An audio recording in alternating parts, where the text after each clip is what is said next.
us in these smaller communities, it's a huge deal. We live far away, so it's good for families, and we can't appreciate them enough. So thank you guys for all you do. Great game here so far. So we've got 4 minutes left in the second quarter. Lady Mustangs 21, the Lady Wildcats 24. Wildcats yesterday had a great game against the #1 seed, which dropped it by 4 or 5, you know, and their coaches got them going right where they want. If you had the chance to watch Wendover, their coach is phenomenal. He does a great job, really vocal, really animated. These girls are ready to play for him. We got number 15 here for the Wildcats, Hicks, bringing the ball in. Alvarez in the corner, turn, pops, he's going to get called with the travel there.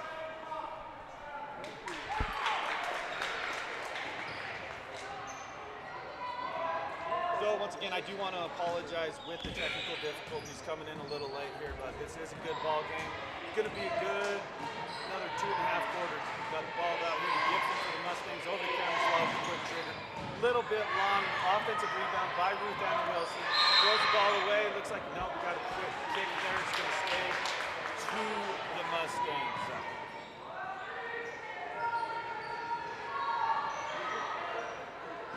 Viviana Gibson to inbounds. Out to Sadie Davis on 3-point line. Underneath, back to Gibson. Going to drive, throws the ball, and that is going to be back to the Mustangs. Had Oakley Browning there, just missed her. Sometimes it's a little better fake the pass to make a pass, right? You go bounce pass there. I think we got a wide open look. Just following up on a couple things. Foul trouble for Oakley Browning. She's got 2 here, but she came in the second quarter, but playing very well, right? Right on cue there with the jump shot. She hit a 3 earlier.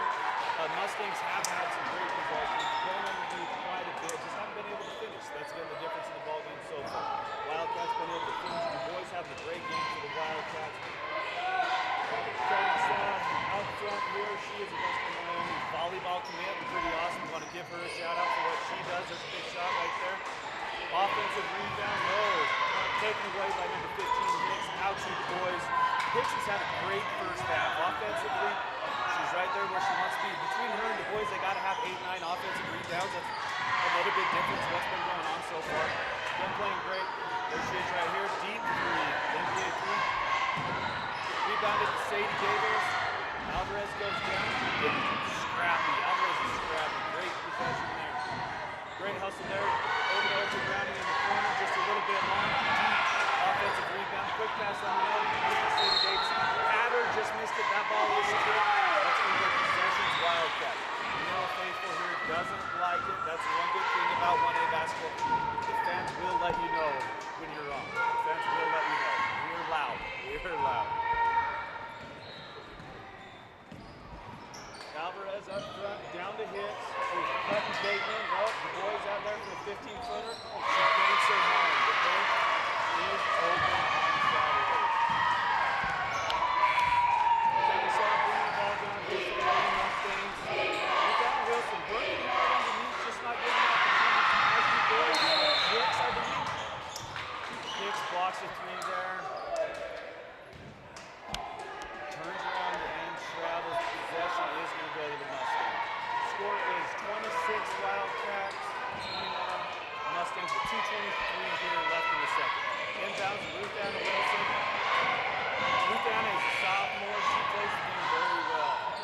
A 15-footer, great assist over there to Oakley Browning. There's a ball inbound to Hicks to Alvarez, bringing the ball down the front court here. She's trying to space everybody out a little bit, trying to slow down. They got something set up here. Slaw knocks the ball away from Alvarez. I think we're going to be on the corner here. All you guys listening, I don't know if you watched the boys state tournament last year. I'm sitting next here to a legend on the camera. Jordan Desch throwing down dunks in the state tournament. I still hear about it this day. Still hear about it all the time. Ball going over to Oakley Browning. Deep, quick trigger by Cameron Slaw. That's one thing about her. She's not afraid to get her shots. She's quick, shoots it great. She has 36, 37 threes going into this tournament. She's the all-time leading 3-point shooter for the Lady Mustangs. Haven't seen Callie Bear here for a minute. She just got up. I didn't notice. It looks like she got hurt here and I missed something. Looks like she rolled an ankle possibly. The Du Bois, she's gonna take it here. Great move by Du Bois. She's had a great first half. Great first half. All over the offensive and defensive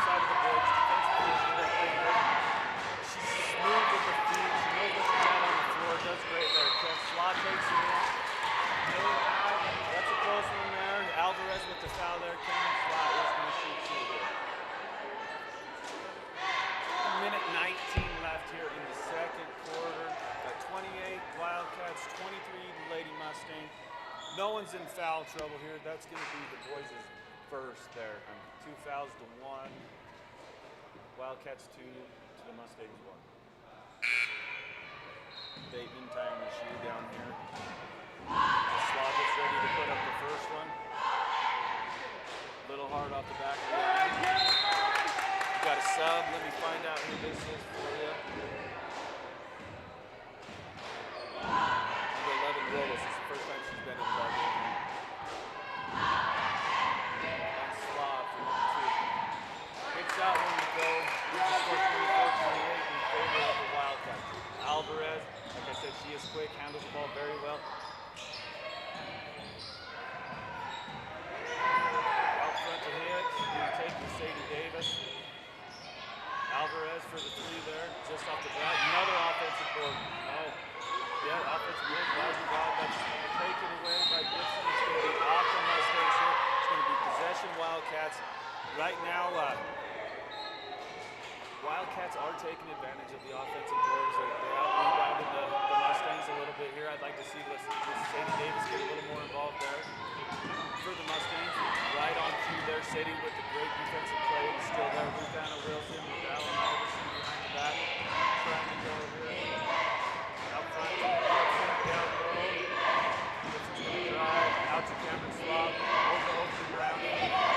Looking to set something up in here. Oakley on the slows it away. Picked up by Ruthana Wilson. Oakley corner to Oakley Browning. Pass one up there. Oakley corner to Viviana Gibson. Cameron Slav posted up with a great move with the left hand there. That's a good drive for Cameron Slav. Hopefully that gets her going. Right now you got the Wildcats 28, the Mustangs 26. 15 seconds left. Wildcats are going to hold for the last shot. Good pick up front, down. Up front to Alvarez. She's going to pull her. And at the buzzer, we just missed it. Before we go to break, I do want to give some of our sponsors a shout out. Rocky Mountain Power, What Smarts Homes. When it comes to saving money, energy efficiency is a big win. This is a Rocky Mountain Power Watt Smart Homes presentation of the Utah High School 1A Region 22 basketball tournament on mylocalradio.com. We offer rebates on energy-saving products and equipment for our customers. For example, your home's heating and air conditioning system draws significant amount of electricity during certain times of the year. We offer cashback for heat pumps, which use energy-efficient technology to heat and cool your home. We also offer rebates on appliances and smart accessories like smart plugs and smart switches. Really, for anything that draws electricity in your home, we usually have some type of rebate to offer you. Visit wattsmarthomes.com today. And now a message from the experts at Bear Lake Realty. Welcome to Bear Lake, the Caribbean of the Rockies. We are your Bear Lake experts. We have everything from Eden Ranch, which you see here, to 7 Mile up in St. Charles, to Water's Edge in Garden City, and Legacy Beach, and the Reserve. It's been with us forever, and what a beautiful access to the lake that is. So anything you need Bear Lake wise, make sure and contact us, Bear Lake Realty. Ready has provided safety and excellence in industrial construction and support services since 1982. Our experts self-perform all phases of construction on new or existing structures, such as site excavation, access road creation, concrete foundations, welding, and the installation and maintenance of piping, tanks, metal buildings, and more. Our turnkey services will have your facility operational quickly and safely. Interested in joining our team? Visit ReadyUSA.com. We are ready. MyLocalRadio.com would like to thank today's broadcasters for taking time away from their regular daily jobs and professions to help us bring the Region 22 basketball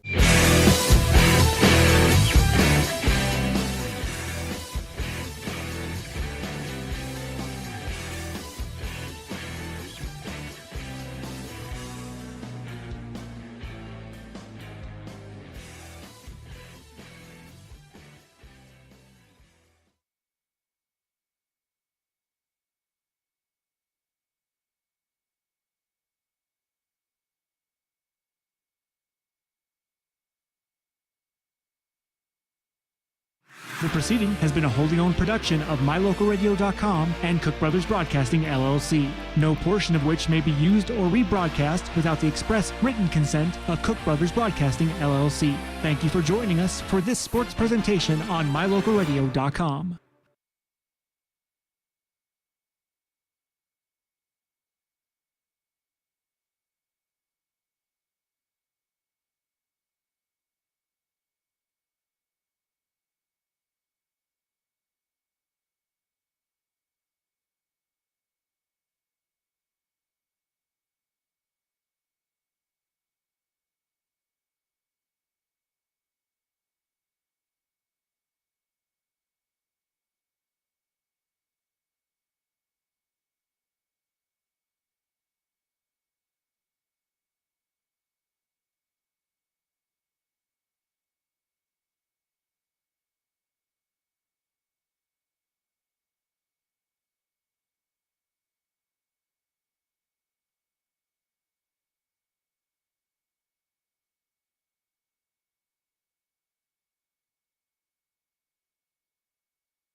right, want to welcome everyone back to the second half of the Lady Wildcats Manila Mustangs in the Region 20. Wow, that was hard to say. Region 22. Going into it right now, wind over. We start the quarter up to 28-26. Windover's going to bring the ball in. I wish I had some halftime stats for you, but I do not have those. As soon as I get some, I'll let it go. Alvarez inbounds to Hick. Over to the boys. The boys, like I said, had a great half. Her and Hick, Alvarez all playing well for the Lady Wildcats.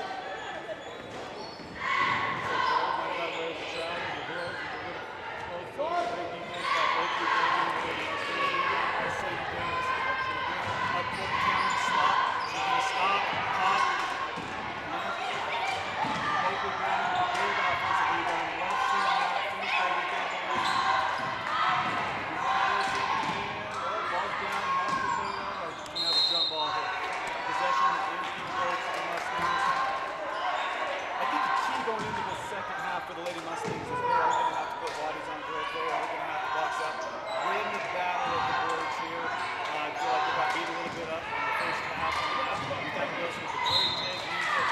Go right at Alvarez here to start the second half. We've got 7:21 left in the third quarter, 28-26. Lady Wildcats. We've got Wilson on the front end here.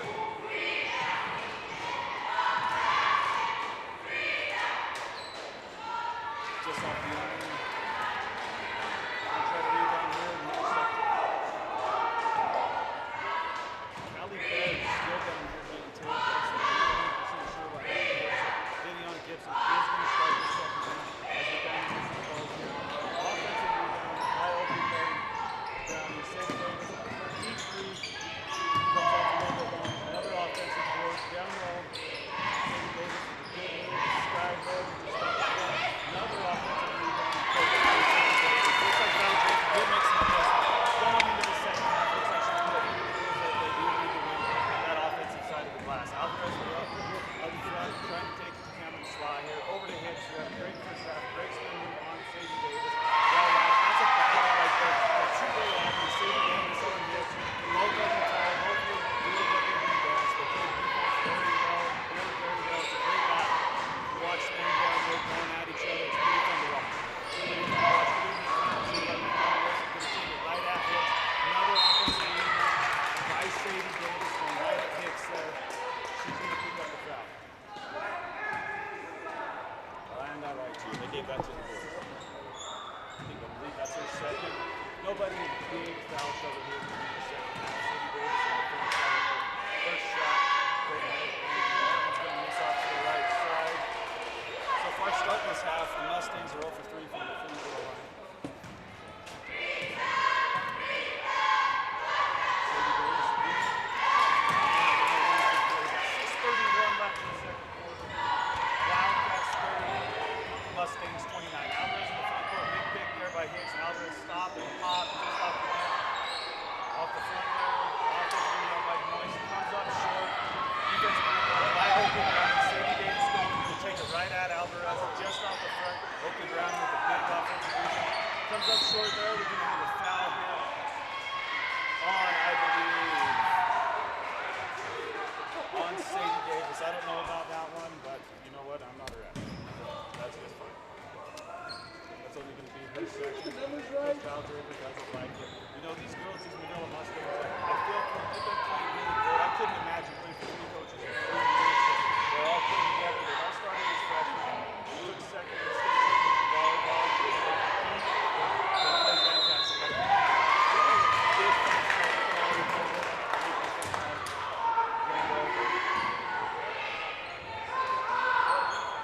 That was kind of a quick one. Kind of crazy. Cameron Saw bring the ball up for the Mustangs. Sadie Davis pumps it up. Down low. Her and Hicks, like I said, been going at it all day. Love that matchup between both of them. Out front, Cameron Saw the quick trigger. That one's going to miss there. Ball's out for the Wildcats ball. Cameron Saw's not afraid to get her shots up. I love watching her. Like I said, she is Manila Mustangs leading all-time three-point shooter. Shoots the ball very well. And the Western Wyoming volleyball team. Love it. Coming from a small town. Good for you, Cam. She's going to guard Alvarez here. Between the legs,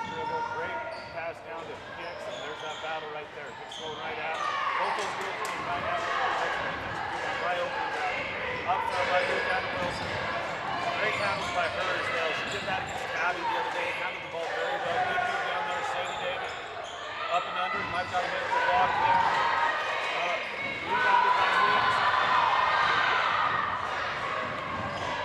Look outlet and a foul.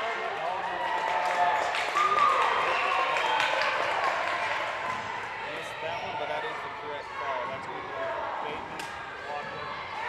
Viviana gets into Cameron Slaw, brings it up. 5 minutes left in the third quarter. Wildcats 30, Mustangs 29. Deep three by Oakley Browning just off. Offensive rebound by Cameron Slaw. Goes right back up with the miss. We've got a battle here. The boys got it. We've got 2 girls on the floor here for the Mustangs. So Wildcats are going to try to bring it back home, which they do. Great pass from Hicks. Sees the floor very well. Very well. Cameron Slaw bringing it here. You got 32-29 in favor of the Wildcats. Henry thinking about stopping the ball. Oakley Browning step on the boys down there. Gets him the cross-court pass to Sadie Davis. Just off. Oakley Browning got away from one over there. Like that offensive board again. The Mustangs are winning this side of the boards. They are winning the offensive side of the boards. Another quick one here. Alvarez with the great one. 2 hits and 2 defensive rebound by Viviana Gibson. So out front to Ruth Ann Wilson. She's going to push it. She's going to stop out for the 3 there. Just off the front. Another rebound by the boys. That's a foul on Cameron Slaw. That's her second.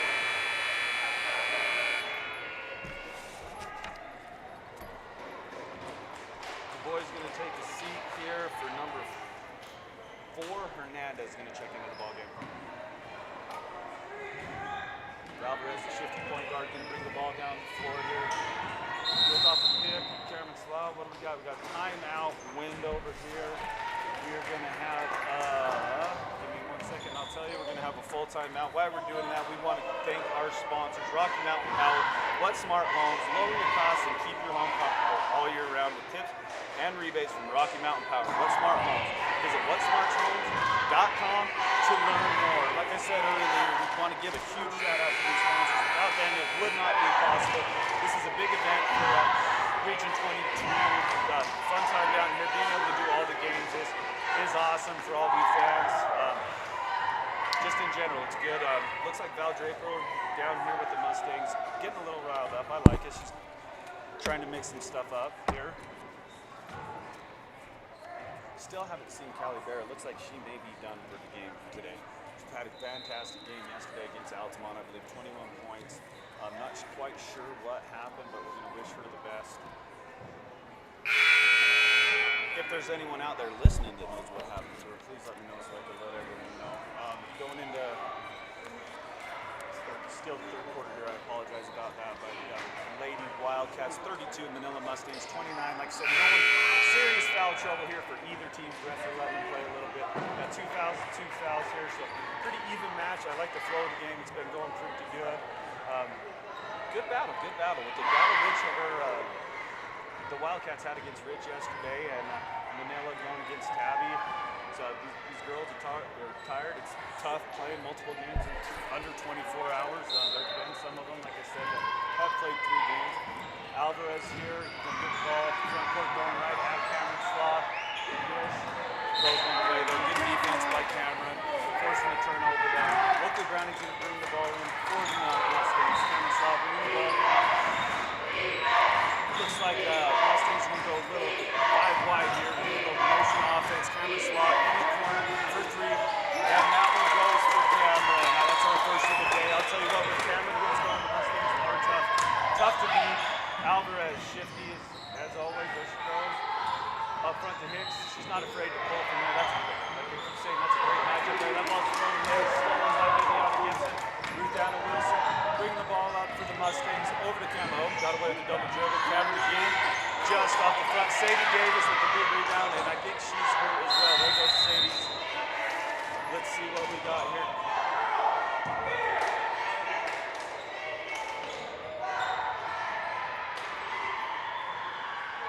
We're going to go ahead and take a quick break here. This is a Rocky Mountain Power Watt Smart Homes presentation of the Utah High School 1A Region 22 basketball tournament on mylocalradio.com. Ready is committed to providing superior services to our customers by requiring individual accountability for excellence in quality, safety, and dependability. We are a growing company that is currently hiring across Wyoming, Colorado, Texas, Nevada, Idaho, and elsewhere. Our valued team members receive competitive wages, full benefits, and weekly pay. Interested in joining our team? Visit ReadyUSA.com. We are ready.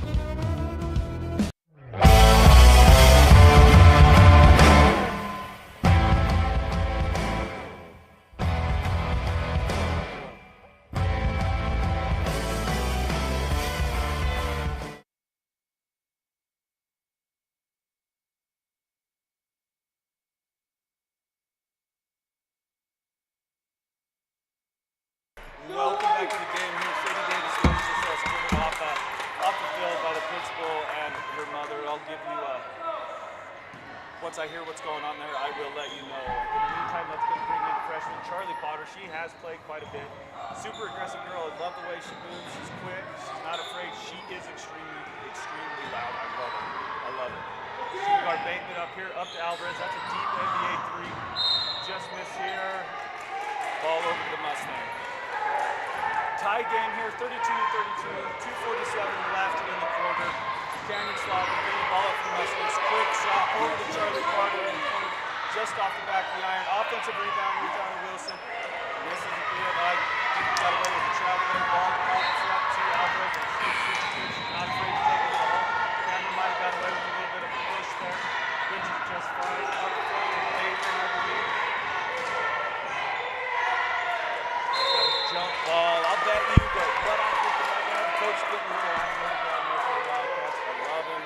He does a great job. His girls are ready to play all the time. Very well coached. This Windover team fundamentally very sound. I bet you here going into the fourth quarter, they're going to try to get the ball to the boys underneath and hits to let them kind of take control a little bit. Ball up front to Alvarez. That's exactly what coach is saying here. The boys get down under the hoop. The boys get down under the hoop. There she goes, Alvarez. There's Hicks under the hoop. And up front, number 11 with the shot there just off the front of the rim. Off to the defensive rebound by Oakley Browning. Mustangs are going to try to run here. Gibson bringing the ball up. Over Oakley Browning. And there's Cameron Slaw for another one. And just off the front, great offensive rebound by Oakley Browning. Missed. Defensive rebound by the boys. Great defense there by Viviana Gibson. Just a little late there, so the ball is going to go over to the Wildcats. Alvarez trying to tell everyone to slow it down here a little bit, which does make sense. Let the game come to you. Let the game come to you. You got a minute 40 left here. You got a tie ball game. Great game here. You got the 3-4 matchup is who you got right now. Ball out front to the boys. She's going to stop and pop there. Just off the hard off the back. Defensive rebound by Cameron Slaw. Out to Viviana Gibson. Over to Charlie Potter to see if she stops and pops, which she does. And nobody's home there, but an offensive rebound by Cameron. And that's going to be number 2, I believe, on Hicks. No, Bateman. They gave that one to Bateman. Del Draper calling Viviana Gibson over and Charlie Potter. If they try to just calm some nerves there, tell them to take their time on the shot clock. No reason to rush here. As Cameron misses the first shot here. See if she can sink the second one. Kind of tough here for the Mustangs having Bear and Davis out. As Cameron hits number 2. Wildcats, Bateman bring the ball. Guarded by Charlie Potter. Crossover there. Hicks takes it strong to the hole just off. Gets her own rebound. Goes right back up. Misses again. And there's the boys and Alvarez out front for the deep 3. And she sinks out. That's her second. No hesitation there. Catch it, shoot it. Great shot right there. Cameron's going to try to hit Cameron's ball. Over to 45 seconds left here in the first quarter. Over to Ruth Ann Wilson. Oakley, block on the 3-point line. Saved by Ruth Ann Wilson. And Cameron matches. Deep 3 for Slaw. That's her second of the game. Both these point guards having a great game going at each other. These are 2 of the better players in the state. And both of them are not backing down. I love it. I love it. calling for the ball underneath. No one home. Good defense by the Mustangs and big leadership. Scores 35-36. Lady Mustangs. Got 18.3 seconds left. As the Wildcats bring the ball underneath. Hicks calling for it. Oh, missed. Hit by Ruth Ann Wilson. Missed the fix and let it go. Trying to get 10 seconds left. Nobody calling here for the Wildcats as it goes. Into Alvarez's hands. Right where you want to be. Quick pass down to the boys. She's going to take it to the hole. Great pass underneath the Bateman. And that is not off in time. Not off in time. This is a Rocky Mountain Power Watt Smart Homes presentation of the Utah High School 1A Region 22 basketball tournament on mylocalradio.com.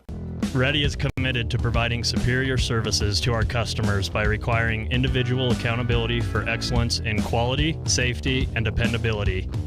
We are a growing company that is currently hiring across Wyoming, Colorado, Texas, Nevada, Idaho, and elsewhere. Our valued team members receive competitive wages, full benefits, and weekly pay. Interested in joining our team? Visit ReadyUSA.com. We are ready.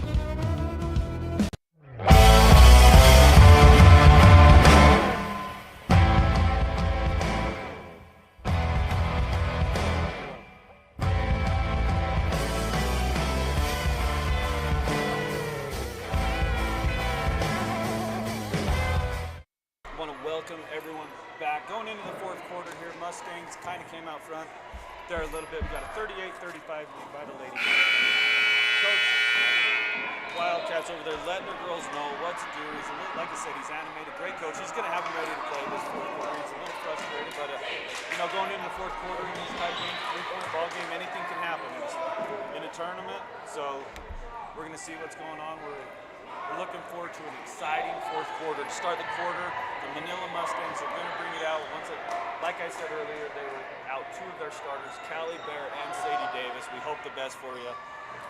Going forward, I know these Mustangs, they sure wish you were out there. They hope you're back for the state tournament. We're going to start this with the ball into Cameron Slosh. Alvarez tries to pick it. She's going to knock it away. Possession is going to stay with the Mustangs. On the corner here. I'm not sure what's going on here. We're going to talk. Official. What did we get there? Shot clock? Got it. Yep. Just shot clock. Shot clock at 33. Ball out to Charlie Potter for the Lady Mustangs. She's going to drive on Du Bois. Good strong move by her. Just comes up short. Good offensive rebound. Oakley Browning. That is going to be, I believe, the third. Let's see who we give it to.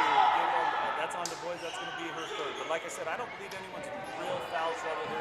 7 minutes, 45 seconds left in the third quarter. Lady Mustangs 38. Wildcats 35. Oakley Browning on the front end here. Just a little bit strong up the back of the iron. See if she can sink this second one. She's a deep breath and the ball's up and no good there. Rebound by Hicks. That's got to be her 10th of the day. Over to Alvarez. Mr. Boy's in the corner there. She's going to post. Good, strong post up by the Boys. Might have got away with the foul there.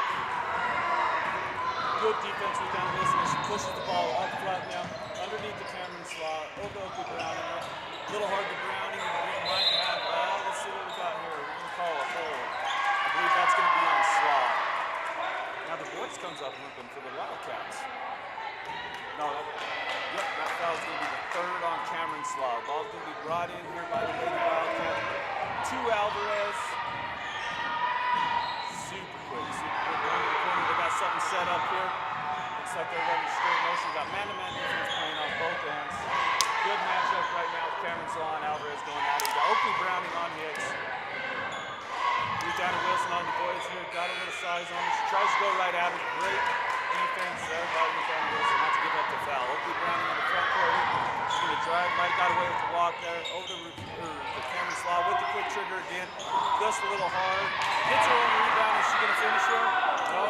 Another rebound. Oakley Browning, great. And Charlie Potter. You'd love to see him convert on some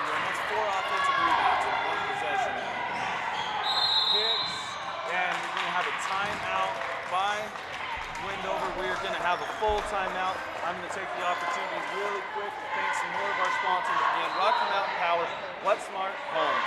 Saving energy and money is a slam dunk with Rocky Mountain Power. What Smart Homes. Visit whatsmarthomes.com to learn more.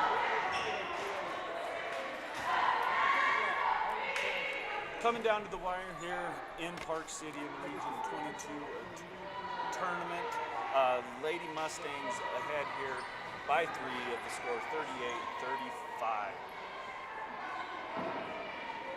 It'll be interesting what's going on here. I'm sure the Mustangs are going to try to slow the ball down a little bit, and the Wildcats are going to attack. Like I said, their coach is one of the best coaches around. I love what he does. His girls are always ready.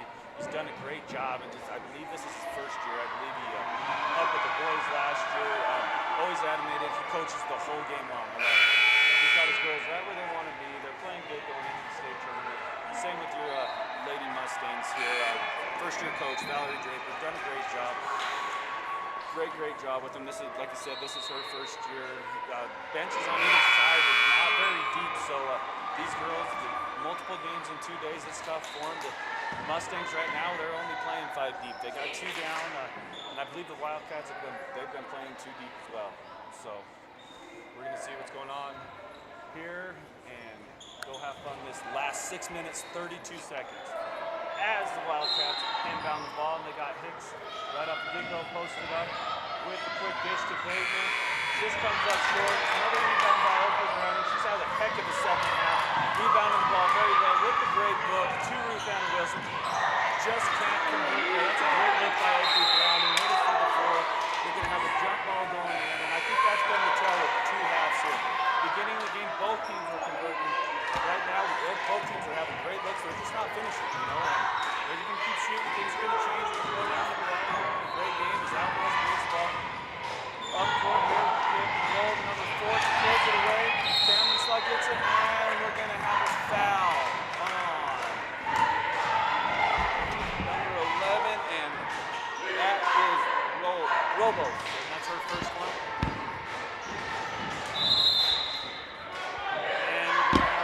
Timeout by the Lady Mustangs. 30-second timeout as Ruth Ann Wilson is down there. I'm not 100% sure what's going on. We wish her the best. In the meantime, we're going to throw it back to our sponsors here at Rocky Mountain Power, What's Up Homes. Lower your costs and keep your home comfortable all year round. Tips and rebates from Rocky Mountain Power, What Smart Homes. Visit whatsmarthomes.com to learn more. I said I didn't see what happened to Ruth Ann here, but Lady Mustangs are having a hard time staying up. We'll see if she's going to go. She's limping a little bit. Must have been her ankle. 38-35, 6 minutes and 7 seconds left in the ball game.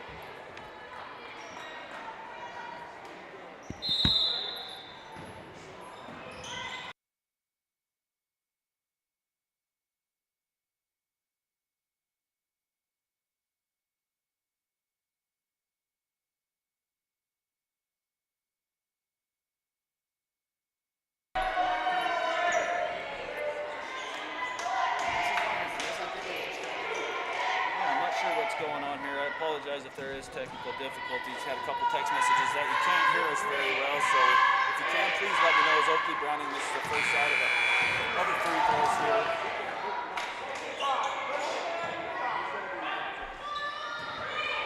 As Ruth Ann Wilson gets ready to check back in.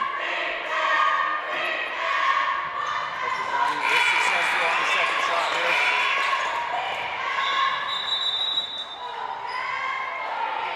Got a sub here.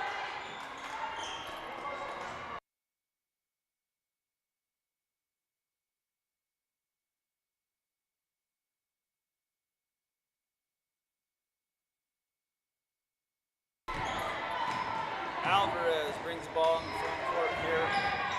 5:53 left in the fourth quarter. And Alvarez with 3 deep 3. That's her second and third of the game. She's going to go ahead and bring this ball game within 1 as the ball's to Charlie Potter. Thinks about pulling it over to Vivian Gibson. Number 3, Ruth Ann Wilson. Followed up by Charlie Potter. Offensive rebound goes to Cameron Slaw. We're going to have a jump ball here. Possession arrow stays with the Mustangs.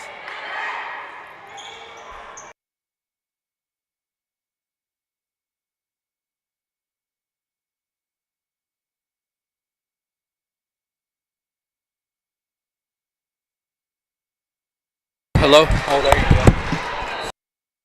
You, just there talking to you.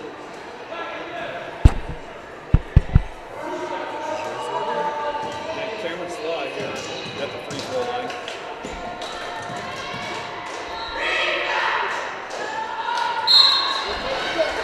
This is the front end there.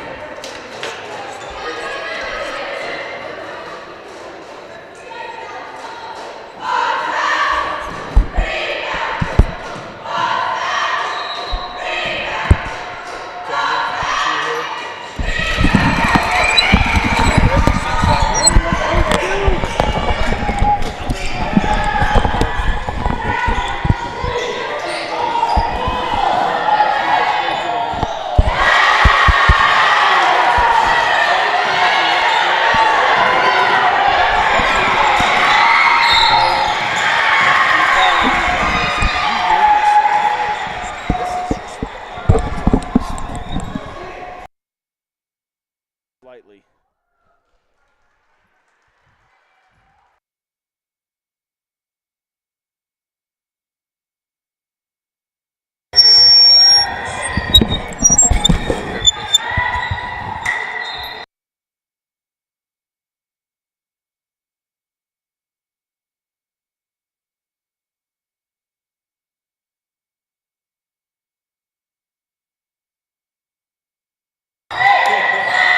Right, here we go. 4 minutes, 58 seconds.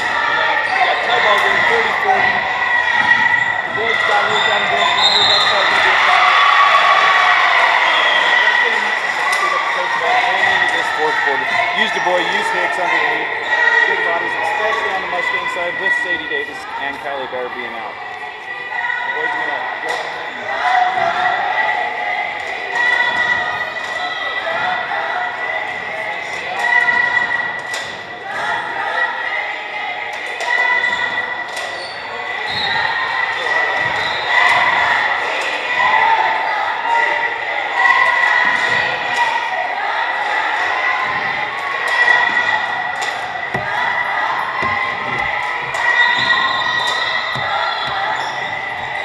seeks the second one there.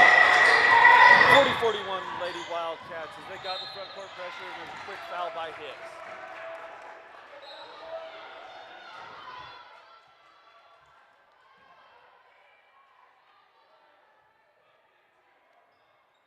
That's going to be a blocking foul. That's going to put the Mustangs in the bonus. They're going to shoot here. Shoot two here. Got score 40-41 Lady Wildcats. You got 5 fouls for the Wildcats, 3 for the Lady Mustangs. As Oakley Browning up to the line to shoot it. And she shoots the first one. That's going to tie the ball game up at 41-41. And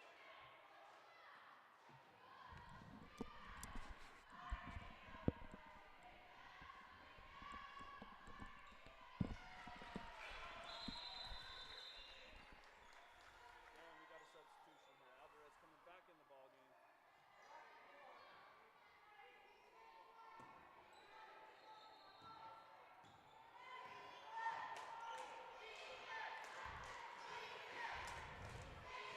Alvarez to Du Bois. Good look to Du Bois there as she finishes. Brings the score 43-42 as the Mustangs kick the ball away. Wildcats here.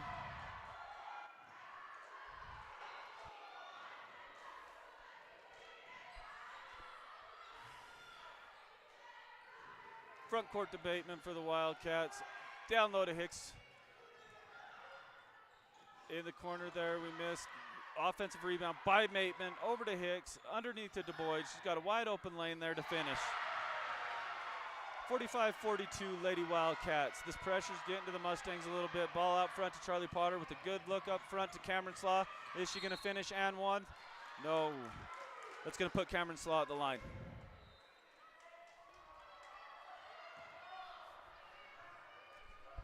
Can you hear me?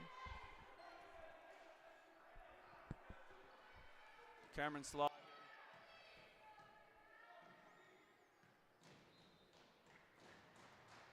going to put that one in. Brings the score 43-45. Lady Wildcats. Intense, 4 minutes and 8 seconds left coming up, and this is exactly what you expect in a tournament like this. Two good teams going at it here. As she misses, tie ball game here. Oh, nope, I lied to you. It's 43-45. I missed that one. I apologize about that. As the Wildcats throw it away, and Ruth Anna Wilson might have got away with the travel there. Over to Viviana Gibson. Down low, Ruth Anna Wilson. Over to Charlie Potter. Just off the back there. Good strong rebound by Du Bois. Lady Mustangs are trying to put some pressure on now. Oh, and we got a travel there.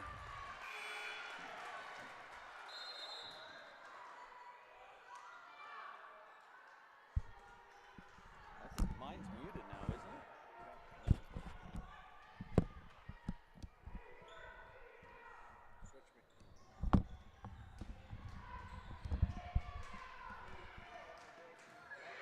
Here,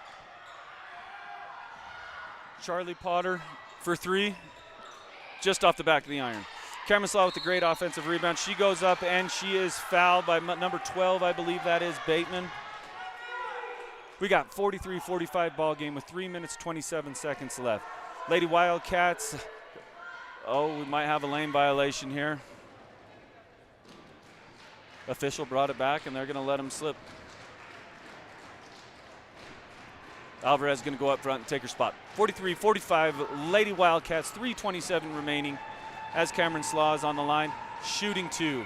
First one right off the front there. We got nothing.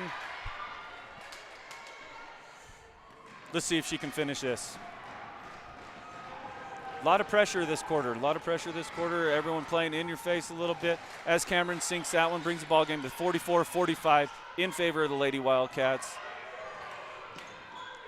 Alvarez up front here. Good take by Alvarez just off the back. Outletted.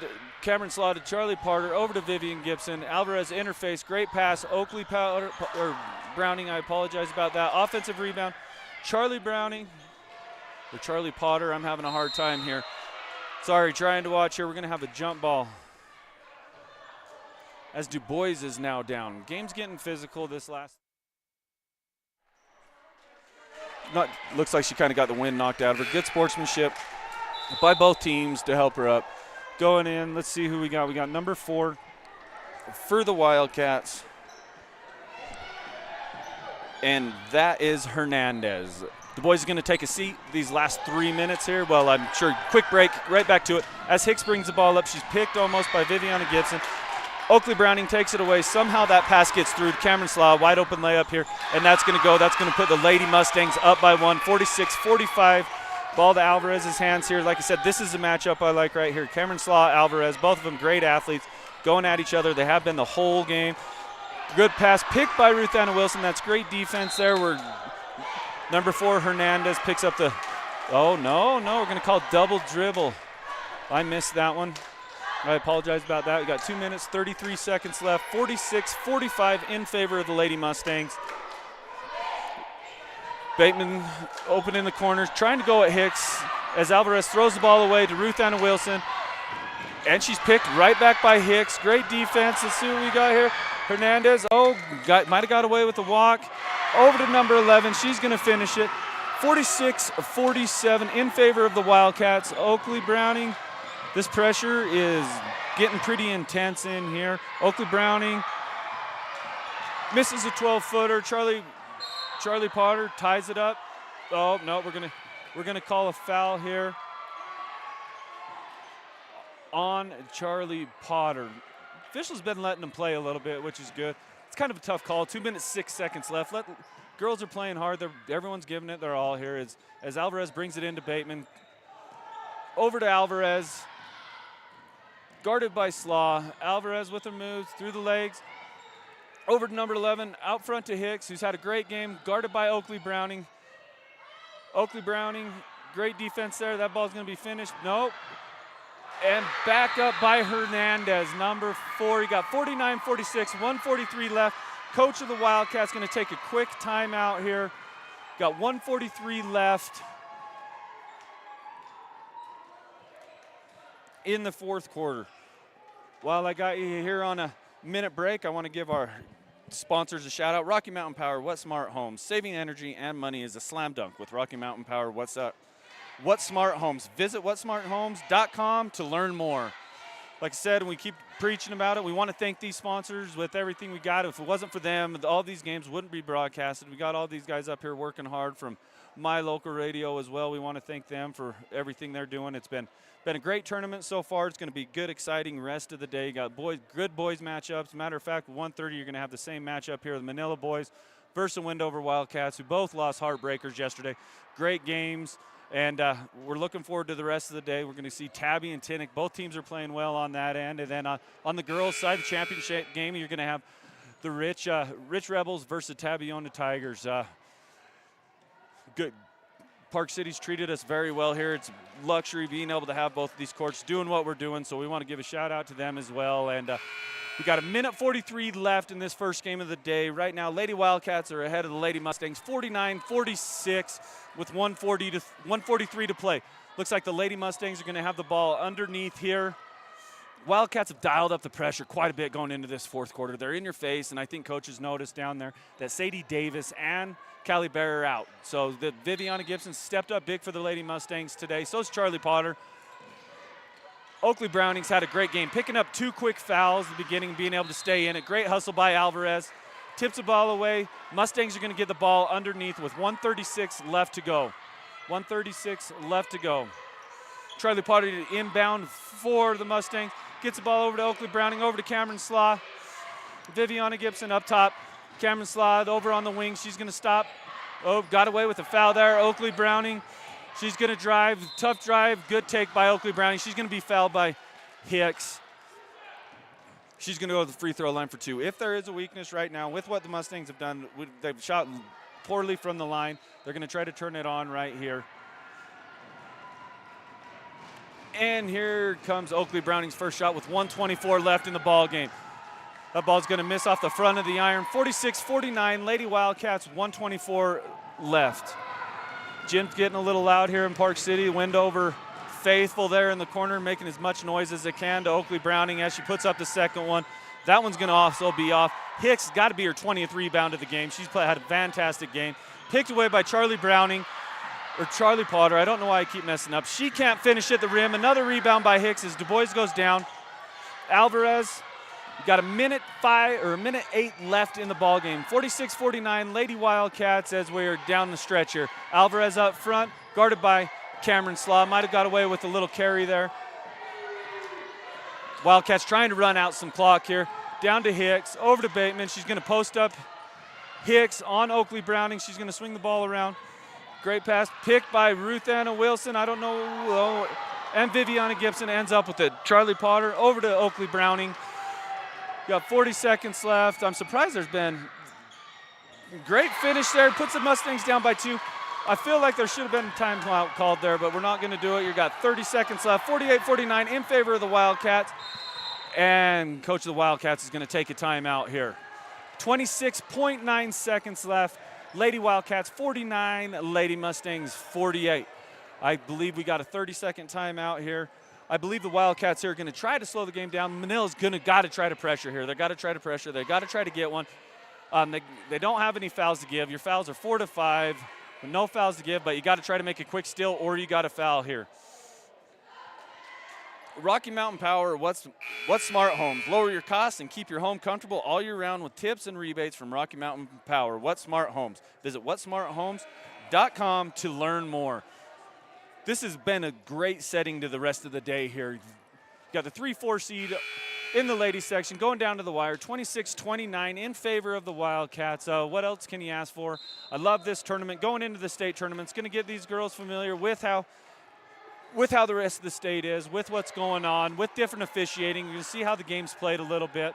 I like it. Coach Val Draper meeting an official half court here, trying to figure out what's going on. I'm not 100% sure, but like I said, Wildcats are going to be bringing the ball in. Officials getting together here. I don't know if they're trying to figure out if we got the right spot bringing the ball in or what's going on. But Bateman going to bring the ball in. She's guarded by Charlie Potter. Played some big minutes for the Mustangs today. Oh, throws it away. Oh, down to Du Bois. Tough move. And there's a foul right there. Du Bois going to the line. She's had a phenomenal game. Moves her feet well. Really tough around the rim there. She played phenomenal. That foul is going to be called on Ruth Anna Wilson on that end. She's had a great game. Well, Du Bois is a tough one to guard, and Ruth Anna, she's held her own down there. Let's see what she does here on this first shot and Du Bois puts it up, and that's going to be a little hard off the iron. 23.6 seconds left. Lady Wildcats 49, Lady Mustangs 48.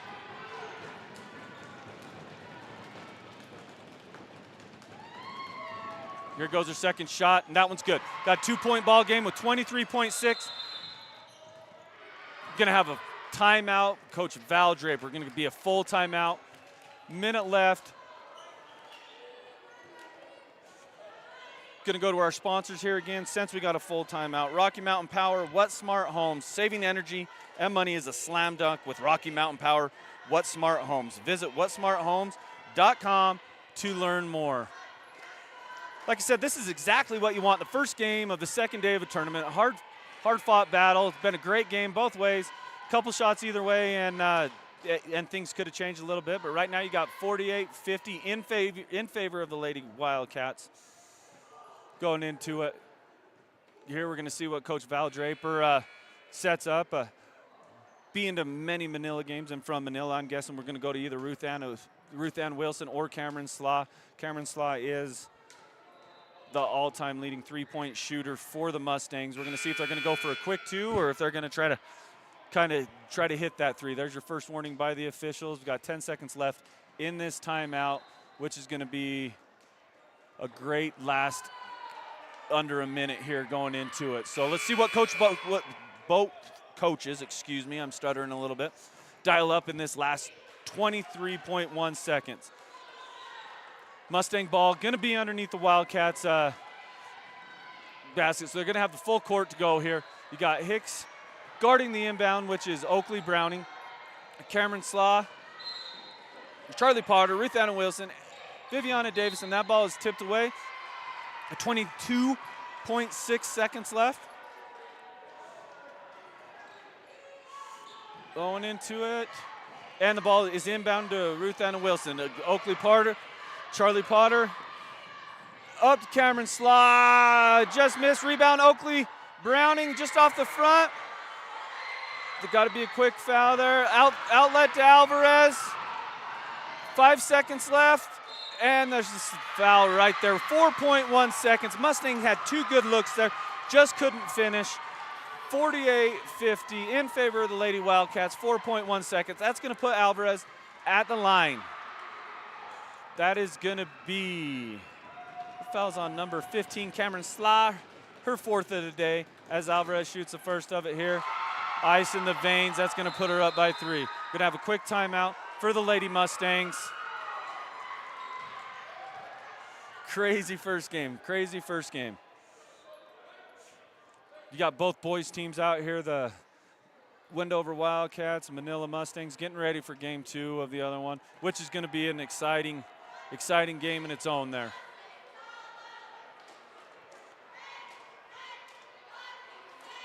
Got 4.1 seconds left. Alvarez on the line, shooting her last free throw here. We're going to see what the Mustangs dial up and see what the outcome of this game is.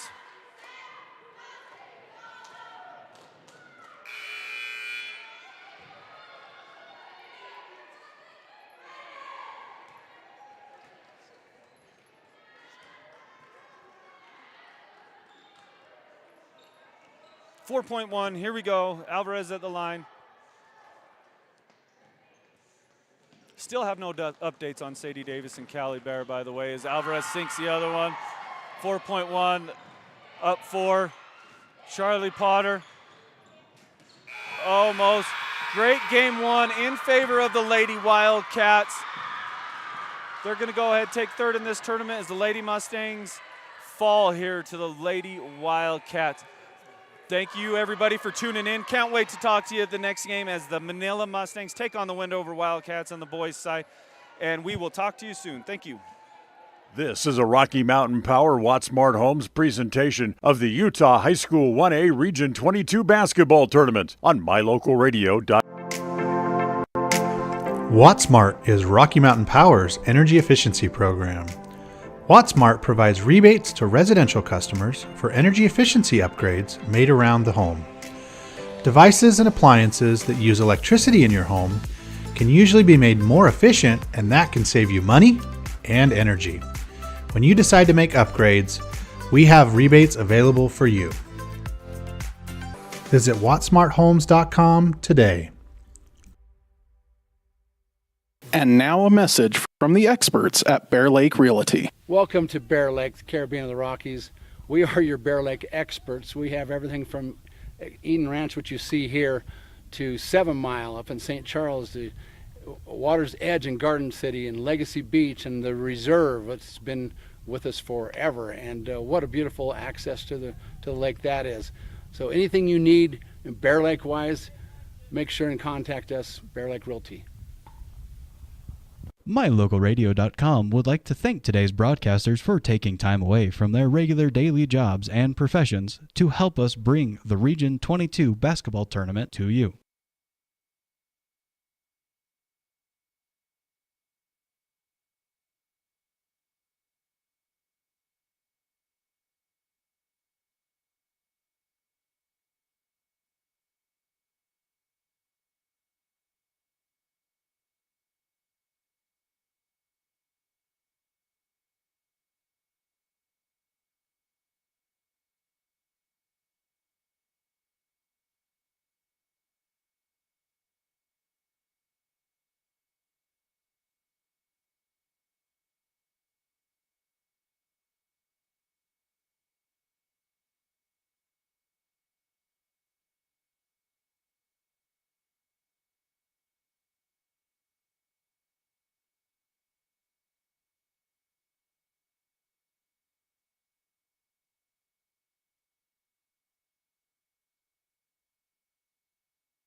Test, test, test.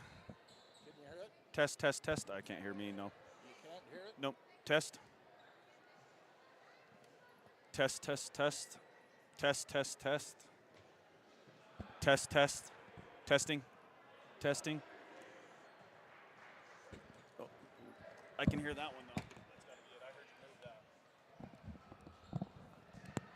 Test, test, test. Oh, yeah, I didn't hear you here. Okay. Can you hear me? Yes, sir. Okay. That all went out over the air, by the way. So.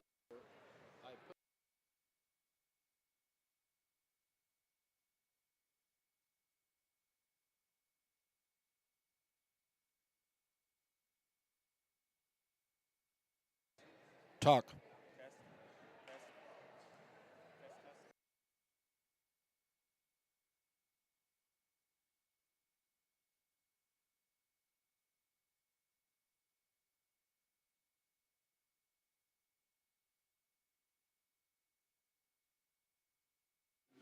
Are you ready? Welcome to day one of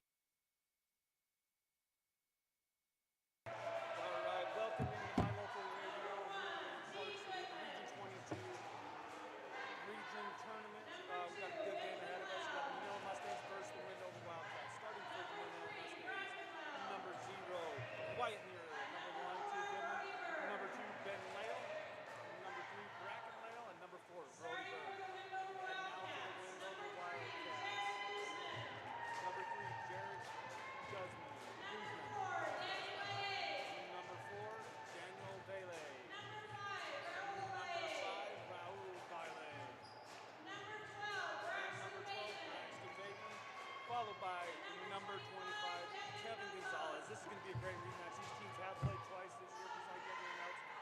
They both split. Manila won in Manila and Wendover won in Wendover. You've got some great ball players going into this game. Raul Vile is great on fire. Kevin Gonzalez out of Wendover. They shoot the ball extremely well.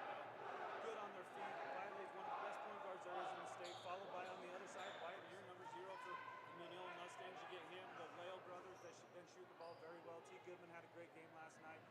And here we go. We're excited about this. Want to thank everybody for tuning in. Before we get going, I want to thank our sponsor, Rocky Mountain Power, West Smart Homes. When it comes to saving money, energy efficiency is a big one. Find out how with Rocky Mountain Power, West Smart Homes, and visit westsmarthomes.com to learn more. And here we go for the third, fourth place match going into the tournament here. Day 2 of the tournament. Manila High School. This is their third game. Wendover's their second game. And the jump goes. Bracken Miller just to the front. Wendover gets it. Ball out to the front court. Looks like the Manila Mustangs are going to stick with us in the ball brothers up top. Pretty scrappy little player fast there. Got to keep the ball out of Bailey's hands if you're the Manila Mustangs. I'm sure that's what Coach G said. Henry Gonzalez, they get hot. This Wendover team is very good. Very good as Raul gets it down there. Out to number 4. Daniel Vile. Number 3 throws one up there, and that's Jerry goes one. White now with the rebound for the Manila Mustangs. He's going to push the ball up front court. He's going to go and pull there. Off the rim. Ben Lale saves. Great job by Ben Lale there with the rebound. Throws it off. Desmond, number 3 for the Wendover Wildcats. Possession stays. Possession to the Manila Mustangs. I apologize about that. As the ball comes in, Wyatt Muir looks for Brody Byrne, number 4. Over to Wyatt Muir. Ben Lale up top, number 2 for the Mustangs. Had 2 3-3-pointers yesterday. Shot the ball very well. Wyatt Muir's going to take it on. Good look there. That ball's going to be tipped, and I believe that stays possession here to the Mustangs. I think the Mustangs are going to want to slow the Wendover Wildcats down. What they do is they run, they shoot it. They're not afraid to release the ball quick here in the shot clock. Bracken Lale's going to bring it out for the Manila Mustangs. Finds his brother Ben in the corner, down to Wyatt Muir, number 4. Great pass over to Brody Byrne as he goes up, and there's a quick start for the Manila Mustangs. All in number 25, Mr. Gonzalez over to Raul Vile. Like I said, he hit 7 threes yesterday. His shooting. The best player there is in the state. Fun to watch. That's him right on cue, comes up short. And that's rebounded by the Mustangs. Brody Byrne as it gets away, and the other Vile brother steals it to Bateman underneath to Kevin Gonzalez, and that's good. That kid's good. He's got great touchdown again, quick on his feet, great athlete.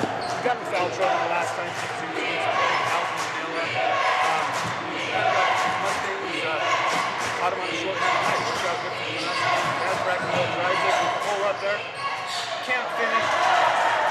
Rebound goes to Jared Goodman. Out quick to Bateman. Oh, and there's Gonzalez right on cue, and he's going to come up short. Bateman goes up for the rebound. Pulled down by Brackenhill, number 3 for the Mustang.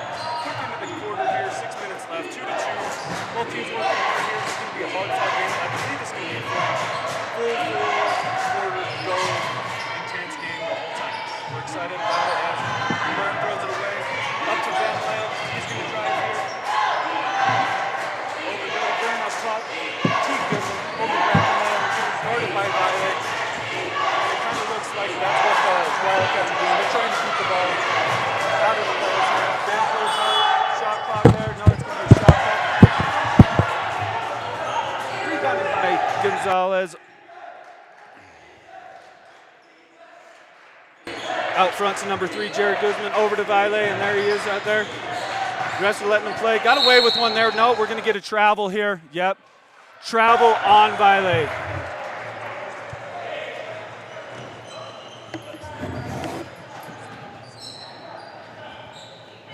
Wyatt Muir bringing the ball up the court for the Manila Mustangs. Brody Burns setting the pick here for Bracken Lale in the corner.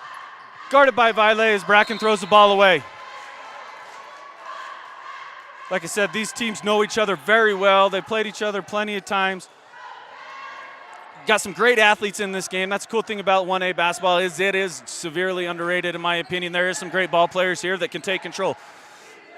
And Violet, senior for the Wildcats, gets the ball over to Gonzalez. He's not afraid to pull the trigger anyway. Working on Byrne. Over court to Violet. Over to Bateman in the corner. Pulls up. Nope. Violet up top. And he's going to finish at the rim. 4-2 Wildcats as we go 4 minutes and 38 seconds here in the first quarter. Wyatt Muir is going to bring the ball up court. He's going to take control. That ball's knocked away. No, we got a foul here. We got a foul. Muir's going to be at the line. That's going to be on number 4, Daniel Violet. You know, and that's when Wendover came out to Manila. That's what got them in trouble. There was a little bit of foul trouble. And same when Manila went to Wendover. One of the Lale twins fouled out in the third quarter. Same over there in Wendover. Same in Manila. They had one foul out in the third quarter too, and I believe that was Gonzalez that did that. So it's going to be a good game, scrappy game. Both these teams are going to be in your face as Muir sinks both there. Got a tie ball game, 4-4, 4 minutes, 30 seconds left in the first quarter. Daniel Violet bringing the ball up. Guarded by Bracken Lale. They're going to stick in that zone, and that's a shooter out there. That's Violet good. He dishes to his brother, number 4, and he's going to be a little long. Rebounded by Ben Lale. He's going to bring the ball up the court quick. Under control here, Wyatt Muir. He's going to pull. Good pump fake. Good finish at the rim, Wyatt Muir. This game is going to be a fast-paced game. Here comes Violet right back at you. Manila sticks in their zone, and I've got a feeling they're going to be in there the whole time. Bateman there, out to Violet, over to his brother Violet. And there's Kevin right there. Download number 4 to the corner, Bateman. That's going to be an air ball. Rebounded by Wyatt Muir. Going to slow it down. And I think that's Manila's game. If they slow down these Wildcats, it's going to be a good game. So Wendover's going to be in your face. They're going to be go, go, go as Wyatt pulls up for 3. Starting out great here. Starting out great. That's a deep 3. Finish it off. That's 5 points for Muir here really quick. We got 9-4 on the scoreboard, Manila Mustang. As Violet brings the ball up, he's going to go off here shortly. He's going to get his shots up right on cue. There he is, and he's going to match you. Just like I said, one of the best players in the state right there. Once he goes, this whole team's going to go. We got a 7-9 ball game with 3 minutes and 5 seconds left in the first quarter. Wyatt Muir to Teague Goodman had a great game yesterday. 16 points against Tabiona Tigers in a hard-fought battle there. Wyatt Muir over to Ben Lale. He's going to drive. No one home there. Muir out to Goodman. Goodman going to drive. They're going to be man-to-man here. Lale takes it.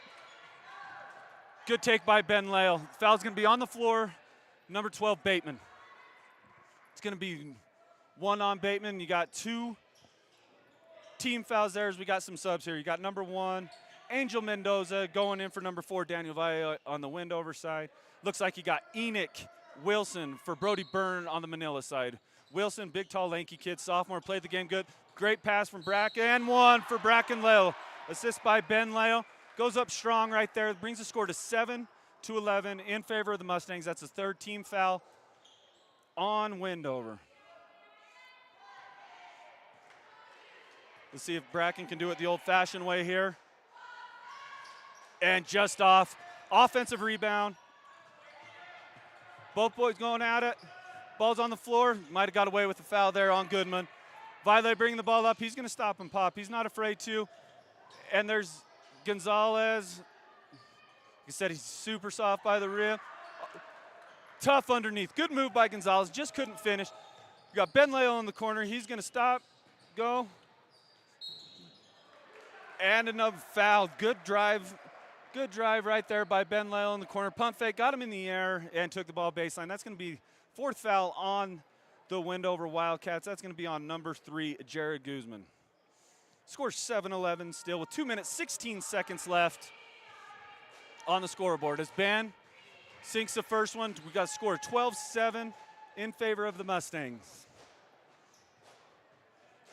Let's see if he finished the second one right in front of the Wendover's cheerleaders that just got done as Ben sinks his other one.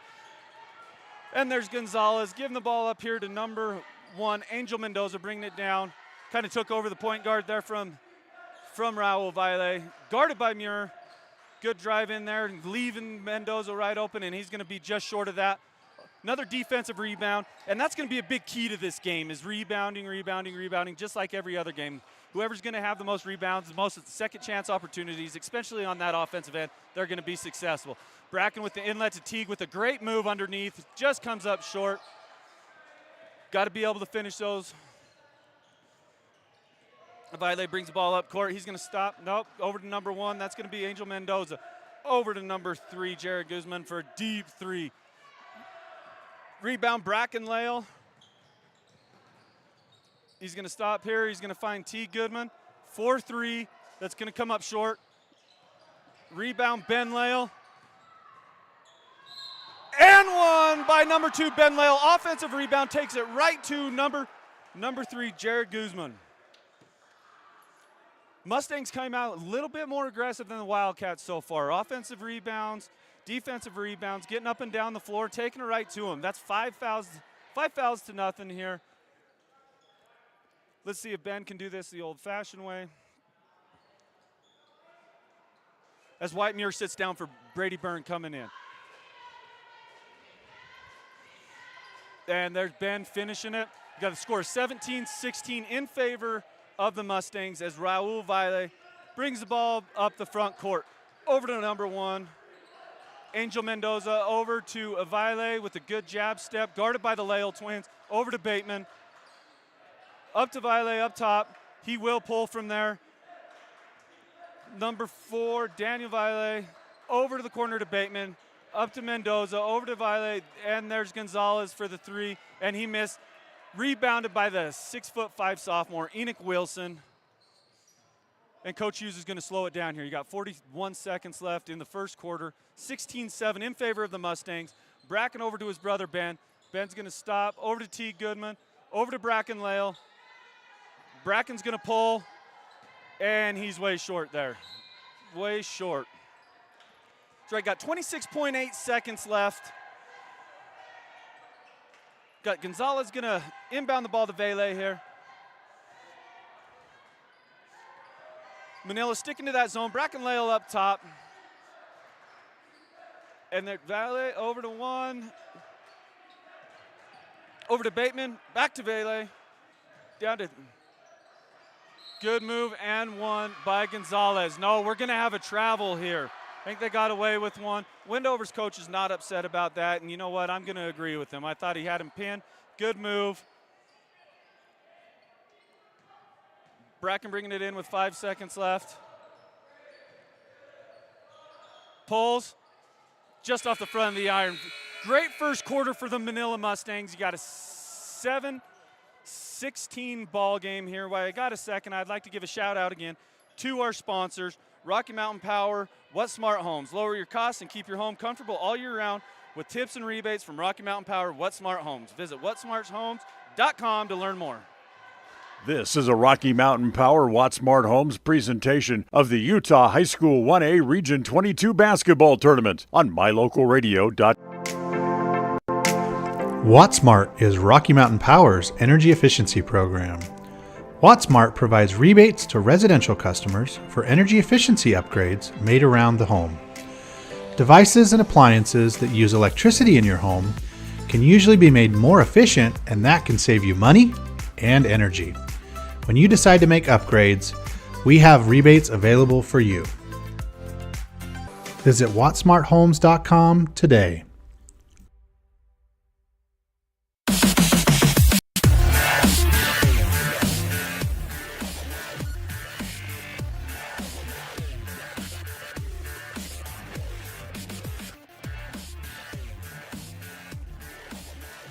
We good to go?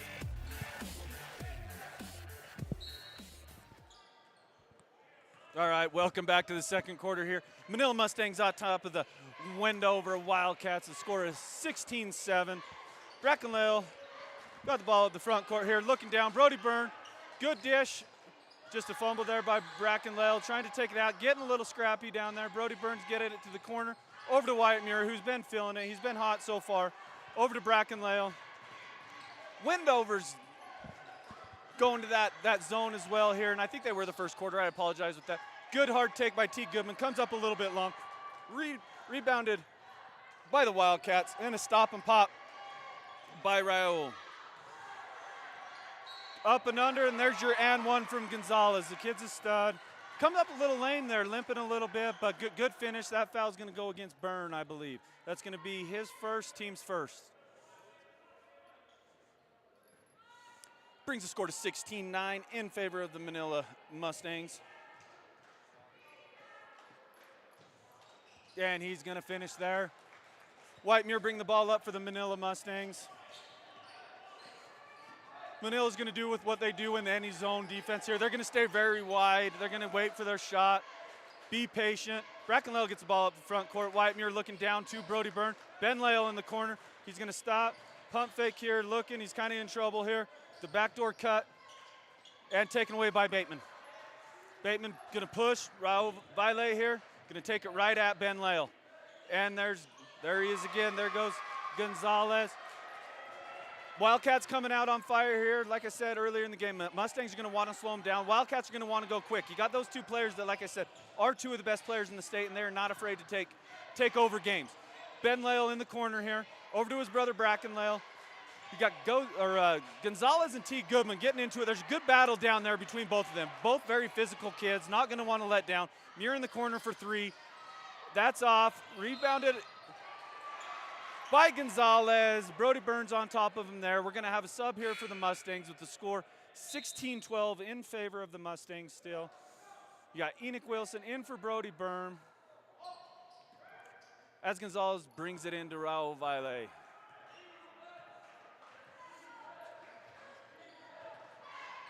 And Gonzalez up front, over to Bateman, over to Daniel Vaile, over to Raul. Good jab step there. Ball's thrown away. Tipped by Wyatt Muir into Enoch Wilson's hands. Great defensive stand here. I got a feeling, I know what's coming up here, we're going to have probably a little lob play by the Mustangs. Brackenlale up front, over, and here it comes. It's like I should be, right on cue right there. Good job announcement. T. Goodman there with a great pass by Wyatt Muir. Out front, Raul.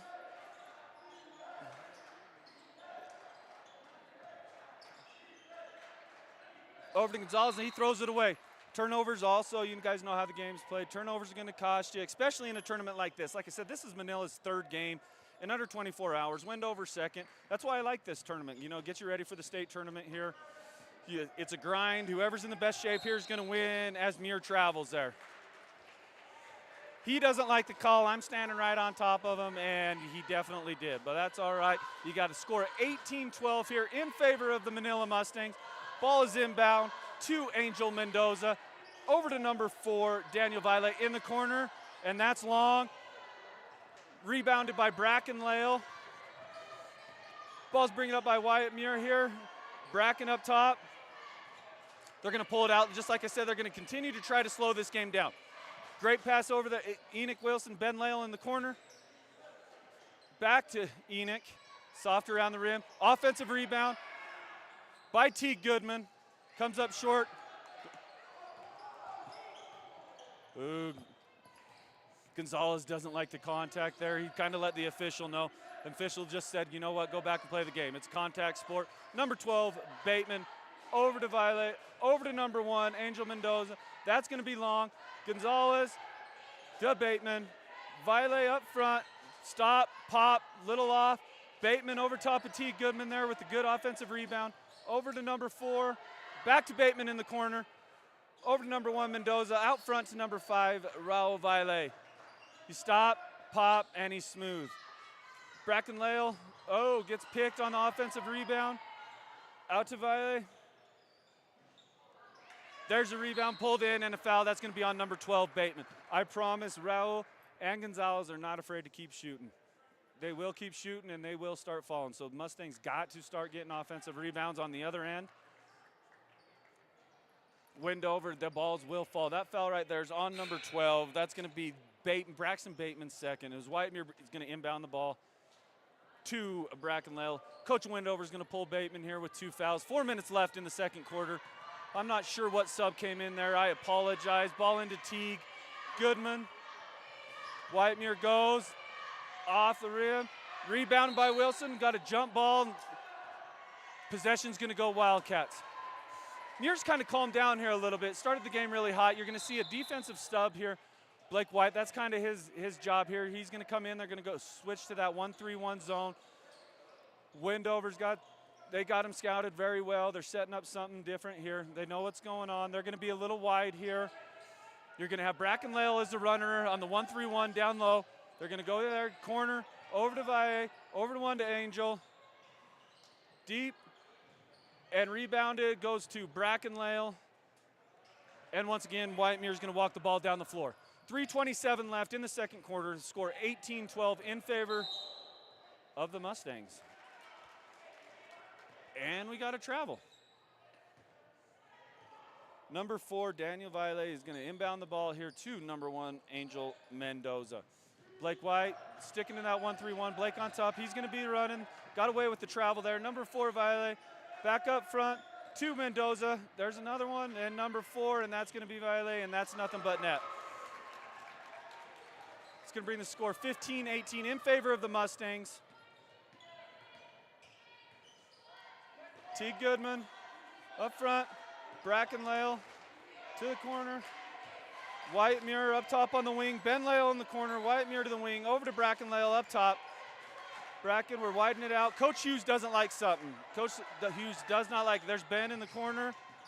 Strong take by number 2, Ben Lale. Comes off a little hot off the iron. Offensive rebound by Blake White. In the middle, T. Goodman. Good pump fake there.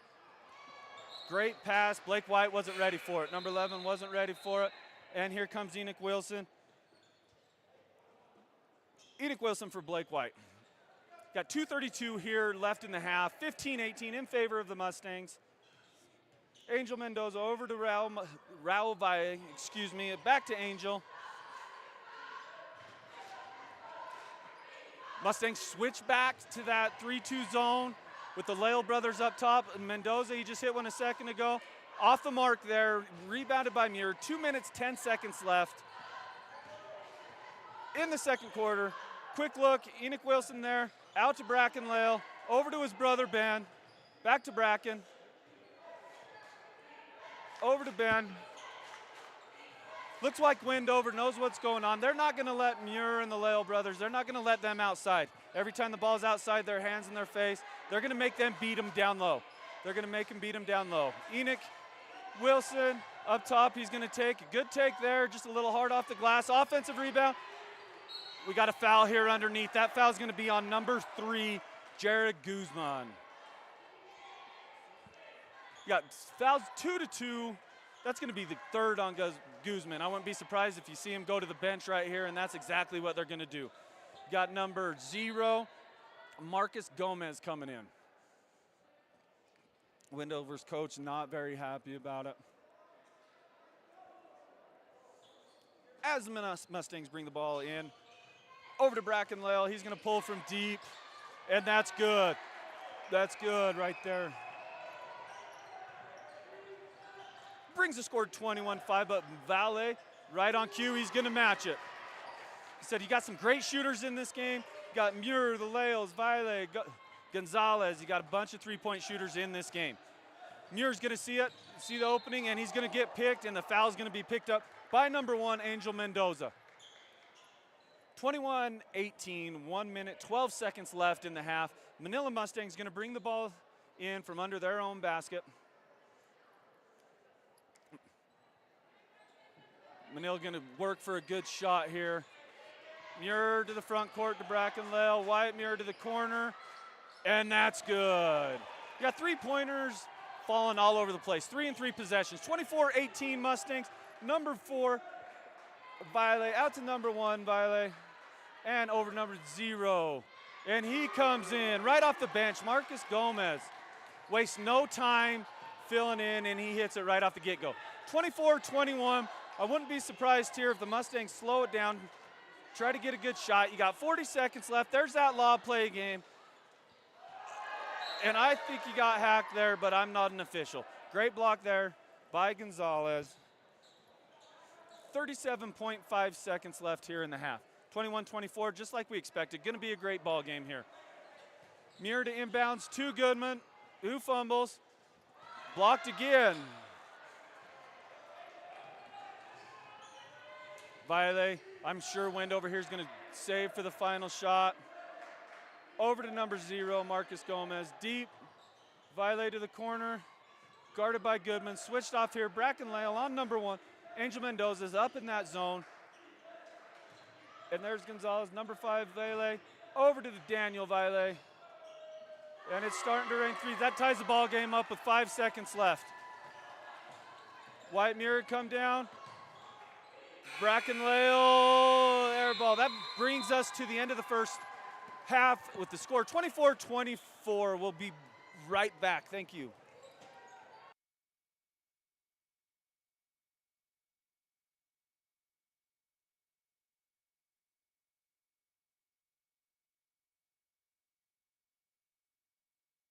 This is a Rocky Mountain Power Watt Smart Homes presentation of the Utah High School 1A Region 22 basketball tournament on mylocalradio.com. We offer rebates on energy-saving products and equipment for our customers. For example, your home's heating and air conditioning system draws significant amount of electricity during certain times of the year.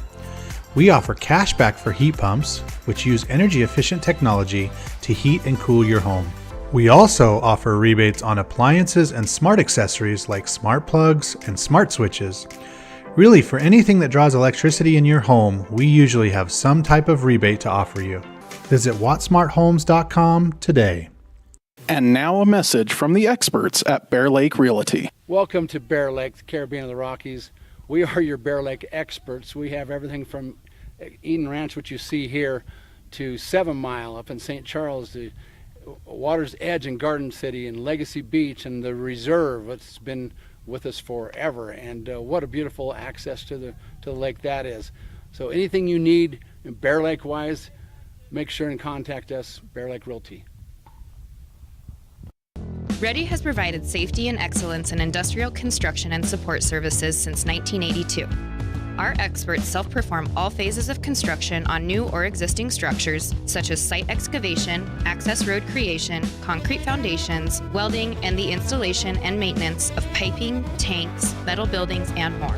Our turnkey services will have your facility operational quickly and safely. Interested in joining our team? Visit ReadyUSA.com. We are ready. MyLocalRadio.com would like to thank today's broadcasters for taking time away from their regular daily jobs and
Test, test.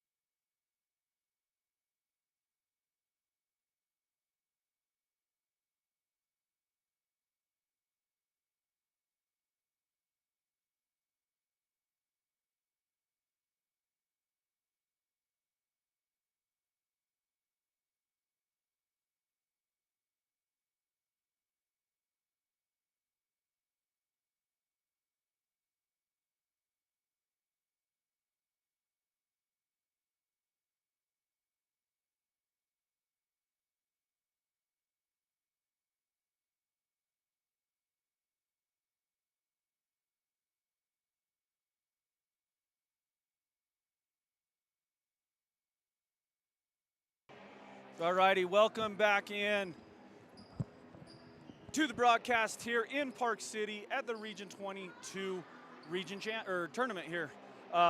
Just a real quick shout out, Rocky Mountain Power, What Smart Homes, lower your costs and keep your home comfortable all year with tips and rebates from Rocky Mountain Power. What Smart Homes. Visit whatsmarthomes.com to learn more.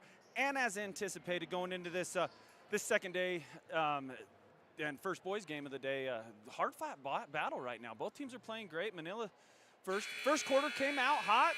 Wendover does what they do at the end of that second quarter there. They came out shooting.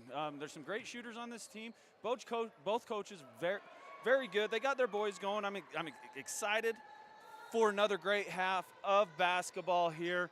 And we're going to start the half off with T. Goodman inbounding the ball for the Manila Mustangs. Scores 24-24, beginning of the third quarter. And ball inbounded to Wyatt Muir, over to Ben Lale. Back to Bracken Lale in the corner, over to Wyatt Muir. He's going to pull for three, and that's good to start off. Mustangs coming out shooting very well here. 27-24. And Raul Valle to the corner. There's Big Gonzalez right underneath. Kid's a stud. Gonzalez is just impressive, man. He's super impressive. His hands are good. His feet are good. He knows right where he's at all the time. Ben Lale get the ball here for the Mustangs. I'm excited to see what both coaches here have dialed up, what adjustments need to be made as Bracken Lale takes it in. Kind of pinned here to Brody Byrne. Underneath to T. Goodman, getting himself in trouble, or a little low under the hoop there. That's going to be a turnover for the Wildcats by Bateman. And back down to Gonzalez, number 25. Like I said, there he is. And Bateman with offensive rebound. And the finish, nope. Rebounded by Bracken Lale. Manila going to try to slow things down here. Over to Wyatt Muir. Thinking about it, Ben Lale in the corner for three, and that's down. Here comes the Manila Mustangs. 2 quick threes to open up the third quarter. 6 minutes, 40 seconds left. Score 30-26. And Brody Byrne with the offensive rebound. I missed that shot there. Sorry, that miss was by Gonzalez there. Ball brought up by Wyatt Muir. Over to Bracken Lale. Hesitating, over to Brody Byrne with a wide open jumper, and that's good. 32-26, 6:20 left in the third quarter. Vile going to slow things down for Wendover, and a quick timeout by the coach of Wendover. We're going to go 30-second timeout here. Why we got that, I'm going to give a shout out to some of our sponsors. Rocky Mountain Power, What Smart Homes. When it comes to saving money, energy efficiency is a big win. Find out how with Rocky Mountain Power, What Smart Homes. Visit whatsmarthome.com to learn more. Mustangs came out hot here in this third quarter, 26-32, but I don't think there's no chance right now they can lay down. Wendover is scrappy. They're going to come back, like I've said, 47 times. They've got 2 of the better players in the state that can get hot at any time. I mean, like I said, Valle yesterday, 7 threes against Tinnick. With Gonzalez, I think he added another 5. Man, they're streaky shooters. When they start seeing the ball go in the hoop, it's going to continue to go through the hoop. So like I said earlier, I'm excited for some of these adjustments going in. Starting off for the Mustangs, it looks like they're going to stick with that zoning. You know, they didn't run this zone early in the year, and since they've went to it, they've been competing a little more scrappy. Having them Lale twins up front, you know, it has caused a lot of grief. I don't know what happened down there. You got a match between T. Goodman and Bateman. Didn't see it, but a good finish there by Gonzalez. Ball brought up by Muir here, number 0 of the Manila Mustangs, and it does look like Manila is going to slow it down. They're going to take their time, find a good shot. Hesitation by Brackenlale, good take there, just misses. Rebound Gonzalez, off to Vile. He's going to see, missed. Missed Angel Mendoza there, streaking, wide open. Over to Vile, number 4, Daniel. Rebound by Ben Lale. Gonzalez with the miss there. They will start dropping for him. Mustang's got to bear down there. He's getting way too many open looks. Out front to Brackenlale. T. Goodman's got Bateman posted up. Got to get him the ball underneath, see what can happen down there. Over to Ben Lale. And that's picked. Picked by Gonzalez. Over to number 1, Angel Mendoza. He could pull. And there's Vile. That's one guy you don't want to shoot. And then there's the big guy right there. That's going to be a block on Goodman. Gonzalez can go to the line for 2. Got 5 minutes, 6 seconds left here in the third. Score 32-28 in favor of the Mustangs. That's going to be T. Goodman's first. Kevin Gonzalez at the line here. Taking his time.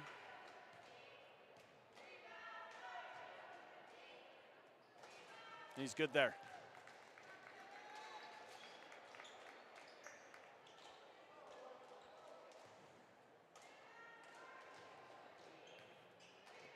And here's a second from Gonzalez. And that's off. That's going to be in favor of Black. And I've got the better angle here, and that's not correct. But Mustangs get the call here. Whitemuir bringing the ball up the front court here. Guarded by Daniel Vile. Over to Brackenlale. He's going to post up. Missed the shot there. No, over to number 2, Ben Lale. Over to Whitemuir. I'd like to see Wyatt go to the hole a little bit more here the second half. If you've watched the Mustangs, he does that quite a bit. And good look down. Brody Byrne, good move. Just comes up short. Defensive rebound by Gonzalez. Over to Vile. Bring the ball up the court here. There's Angel right there, wide open. They're going to, that sounds kind of like what the discussion was at halftime. Get the ball down low to Gonzalez. Wendover's got the size on him. There's number 4 for 3 right there. That's Daniel Vile, his second of the game. Brings the score 32-32. 4 minutes, 18 seconds left here in the third. Whitemuir for the Mustangs. Over to Brody Byrne. Kind of trapped there. Whitemuir, open look for 3, and he matches him right there. Brings the score 35-32 in favor of the Mustangs. Quick timeout by Michael Hughes, which that's going to give me a quick timeout to go over some of our sponsors. And Rocky Mountain Power, What Smart Homes. Saving energy and money is a slam dunk with Rocky Mountain Power, What Smart Homes. Visit whatsmarthomes.com here to learn more. Looks like we've got a 30-second timeout here. I said 35-32. Both teams coming out good. It looks like the game plan of the Mustangs is live by the 3, die by the 3 here a little bit. Wendovers, get the ball to Gonzalez. Get it underneath. You're bigger than the guys that the Mustangs got guarding you. Manila is a little bit undersized here. So it looks like that's the discussion at halftime. Manila's wanting to slow the ball down a little bit. They're moving, trying to be more patient with the shots. And like I said, Wendover is not afraid to go down and shoot the ball. They'll shoot the ball quick in the shot clock, and it doesn't matter who shoots it. Following that three-pointer by Whitemuir, Wendover going to bring the ball in. Number 1, Angel Mendoza into Raul Vile. Brings the ball. Manila sticks with that zone. Angel will pull from out there. Number 4, Vile, he's been on fire, and we're going right back to Gonzalez. Over to Vile. Stop, pop. Big offensive rebound by Wendover. And another one. Bateman with the strip by Brackenlale. Over to Gonzalez. Back out front. Good dish by Vile to Gonzalez. Great dish down there. Kid can penetrate well, moves very well. He did that to the Mustangs in Wendover. He picked them apart. Kind of got to the third quarter in the last game they played him, and he just took over. T. Goodman got away with the travel there. Up front to Whitemuir. He's going to drive. No call there. Over to T. Goodman. Got a little bit of a battle going underneath. Not very organized down there right now.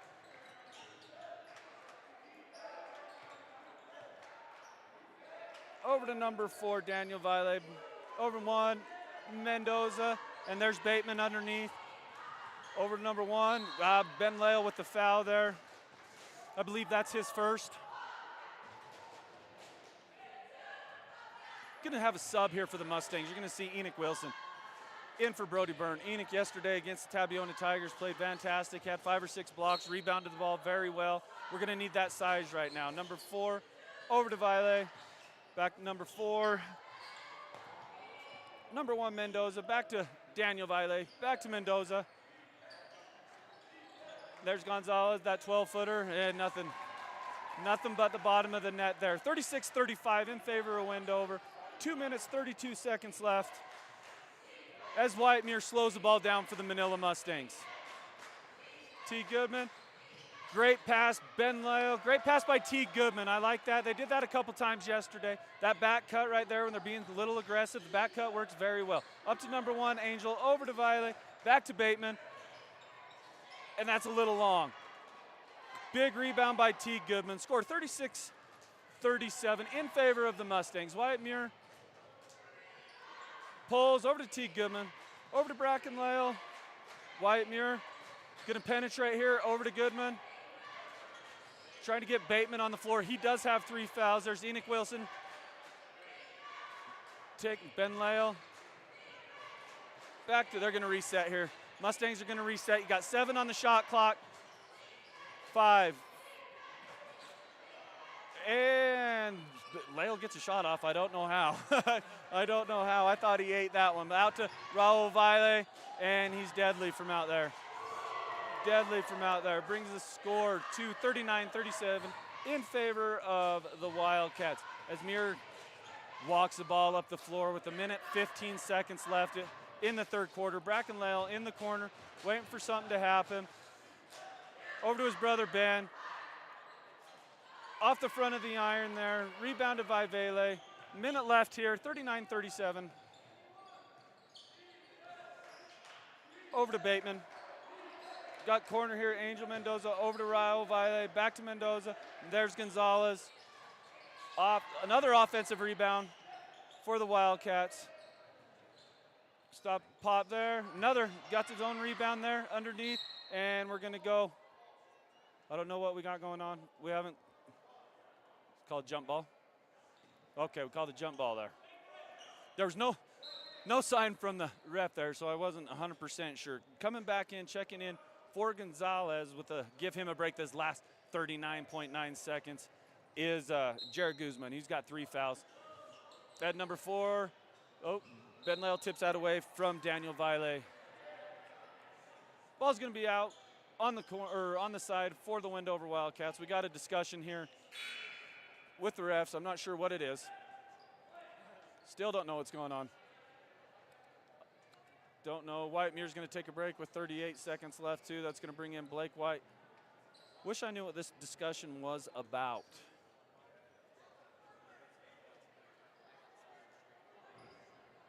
I'm thinking it's shot clock here.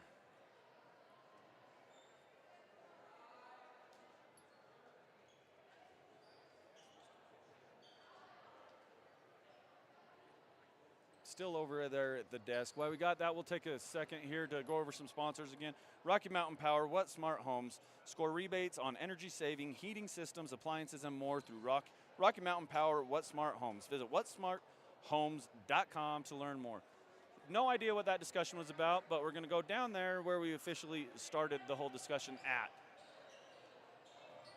In favor of Wendover. Wendover's got the ball underneath. Bateman looking. Out to Valle. Got 36 seconds left. Over to 33. Guzman got away with the double dribble there. Over to Valle. He's going to stop. And Bateman to the corner.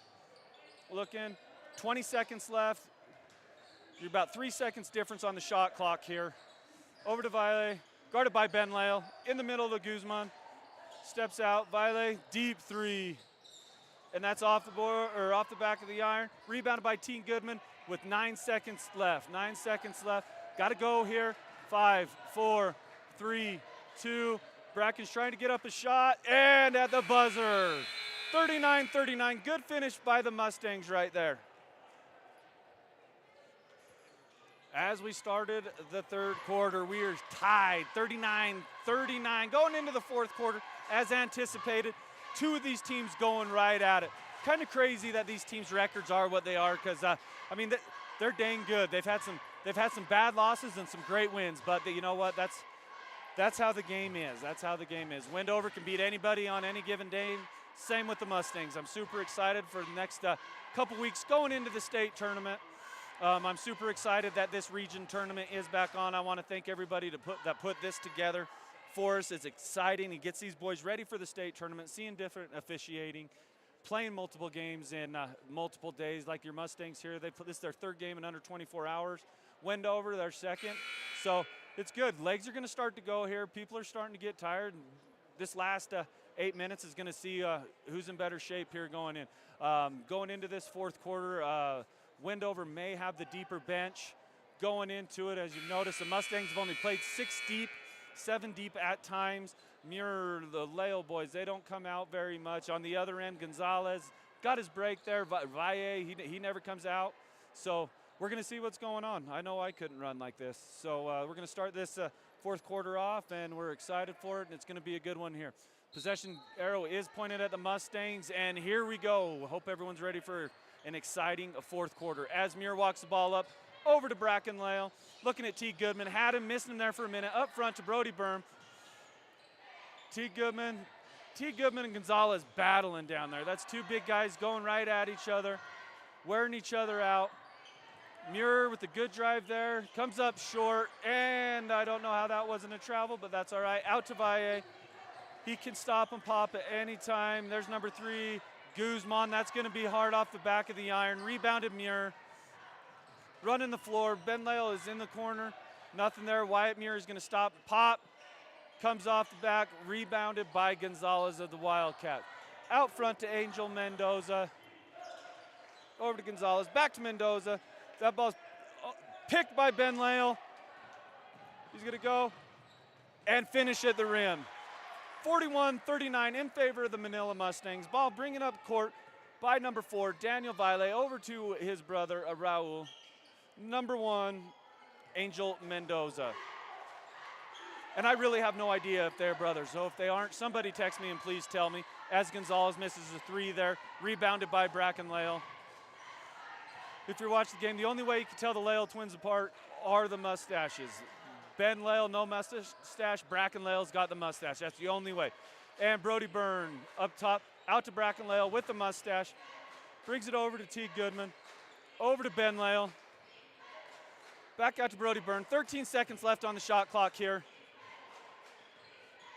And, I thought that was picked, but that's going to be a foul on Raul. It's going to reset the shot clock. 35. I think that's Raul's first foul, which it is.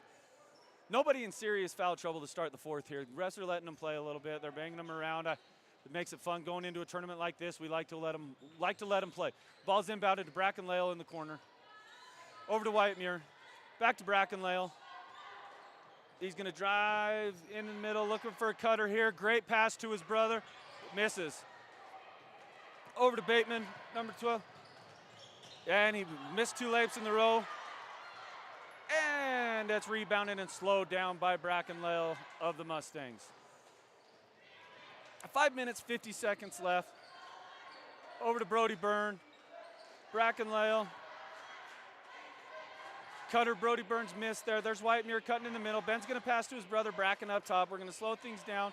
Bracken will pull from there. Ben Lale up top. 9 seconds left on the shot clock, and we threw it away. Don't really know what's going on. Passed up a couple shots there. Got to be more aggressive on the offensive end, especially against a good team that's well coached, just like this Wildcats team is. Ball's inbounded to Raul Valle. Over to number 1, Angel Mendoza. Looking. They're going to start getting the ball into Gonzalez. There he is, out front. Got a flasher there, number 5, wide open, missed him. That's picked by Brackenlale, and he's going to finish at the rim. 43-39. Quick timeout by Michael Hughes. During that timeout, we are going to go to our sponsors, Rocky Mountain Power, What Smart Homes. When it comes to saving money, energy efficiency, and a big win, find out how with Rocky Mountain Power, What Smart Homes. Visit whatsmarthomes.com to learn more.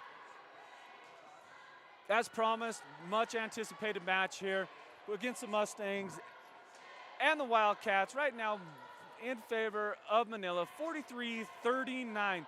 2 lazy passes there, I feel like. Difference in the game there. The Lale twins, but each of them pick them off, Ben and Bracken Lale. No, like I said, nobody in serious foul trouble here. There's 1 foul by the Wendover Wildcats, 0 for the Manila Mustangs. Like I said, the refs are letting them play.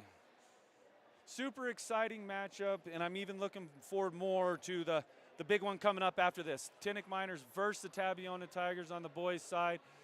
Tinnick is on fire right now. They shoot the ball extremely well. Luke Larson, one of the best shooters in the state. The Jamison kid, unreal. I think he put up 29 or something yesterday. Played out of his shoes. I know he's been playing very well. I'm super impressed with that new coaching staff they have over there at Tinnick. They got them on their toes.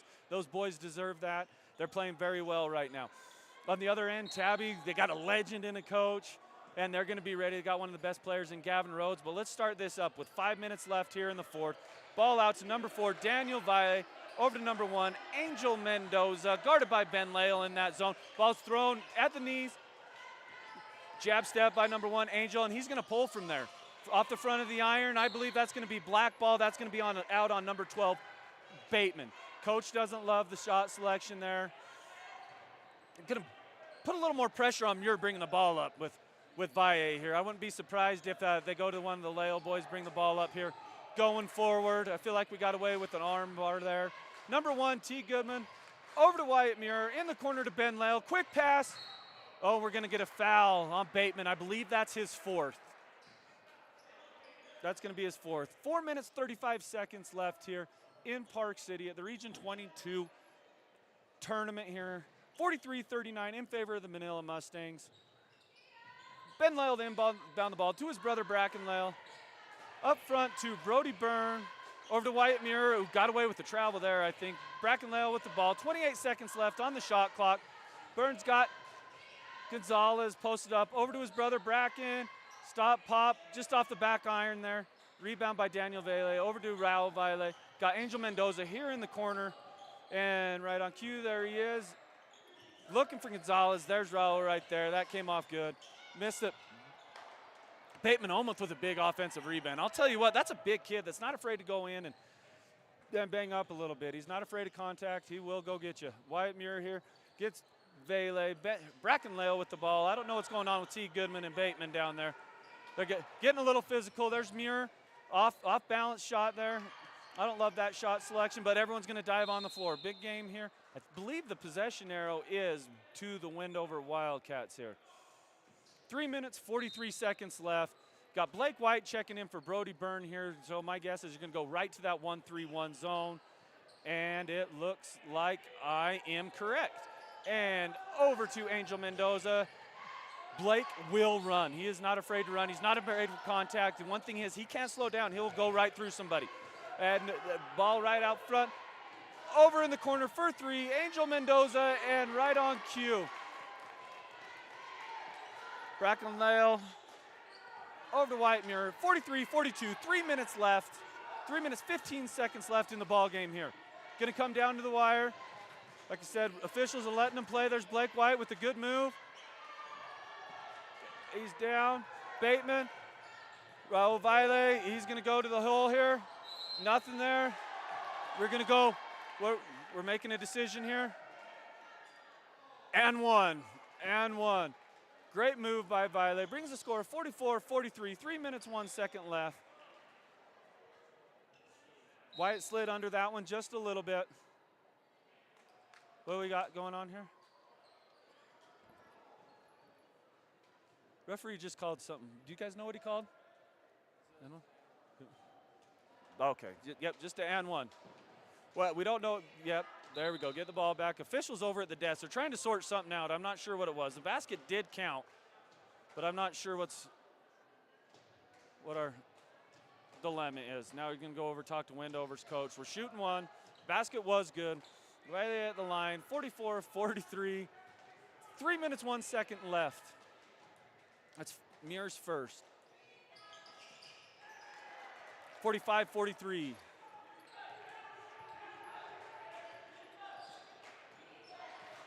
Wyatt Muir guarded by Vele. Over to Brackenley, fumbles it a little bit, needs some help there. Wyatt Muir with the basketball. Letting him play, a little bit of contact. Pass up an open three there in the corner, Ben Lale did. Into Enoch Wilson, down to Ben Lale. 9 seconds left, out to Wyatt Muir with a good drive there. Can't finish, T. Goodman with the offensive rebound, and one, T. Goodman. That is gonna be the 5th on Bateman. 45-45, tied up, 2:27 left.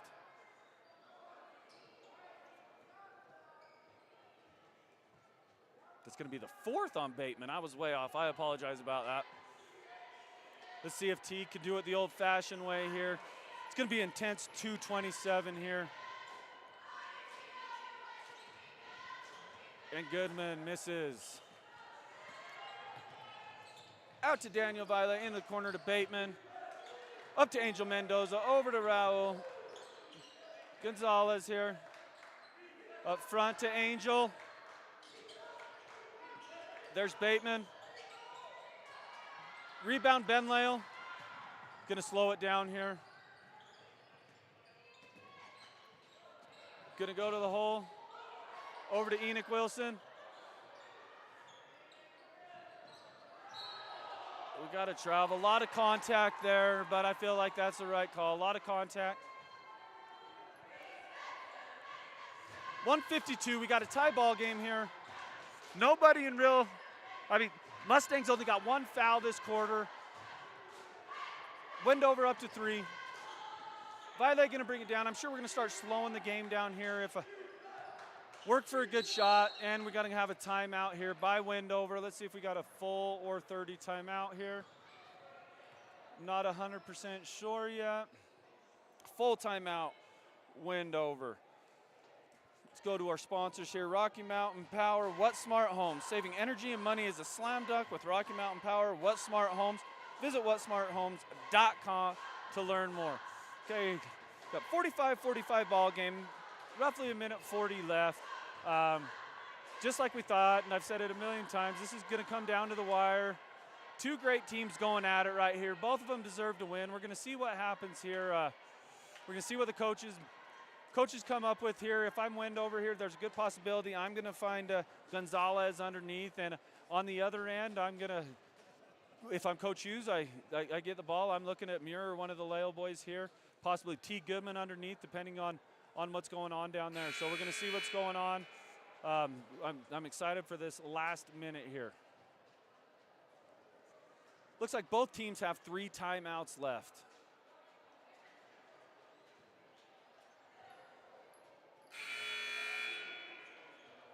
Minute 45. Wendover's going to have the ball. Yep, 3 timeouts left by both teams.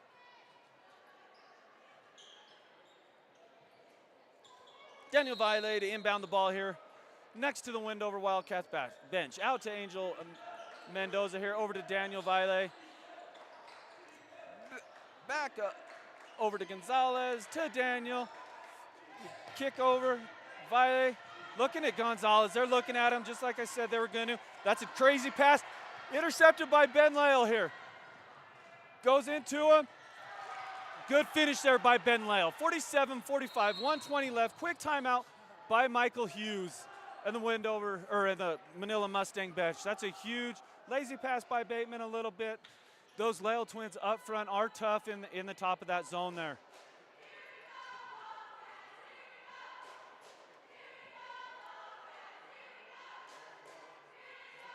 Got a full timeout here. Like I said, 47-45 in favor of the Manila Mustangs.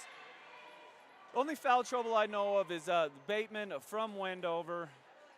He's in trouble with 4. Besides that, I feel like everyone's good. I wish I had some more stats for you. Unfortunately, I don't. But the one thing I do have is a shout out to our sponsors, Rocky Mountain Power, What Smart Homes. Lower your costs and keep your home comfortable all year round with tips and rebates from Rocky Mountain Power, What Smart Homes. Visit whatsmarthomes.com to learn more.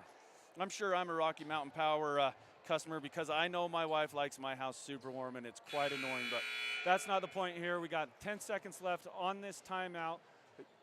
minute to play in the score. 47-45 in favor of the Manila Mustangs. If I'm Wendover here, like I said on the previous possession, I'm going to find Gonzalez, or I'm going to find one of the Valle boys going into it here. Wendover's going to be inbounding the ball here down under the Mustangs basket into Daniel Valle here. And here we go, last minute and 18 seconds going right here. Great ball game we've been watching here. And that ball is to Gonzalez. Gut tip. Oh, got a foul here. Gonzalez just rolled his ankle. Ankle, knee. I'm not sure who that foul was on. Got Enoch Wilson. Minute 8. Gonzalez is a dude here. Twisted up on his knee there. Give him a second. He's had a great ball game so far. Great ball game. One of the better players in the state, like I have stated. Fun kid to watch play. Really fun kid to watch. Matter of fact, this whole Wendover team, they are fun. Let's see what we got here. 47-45 on the scoreboard here as Gonzalez shoots the first one. And that's nothing but net. Ice in the veins here. Wendover's coach pulling over Daniel Valle and Angel Mendoza here. See what they got to say to him. Going to switch up the defense a little bit. And he misses, and that is going to stay black ball. 47-46, 107. Imagine there's going to be, yes, there's going to be pressure here from Wendover. If you watched Manila a couple weeks ago, they did struggle with some of this pressure. So, will they break it here pretty quick? Muir's going to take this to the hole. Wilson with the big, strong finish. Great pass by Wyatt Muir. Love that pass by Wyatt Muir. Good finish by the sophomore, the lanky sophomore, Enoch Wilson. Daniel Valle up front, 50 seconds remaining, 49-46 on the scoreboard. Number 1, Angel Mendoza up front. Over to Daniel Valle. Guarded strong by the Leo boys. Ooh, almost got away with one there. Bracken getting a little aggressive here. Got 15 seconds on the shot clock. There's Gomes. No foul called there. Big rebound, and that's going to be black ball. Enoch Wilson, that's going to be out on Gonzalez. 31 seconds left. Wendover faithful is letting the refs know. I had a good look at it up here. Could have went either way. And you're going to see the pressure here again. 31 seconds left on the shot, or in the score. T. Goodman here. That's a tough pass back underneath that basket there. Coach Hughes might have to use a timeout here, but he's yelling timeout. There it is. Timeout, 22 seconds left. 46-49 ball game. Coach Hughes called timeout there for about 13 seconds, but we finally got it. 22 seconds left, 46-49. Both teams, I believe, are down to 2 timeouts here. 2 timeouts. Manila's going to have to take care of the ball. Going to have to take care of the ball here. I believe the ball's going to be out half court here. Matter of fact, that's what Wendover's coach is asking right now. Exciting matchup coming up right after this game. I mean, they just keep getting better and better. You got the championship between the Lady Tigers coming up right after this game. Sorry, lost you there for a second. Lady Tigers versus Rich Rebels. Going to be the championship game on the girls' side. Got Rich's announcers getting ready to go. They're ready to kick me out. But this has been a great game, and thanks for listening to my voice for the past hour and a half. We sure appreciate you guys, and we sure appreciate our sponsors. Rocky Mountain Power, What Smart Homes. Lower your costs and keep your home comfortable all year round with tips and rebates from Rocky Mountain Power. What Smart Homes. Visit whatsmarthomes.com today to learn more. 22 seconds left in your ball game here. Manila Mustang's going to inbound. You're going to have some pressure here. My guess is they're going to try to get the ball to White Mirror, Bracken Lale. Going to set our picks up top.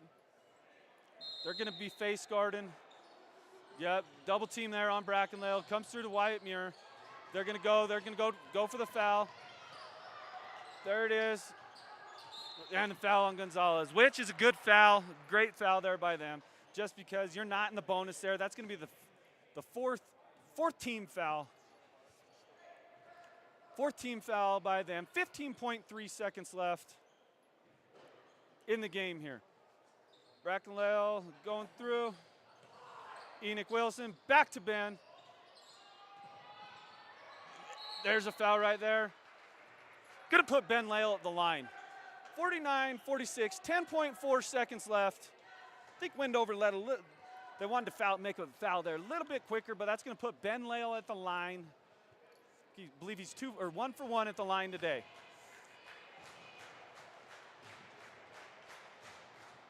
Then ice in the veins there. That's gonna give you a 4-point lead, 46-50 on the scoreboard. 10.4 here. That's gonna put, and 10 seconds left. 5. Vele for the deep one. Off the back of the rim here. 2 seconds, and that's gonna be your ball game. 0-0 on the clock. Manila Mustangs pull it out, 50-46. Thank you guys for joining us. We'll have a great day. This is a Rocky Mountain Power Watt Smart Homes presentation of the Utah High School 1A Region 22 basketball tournament on MyLocalRadio.com. WattSmart is Rocky Mountain Power's energy efficiency program. WattSmart provides rebates to residential customers for energy efficiency upgrades made around the home. Devices and appliances that use electricity in your home can usually be made more efficient, and that can save you money and energy. When you decide to make upgrades, we have rebates available for you. Visit wattsmarthomes.com today. And now a message from the experts at Bear Lake Realty. Welcome to Bear Lake, the Caribbean of the Rockies. We are your Bear Lake experts. We have everything from Eden Ranch, which you see here, to 7 Mile up in St. Charles, to Water's Edge in Garden City, and Legacy Beach, and the Reserve. It's been with us forever, and what a beautiful access to the lake that is. So anything you need Bear Lake wise, make sure and contact us, Bear Lake Realty. MyLocalRadio.com would like to thank today's broadcasters for taking time away from their regular daily jobs and professions to help us bring the Region 22 basketball tournament to you.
The proceeding has been a wholly owned production of MyLocalRadio.com and Cook Brothers Broadcasting, LLC, no portion of which may be used or rebroadcast without the express written consent of Cook Brothers Broadcasting, LLC. Thank you for joining us for this sports presentation on MyLocalRadio.com.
Okay, here we are. Championship game. I can hear you. Okay, yep, I got you too. Just really quick while they're doing the starting lineups, for anybody streaming this game, if you are hearing myself and Chase, you are on the Tabiona broadcast. If you do not hear Chase and I, you are on the Rich broadcast. So there are two separate links, one for Tabiona, one for Rich. So if you're having troubles not hearing who you're used to hearing, go to the other one.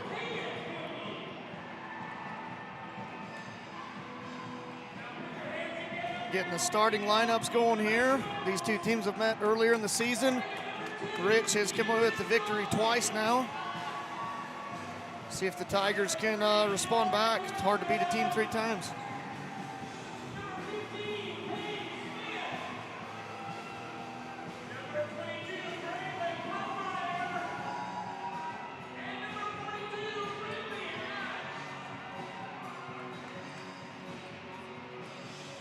Rich coming into this game 20-2 on the season. Tigers are 18-4. You know, Rich has beat us twice, but they've been good games. They've been close games every time. Yep, and I expect the same exact thing here on this one.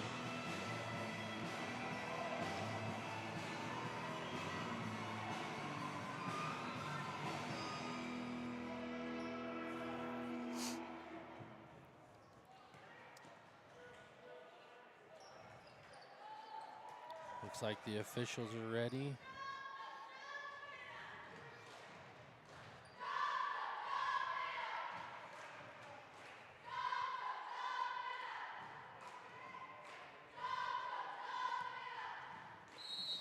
And here we go. Tip-off coming our way.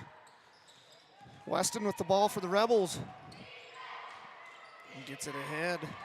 Smith back to Weston. Weston on top. Jolly with the ball on top. Back over to Weston, left side. Drops it down. Hatch inside, knocked away. Tiger basketball here. Joy Giants inbound. If they keep that up all night, they'll do all right. They shut that baseline off. She was headed through there, and they didn't allow her. That's something they got to keep in mind. Pippy with the ball, left side. Peyton Pippy back up top to Giants. Tigers with 4 out around the perimeter. All 5 actually around the perimeter here. KP with the ball. Cadence Pippy sees a lane. Dishes to Sanders. Sanders back to Pippy. Pippy to Giants. Tigers moving the ball around. Rhodes. Pippy. 8 seconds on the shot clock. Tigers have got to get one off. Here's Giants. KP cutting through the lane. Rhodes. And she can't get it to drop. It's going to be off Rich. Good battle from Michaela under there to keep that alive and keep it here. Tigers will inbound under their own basket here.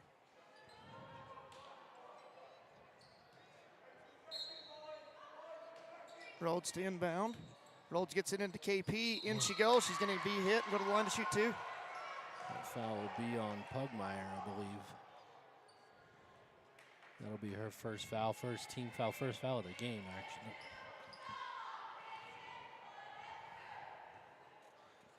So we'll see if these girls can cash in from the line tonight. First one's good. Nothing but net on that one from Cadence Pippy.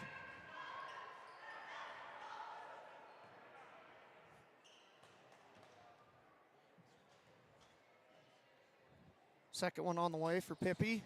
Misses that one. Hatch gets a rebound for the Rebels.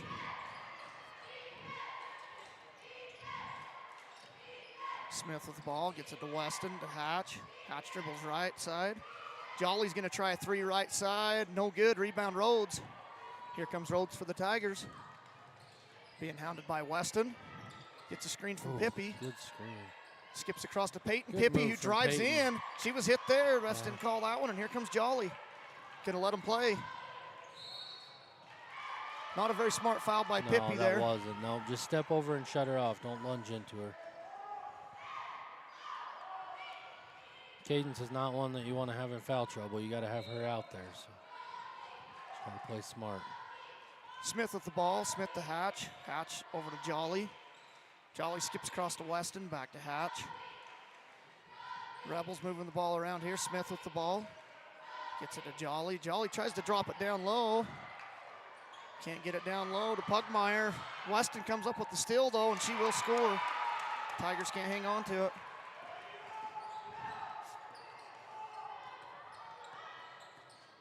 Comes Rhodes being hounded by Weston again. Hits Gines on the wing. Double dribble by Gines. And Coach Fabrizio is going to go to his bench early. Here comes Bella Gines, who had 21 points last night for the Tigers. Yeah, Big game. She played great last night. Let's hope that some of that carries over into today. Weston with the ball on top. Over to Smith, back to Weston, working it around. Jolly's going to try another three, left side. No good, rebound. Peyton Pippy comes up with it, and here she comes for the Tigers. Peyton gets a screen. Here comes Cadence Pippy. Oh. Just got a little out of hand. Yeah, Here comes... she had Bella. She thought Bella was higher than she was. Bella dropped into that corner to get a little more open, and KP didn't realize it. Talia Allred now checks into the game. She had a big game as well yeah, for the the Tigers. other spark yesterday. She ended with, what, 16? 16 points. Weston with the ball here for the Rebels. Over to Smith, back to Weston. Weston. It's over to Jolly and then to Pugmire. Weston thinks about it. She's going to drive down the lane. Dish. No good. Hatch, comes up with the rebound. Gets it back to Weston. Weston to Jolly. Back to Weston. Cutting through Pugmire. And then there's Hatch with a 15-foot jumper from the side. No good. Tigers have got a rebound. Smith got that rebound and stuck it right back in. If they keep giving up offensive rebounds, it's going to be a long night for them. So here's Rhodes with the ball. Rhodes to Allred, to Bella Gines. Bella's going to drive it again. She's stopped. Here comes Rhodes. To Pippy, back to Rhodes. Rhodes is going to drive now. 10-foot jumper off the glass, no good. Rebound. Rebels come up with it. Allred fought for it. They got to get back, though. Rebels are running. Jolly to Weston. Weston. Good hands from Bella. There she is again. She's good at getting those hands on the ball. She's going to go up. No good. Rebound Pippy. She's going to score for the Tigers. Good follow by Peyton Pippy there. Yeah, great follow. Good hands from Bella to even get that steal and get the fast break opportunity. Oh, she had her sealed down there. That was a good pass. Good move by Brinley Hatch for the Rebels underneath. And a good pass from Weston to see her open down there. She sealed her off perfect. Rhodes to Pippy to Gines. Gines in the corner. Screen from Sanders. Hits Rhodes. Rhodes back to Gines. She's going to try a three from the top. No good. That's going to be off the Rebels there. It's going to stay with the Tigers underneath. Good shot by Gines. That's what we got to see her do. Yeah, that's a good firing. look. Yeah, that's a good look. Into the game for the Rebels. Cassandra Argyle checked in for, looks like Kira Jolly. Peyton telegraphed that one. That was an easy pickoff right there. Braylon Pugmire stole that one and scored. Looked right at it. Rebels on top, 8-3. Macy Rhodes with the ball on top, getting a screen. Gets Bella Gines. She tries to throw it to the ref. Man, there's a couple of passes right there that I don't understand. I mean, they weren't even close. Girls are acting a little nervous here, it seems like.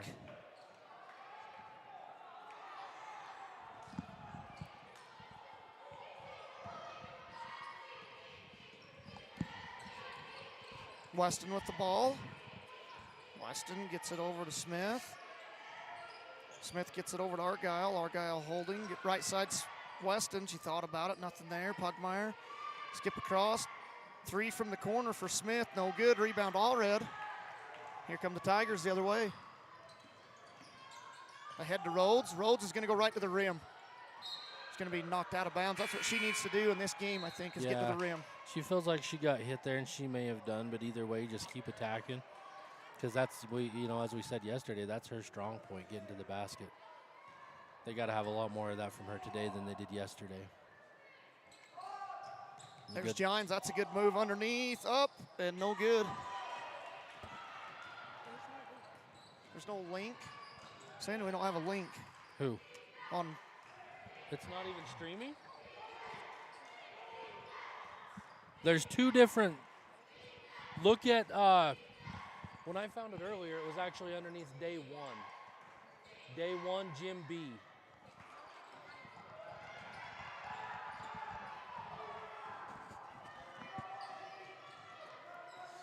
Gines with the ball here. If I can find it. Gines to Bella Gines to Rhodes. Rhodes to Cadence Pippi. She's going to drive in now. And she'll be hit on the arm. Looked like that foul was committed by Cassandra Argyle. So Cadence Pippi will go to the line to shoot 2.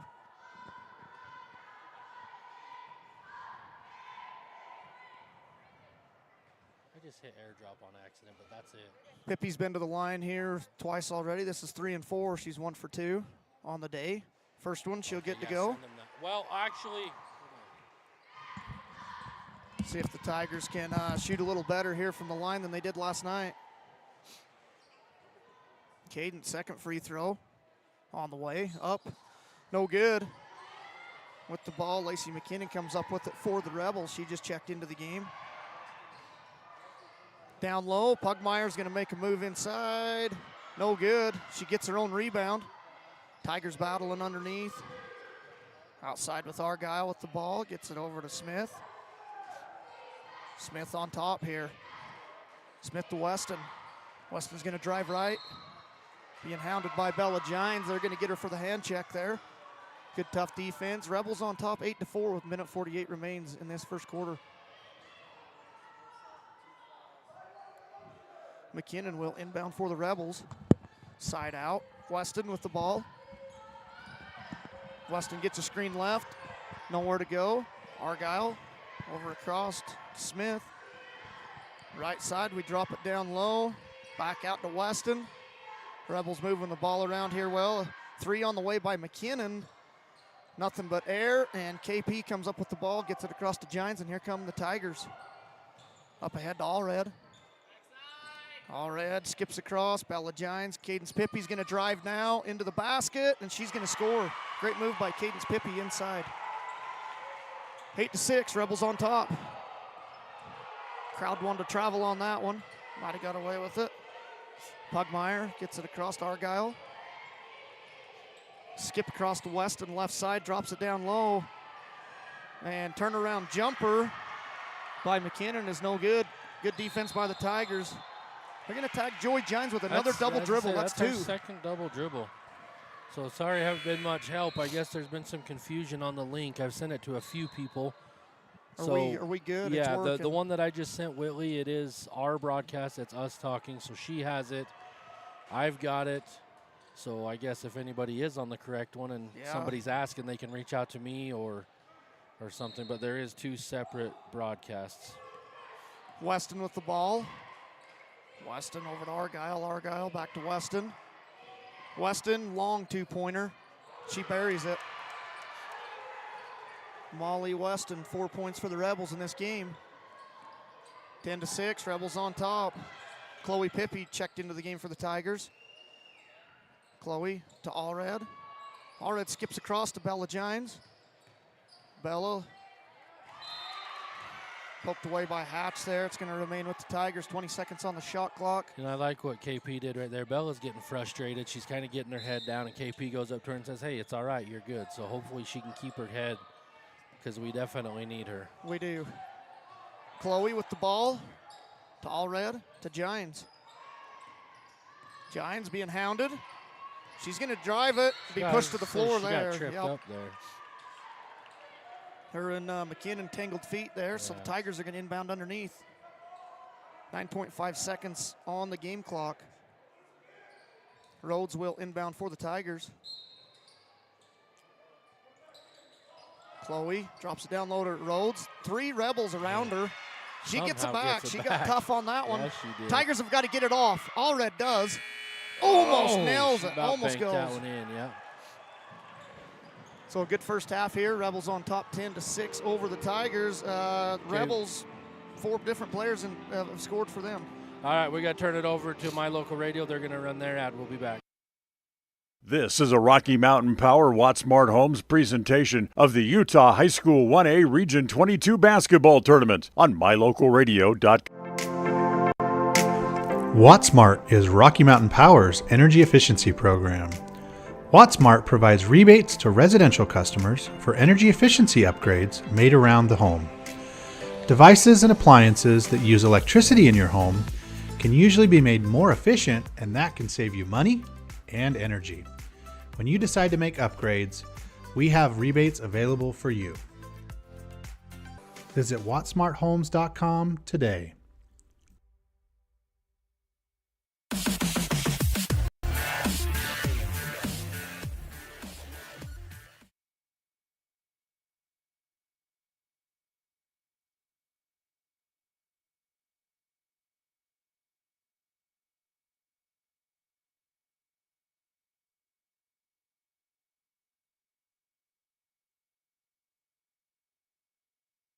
Tiger, you just Okay, muted yep, us. we're on now. Oh, we're on now. Tiger basketball coming out. Bella Gines to inbound. Gets it into Rhodes here. Rhodes ahead to Gines. Here comes All Red right side. All Red looking inside to Rhodes. Bad pass there.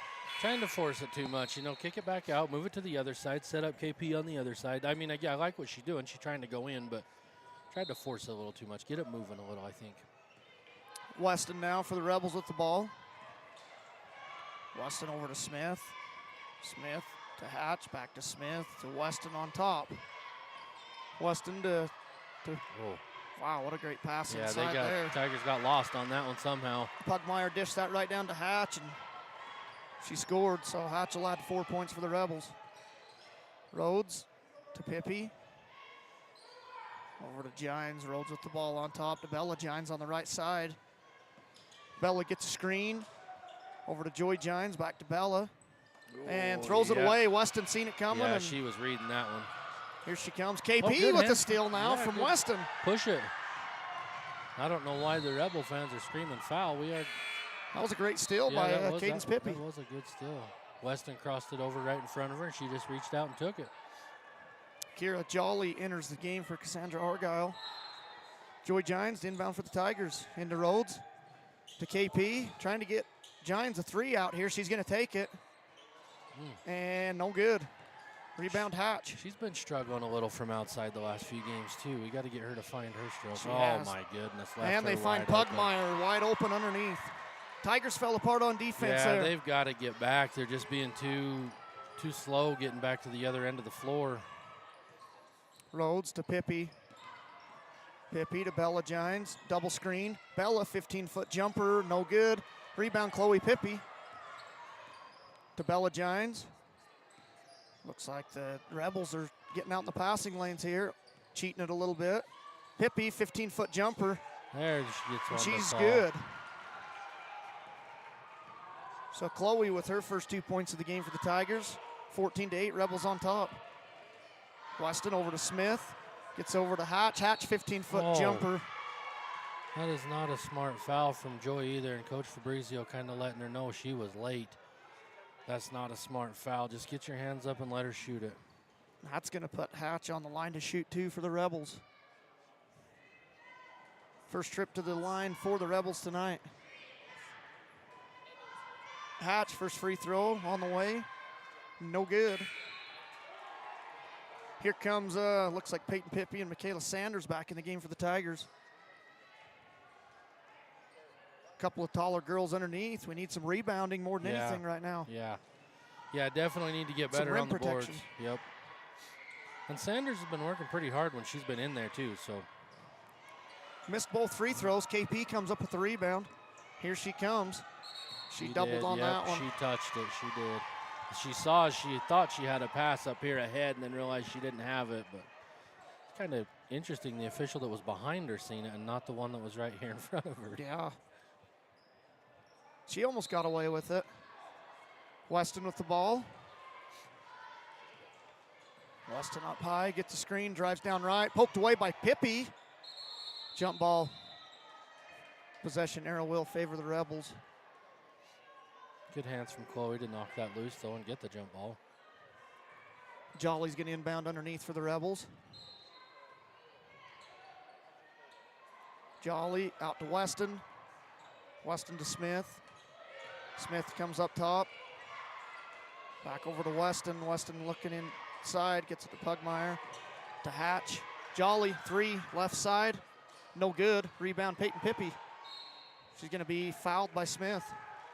Got her reaching in the cookie jar there. Yeah.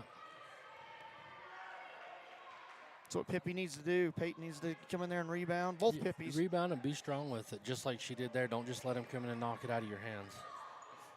Rhodes with the ball on top. Rhodes hits Cadence Pippy. Cadence drives right all the way to the basket. She's going to go back to the line to shoot 2 more. This will be her 6th trip to the line tonight. 5 and 6 coming.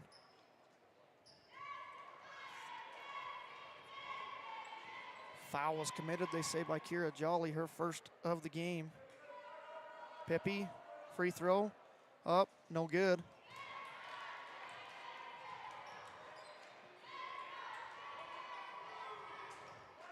Got 3 Pippies in the game, the only 3 to score right now. Chloe, Cadence, and Peyton all with points. Second free throw, rims out. Macy not switching it up there inside, almost got the ball.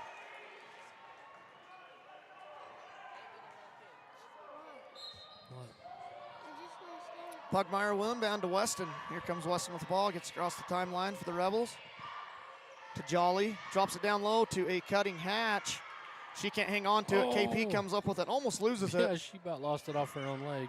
And here come the Tigers with some numbers. Chloe's gonna stop and pop a 3, nothing but air on that one. And here comes Molly Weston. The Tigers are having a hard time getting the ball in the basket tonight. They're not hitting, can't get very many shots to fall. They're not, but it seems like they're really off. So knocked out of bounds. Cadence Pippy almost come up with a steal there. Kira Jolly inbounds. Hatch off the glass, scores, Pugmire. That's 6 points for Braylon Pugmire for the Rebels. Rhodes with the ball, gets a screen from Sanders on top. Hits Chloe Pippy. Chloe across to Peyton Pippy. Peyton's gonna drive left, hit Chloe. Over to Cadence. Cadence is gonna drive again. She's attacking that rim, but she's blocked, and here come the Rebels. Well, and when you've got Pugmire and Hatch down there, they're both so tall and long, it's hard to get anything up over them. Great shot blockers. Yeah. Pugmire battling inside, trying to get open. That's a kick ball. It's going to stay with the Rebels here.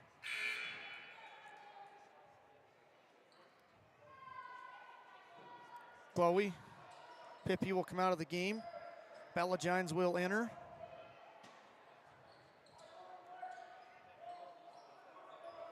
Talia Allred also checked in for the Tigers. Jolly inbounds to Weston, back to Jolly. Jolly drops it down low, up high to Weston for 3. Rims out. Going to be a jump ball, man. They're going to let that one go, weren't they? Possession arrow favors the Tigers. Good job on Allred for getting in there and getting her hands on that ball. Yeah, absolutely. Lacey McKinnon into the game for the Rebels here. Here comes Rhodes with the ball. Rhodes forces out one to Gines. She comes up with it. Back to Rhodes. Rhodes to Peyton Pippy. Peyton right side. Up top to Gines. To Allred. Allred looking. Nowhere to go. Back to Peyton. 10 seconds on the clock. Here comes Bella. Oh, not sure. That was hit there. She's going to hit on the arm, but they weren't going to call that one. Knocked out of bounds. 9 seconds on the shot clock. Allred will inbound for the Tigers. Ref trying to get her to take a half a step to the right. Not sure that would have mattered much there. Coach Fabrizio's got a 30 seconds, so while we're at the timeout, I'm going to read this sponsor for My Local Radio. From Rocky Mountain Power, Watt Smart Homes. Watt Smart Homes is Rocky Mountain Power's energy efficiency program ready to help save you money on your power bill. Lower your costs and keep your home comfortable all year round with tips and rebates from Rocky Mountain Power, Watt Smart Homes. Saving energy and money is a slam dunk with Rocky Mountain Power, Watt Smart Homes. Score rebates on energy-saving heating systems, appliances, and more through Rocky Mountain Power, Watt Smart Homes. When it comes to saving money, energy efficiency is a big win. Find out how with Rocky Mountain Power, Watt Smart Homes. Visit wattsmarthomes.com to learn more. Allred with the inbound here for the Tigers. Trying to get Rhodes on the backdoor cut there. Rebels knew what they were running. Here Yeah, comes Bella they did. Gines. All red. 3 seconds on the shot clock. She's got to Here get we it go. off. No, she tried, but she got blocked. I think that was Jolly on the block there. Coach Fabrizio wanting his team to get up here, put a little pressure on the Rebels. I think they need to. But, you know, don't get beat back, obviously. But I think they need to put a little pressure. It seems like it's been a little too easy for Ridge so far. Here comes Weston. Weston being hounded. McKinnon with the ball now. Back to Weston. Weston gets it to Hatch. Hatch is going to drive left, kick out. 15-foot jumper on the way by McKinnon, no good. So they need to do a better job on the rebounds. They've done a pretty good job down there, but they don't finish the play. It allows Ridge to have 2 or 3 opportunities at the basket. See, and I like this move. Here comes Adri Fabrizio. I feel like Sanders could have stayed down there and just grabbed that rebound. Yeah. For some reason, she jumped in the air and kind of went off of her. Right back into Jolly, though. They left her. Nothing, almost barely hit the rim, but Allred comes up with it. Here she comes. She's going to go. She thought about it, kicks out to Bella Gines, back to Peyton Pippi on top, hits Rhodes. Rhodes is going to try a 3. Pretty silent last game. Yep. She misses that one. There's Bella again. Well, that ref called a jump ball, and 2 Tabby girls had a hold of it, so I don't. Yeah, typically that's a travel. Yeah, I mean, he had already called the jump ball before the Rich girl put her hands on it, but either way, jump ball, it'll be Rich basketball. Tigers with full court defense right now. Weston gets the ball, throws it up to Pugmire, ahead. Oh, and Peyton didn't drop. She got beat back. Argyle gets it up top to McKinnon. McKinnon drives, 5-foot jumper. Coach Fabrizio's upset, thought they missed a travel on the baseline. I think he's right. I thought I saw it too, but. Adri Fabrizio's going to drive down the lane. She's going to be hit. Oh, almost makes that it. got it to go in. There's been a lot of contact. A lot of contact. It's kind of just been let go. Argyle to Weston, back to Argyle. Over across to McKinnon. She's going to drive in again. No contact there, and they call the foul. That's what's frustrating, especially if you're, Adri in that position, because that foul just went on her.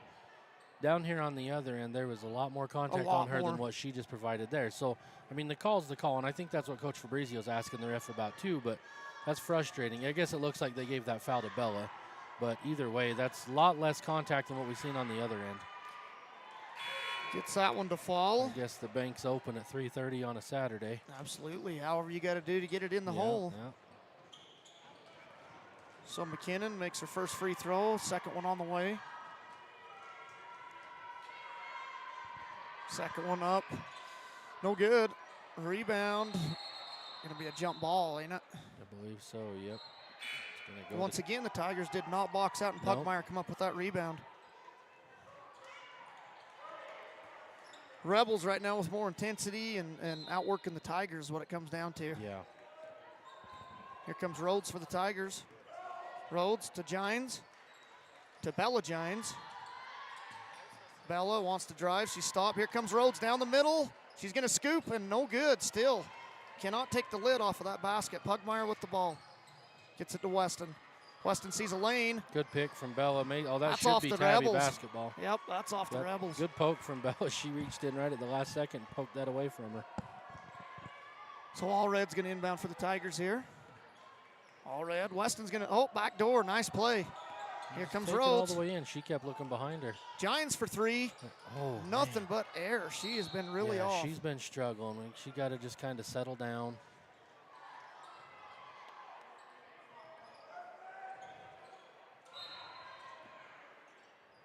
So here's Weston with the ball. Tigers with that full court defense. McKinnon now with it. She brings it across the timeline. Tigers putting some pressure. Oh, here comes Pugmire down the lane. Good. Oh. And Smith comes up with the rebound, gets it to Weston. Yeah, again, the offensive rebound. Somebody's got to. Joy was trying to get in front of her, but couldn't do it. I think that's off the. Who poked that? Talia Allred? poked that out, yep. So Rebels will inbound side out down in the corner. Pugmire's going to inbound for the Rebels. 19-8, Rebels on top, minute 17 remaining. Cadence Pippi will check into the game for Adri Fabrizio. Into Weston. Oh, you can't just. Weston for 3. Back iron. Here comes Bella Gines. Long rebound, and she's going to go to the hole. She'll be fouled. She'll go to the line to shoot 2. Foul committed by Cassandra Argyle.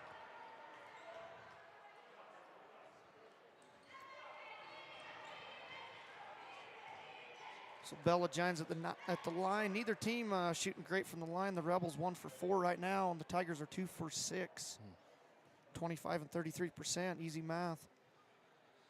And Bella can't connect.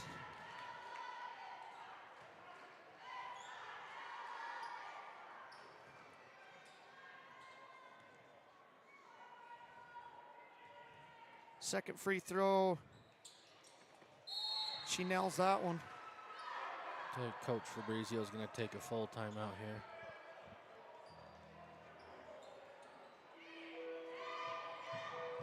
So Bella Giants, that was her first point of the game as well, that free throw. Yeah, she's been pretty quiet tonight for the game that she had last night. Rebels are they're moving the ball around well. They've got 5 players that have scored on their team, so they're getting points moved around quite a bit. Big thing with the Tigers, I think, is rebounding right here and not throwing the ball away. Yeah, exactly. Rebound is huge. They've given up way too many offensive rebounds. I don't know what the number is, but I'm sure it's pretty high percentage of second chance points off of offensive rebounds for Ridge. So if they can clean that up, then somehow get the lid off of this rim, they can climb right back into this game. I mean, it's only a 10-point game. You're still obviously way early, only the second quarter, but it's going to have to start on the defensive end with the rebounds. Tigers need to come out here and cut this deficit to single digits before going into the locker room. Minute 8 remains in the second quarter. Rebels ball underneath. And the Tigers are going to put this full court pressure on. Try to force a turnover here. Weston pops to the ball. Guarded by Allred. Comes Weston across the timeline. Might have got away with a carry there. They drop it down low. Argyle with it. Up top to Smith. Smith's going to drive left. Kick it out to McKinnon. McKinnon looking underneath. Pugmire fighting inside. Yeah, her and KP's battle pretty good down there. There she kind of finally come out. Smith or Weston with the ball. Argyle's going to try a 3. She's going to nail it. Tigers not getting out on those. Here comes Allred to Gines. Up top to Rhodes. Rhodes to Bella Gines. Over to Cadence Pippi. To Gines. To Rhodes. It's good ball movement, but no, there we got a cutter. I was going to say nobody's moving. You're just passing it around the wing. Everybody's got to move. Had 5 inside there. Somebody's got to do something here. You're down to 10 seconds on the shot clock. Inside to Rhodes. Cadence Pippi cutting down, hits Joy Gines. She gets blocked on a 3. Now she's going to drive inside and be hit on the arm, go to the line to shoot 2. It's good awareness to stay with it, recover it, and now she's going to try to get a chance to go to the line. Maybe she can get these free throws in. Maybe that'll help her confidence a little bit.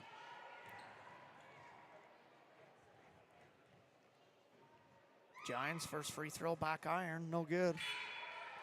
Kind of rushed that shot, it seems like. Yeah, and that's hard too. You watch all these free throws miss. You see Coach Fabrizio's a little frustrated. You know, I mean, there's not much you can do when it comes to the free throws. The girls just got to get them in.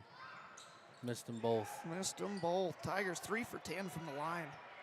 And they get it ahead to Argyle wide open. The Tigers cannot allow that to happen. No, there was not enough. That shouldn't have happened. Nobody was watching back. No, that little of time on the clock. It's on a free throw. It's not like they even had to inbound it. I mean, yeah, we had nobody back here. What happened? Are you ready? Welcome to day 1 of the Utah High School 1A Region 22 basketball tournament, presented by Rocky Mountain Power, Wattsmart Homes, and by MyLocalRadio.com. From the tip-off to the final buzzer, it's going to be a tournament to remember. Get ready for the Utah High School 1A Region 22 basketball tournament, brought to you by Rocky Mountain Power, Wattsmart Homes, and by MyLocalRadio.com, where champions are made. Game, but especially with 4 seconds left, I mean, that can't happen. So we'll see what kind of plan they draw up at halftime, and hopefully they can come out with a little bit better second half. If I know Coach Fabrizio, he'll get them going here. Yeah, I don't think, by no means, I don't think they're out of it. I mean, our girls are good enough. They can come out and they can fight back and climb into this game, but it's going to have to start again by rebounding. It does. Rebounding. We've had a couple of bonehead plays down here, passes to somebody that no one was even close. You can't have that. You got to clean those little things up, those little mistakes. Things will start rolling for you. And I don't know if it's just because it's the championship game, first region championship game in 20 years. Yeah. Our girls make it there. Seemed to me in that first quarter especially, they had the jitters, they had the nervousness. Yep, and you could be 100% right. I mean, it kind of feels like just a normal game, I guess, but I don't know if it's maybe because, myself not used to this region tournament atmosphere, so it's got a different feel to it, but I think you're probably right. Obviously, these girls know they're playing for a region championship. Sure. So that probably plays a big factor into it, but you got to find a way to calm your nerves, come out and play your style of ball. Get yourself back in this game and try to get one. And hopefully they can manage to do that in this second half. That's only going to prepare them for the state tournament by having these region tournaments. Oh, yeah, because, and they're going to meet Rich there's a pretty good chance they'll meet Rich at state, too. So absolutely. You got to, it's good for them. So, should we take a little break here? We'll come back to start the third quarter. Sorry.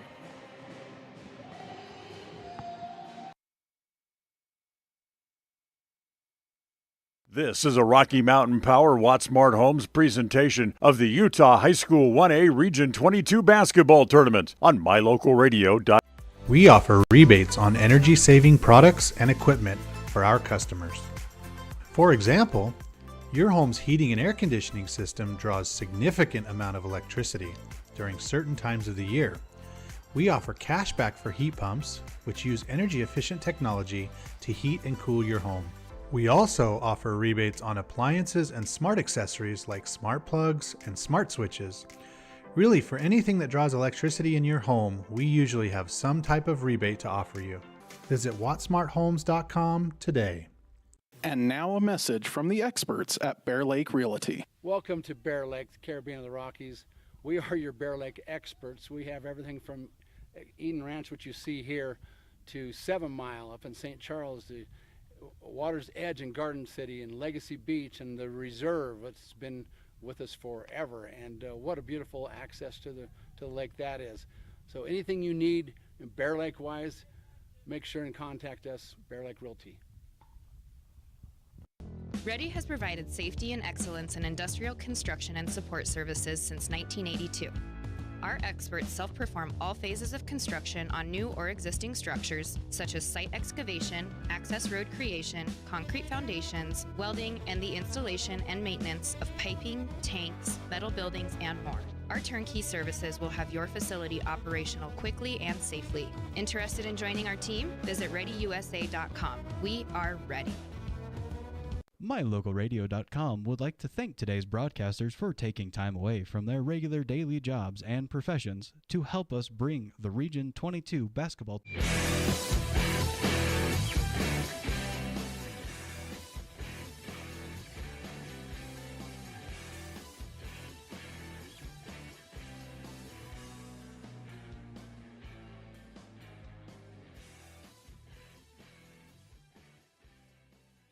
The proceeding has been a wholly owned production of MyLocalRadio.com and Cook Brothers Broadcasting, LLC, no portion of which may be used or rebroadcast without the express written consent of Cook Brothers Broadcasting, LLC. Thank you for joining us for this sports presentation on MyLocalRadio.com.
Okay. So we're live here. We're good? Okay, perfect. Weston with the ball for the Rebels. Here we go, third quarter. Okay, thank you. Weston drives all the way in. No good. Rebound Smith. They're going to hit KP with a foul on that one, reaching in. Once again, Tigers not boxing out to start this third quarter. Yeah. That halftime went quick, didn't it? It did go fast. Didn't even get a chance to go do any workouts up here in the weight room or anything. Jolly inbounding here for the Rebels. Underneath, poked. Yep, Talia almost come up with that steal. She'd have had a layup there if she'd have got it. Well, maybe. I don't know. That's just pretty quick. Pugmire to Jolly. Jolly, 3, right side. No good. Once again, rebound. Smith inside. 4 Tigers around her, but they can't come up with it. So that's 2 right here on this first possession of the half. Wish we'd have kept stats on those offensive rebounds. I'll bet Rich has a lot. Pugmire inside. Nowhere to go. Weston's going to drive right. Jolly, right side. Throws it inside to Hatch. Blocked by KP. Great block by Cadence Pippi, and here she comes. She's going to just keep going. There she hits Rhodes. Rhodes drives left. Scoop. Still scoreless for Rhodes. She can't get it going. Allred comes up with it. Official's got someone underneath reaching in to try to poke that away. How Mace had Allred wide, Talia wide open in the corner too, just wasn't able to see her over there. Saying Kira Jolly had a push underneath. I missed it. Or maybe that was on Weston. That might have been on Weston. Got number 3 on the board. They must have got her on it. They might have got, that's going to be a block on Weston. One. That's 2 quick fouls for her. Yep.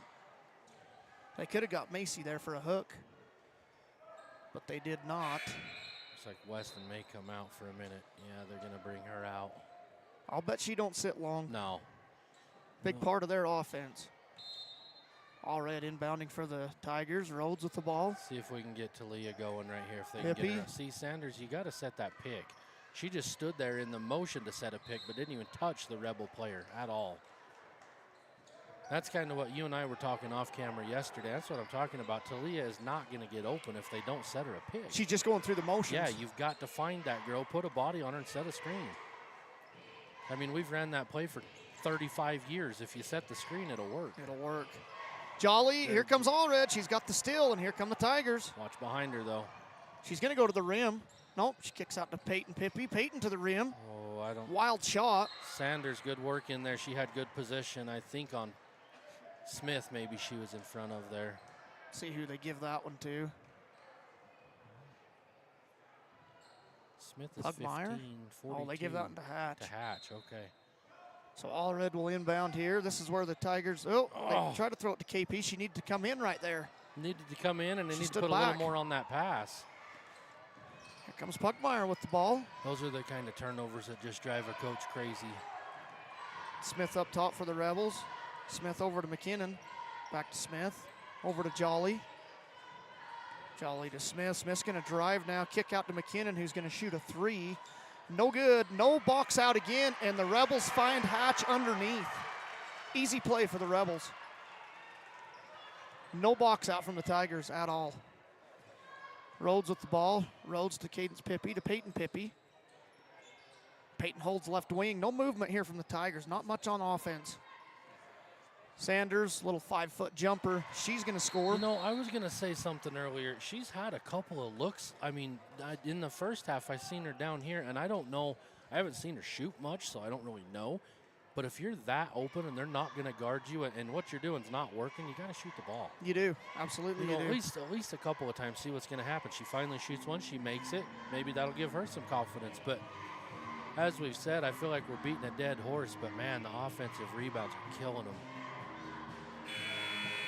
Girls are kind of being, you know, if you watch them, they're trying to be spectators out there instead of players. Well, they're playing good defense until the shot goes up. And then they're watching. They're standing and watching. Yeah, they just turn around and stand there. I mean, like this last one they got, Michaela was in front of the rich girl, but she was just standing there. Yep. So it's pretty easy for, I believe it was Pugmire, reached up and grabbed it. I mean, you got to finish the play by getting the rebound. See if this full court pressure will do anything for him this time. Smith with the ball for the Rebels. Tigers full court. Weston back in the game. She was out not very long. Pugmire. We've being got hounded. Elizabeth Gines has checked in for the Tigers as well. Jolly drops it down low to again. Ooh, travel on that one. They're gonna catch her. Well, Elizabeth wasn't there and then realized it and got there, but Hatch got a little nervous because she noticed she was open, but then saw Elizabeth and she tried to dribble him back out of it there. Yeah. Here comes Rhodes. They're going to run their play here. Get something going in the Rhodes is going to go all the way and score. See, that's much better. We got to see a little bit more. Ooh, Talia just about come up with it there. That's what the Tigers need to do there. Get the screens, and Macy Rhodes needs to get to that hole. Weston with the ball for the Rebels. Weston on top, gets it over to Jolly. Jolly left side, back up to Weston up top, over to Paige Smith on the right side. Smith to Jolly. To Weston wide open, 3. They got to get out on her. They cannot leave her open out there. She nails it. Here comes Rhodes with the ball for the Tigers. Rebels on top 29-13. One-sided game here at the moment. Rhodes to Pippi. Peyton Pippi drives right down the lane. She avoided contact there for some reason. I want to see her just go in and shoot it. She tried to sidestep it. I mean, exactly what you said. She tried to go around and avoid it. Just go into her and score it. So here comes Bella Gines back into the game and Cadence Pippi. And I feel like she's going to have a much... We got 6 girls on the She's floor. got to get out, Sanders. I feel like if it takes away your percentage of your shot going in when you go away from the basket, try to avoid them. Just go in and either score it or get the foul. Yeah, exactly. We might get a 10-second call here if the Tigers keep this defense up. 2 more seconds and they got it. That's a 10-second. Oh, there we go. Tigers stole. That's a foul on Weston. Ooh, that's her third. Her third, yep. Good pressure from the Tigers. Coach Lundgren's going to yeah, I think he's got to bring her sub out her now. out, doesn't he? I think you have to. She picked him up quick. All 3 of them in this third quarter. Yeah, those first 2 came in under a minute. So her and Jolly will also come out. The Tigers ball on the sideline. Elizabeth Gines will inbound. We need this young group that sparked yesterday. We need them to start doing something here. Sure. And there's Talia right there. If anybody could see her, Bella, yeah, they got her now, but a skip pass. Same with Talia, skip pass. Yeah, She's they're open. missing her, ain't they? Rhodes, there it is. Bella Gines for 3. Good. Bang, that's There what she the got it. Tigers need right We need there. to get her going. Now get up on some defense here and get another stop. If They're they- staying in the back. Keep them back there. Keep them back. Don't let her cross. They might get another. Ooh, Ooh, they about almost. did. Cadence Pippi's seen that one coming. Yes, she She's did. going. She's Now got just all red out in front. Smart decisions. All red should have swung that. Ooh, I think she should have Yeah, swung that to Rhodes. Yep. Well, either that or she should have shot the first one. She had a decent look when she got it. She did. Smith. And when you take 2 dribbles going on your offhand, that's a much tougher shot than when you just catch it and shoot it.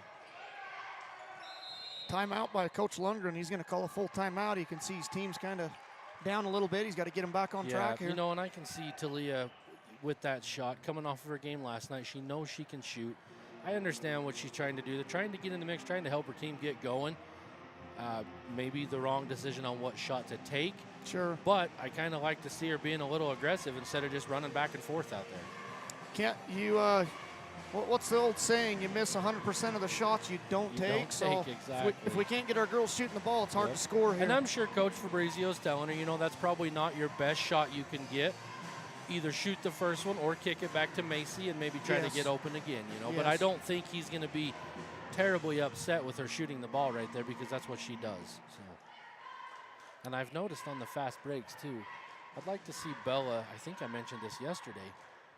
I know the main, when you're teaching and when you're learning, you're following, you're going to the block, right, on the wing. Well, when you're Bella. I'm just going to go talk to him here.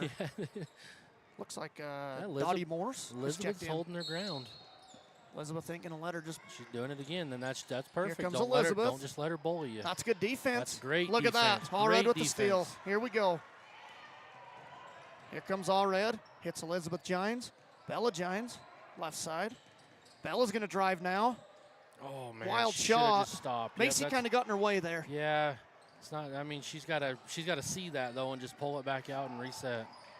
Weston, she's got downhill. She's Right tough to the downhill as basket. well. Oh. Missed that layup. But again, no rebound. Smith walks right in there and grabs it. Oh, girls got tangled That's up going to be there. a foul on Bella, I believe, reaching in. Everybody looks to be all right.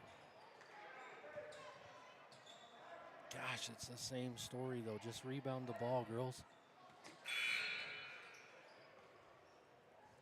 So that's going to be 3 fouls on Bella Gines. Peyton Pippy checks into the game for Elizabeth I Gines. was going to say they're going to leave Bella in, though. About got to have her. Ooh, up top, Argyle with the ball up top for the Rebels. Argyle's going to drive right, picked up by Peyton. Good defense by her. Weston with the ball. Weston up top, hounded by Bella. She's got to be careful. Push off by Weston there. I think if I'm Bella, I Here stay comes there. Pugmire.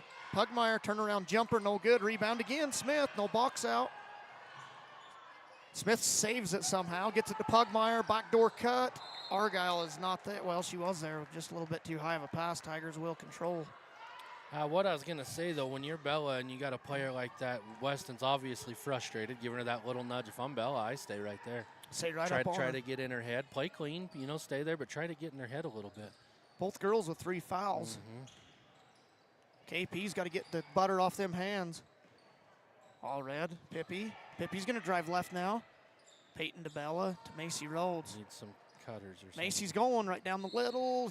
That's what she's got to do. Yep. She's got to get to that down the hole more. But now that she's getting to the line, she's got to make these free throws. What are we from the line? We are shooting 3 for 10 right now from the line. That's terrible. I mean, this is our first trip to the free throw line in this second half. and we're down 13 and we've missed 7 free throws. So you got a whole different ball game if we're shooting better free throws. You do. Right now it's 29-23. If you make them all, she makes these 2, you're a 4-point game. Yep.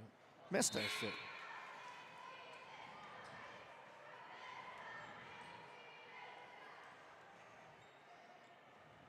I didn't see who that was that just came in. Looks like down bottom- on the block yeah, there. I can't We'll see her number here in just a minute. Macy, second free throw up. She's going to score that one. So that's number 23, Chase, whoever you've got 23. That's Lacey McKinnon. Must have checked in there for the Rebels. Smith with the ball. Weston. Somebody's got to step up. Weston over to Argyle. Argyle trying to get a cutter. Argyle left side, hangs on to it. Pugmire up top, holding. Over, Argyle. Drives down the middle. Kicks out to Weston. Weston with the ball, 10 seconds on the shot clock. Argyle up top. Looking for somebody, Smith. Drives right, being guarded. They've got to rebound Long this ball. long three, no good. And it comes Smith, right off the glass to Smith and then to Pugmire. It never hit the rim, so the refs Yeah. are going to say it's a shot Yeah. clock violation. But again, they gave up 2 offensive They did. rebounds They right did. there. I mean, it can't be that hard. I mean, at some point it's got to set in, and you got to think, all right, we have to box out here. Rhodes with the ball. Rhodes to Allred, to Cadence Pippy. Pippy holds, waiting for a cutter. She forced that one. Macy comes up with it down the middle. Oh.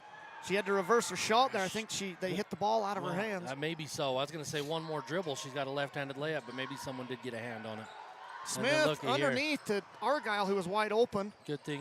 Bella recovered fast. Lucky for the Tigers that Argyle didn't notice where she was on the floor. Oh, man, Wow, turn it right. don't do that. Here comes Rhodes now. What a series of events there. Yes, what a mess we have here. Looks like a little bit of jungle ball out there. Bella's going to try a forced 3, but She's bang, gonna 0-2. go on the line, They said too. she was on the line. Now come up here and get you a stop. You got 35 seconds left. Don't give them nothing. Travel, oh, yep, great she walked. defense. Oh, no. Wow. He's going to get game on. They're going to call Cadence with a foul on that. Was good defense. Goodness.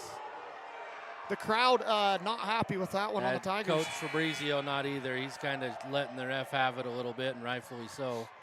So into the game for the Rebels, Brindley Hatch, and here comes Adri Well, Fabrizio and Chloe Pippin And for you the look Tigers. up at the board, and now KP's got 3 fouls on a foul that, she didn't earn. That was not.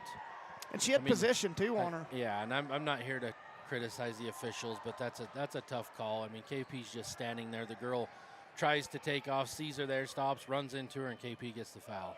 So a thumbs up by the ref. We got Coach Fabrizio with a little grin. We're right back in it here. McKinnon, Jolly, back to McKinnon. 3 on the way by McKinnon. No good. Chloe Pippy with the rebound, and here come the Tigers. And she's got Adri on Rhodes. the wing over here, wide open. Should have hit her earlier. Adri's a good 3-point shooter. Here comes Bella. Kick to Adri Fabrizio. Bang. Nope, not quite. Good shot by her, though. Get back. She's already got the ball. Just get back. Now you're putting them on the line. Well, that's 4. That shouldn't put them on the line yet. I think that's 4 on us. Oh, yeah, I was looking at the wrong side of the scoreboard. You're right. So Peyton Pippy with the foul there. They're saying number 1. Gave that one to Chloe. Interesting. I think Chloe was in the I play. was with you. I thought it was Peyton as well. Tigers sticking with. I don't think the Rebels realize how much time's I'm on the not sure clock. if they do because they're not looking to push it at all. Yeah, she just barely noticed right there what time was left. So the Tigers going into halftime, they were down 24-9. And now they've cut this deficit to 10 points. We're 29-19. Tigers have beat the Rebels by 5 in that quarter. Yep. They got to keep up this momentum. They do, and they beat the Rebels by 5, even still giving up those rebounds. So, again, I mean, I hate to sound like a broken record, but it's so important. All you have to do is rebound the ball. Limit them to 1 shot. Come down and do your thing. And we'll be right back. Yep. This is a Rocky Mountain Power Wattsmart Homes presentation of the Utah High School 1A Region 22 basketball tournament on mylocalradio.com.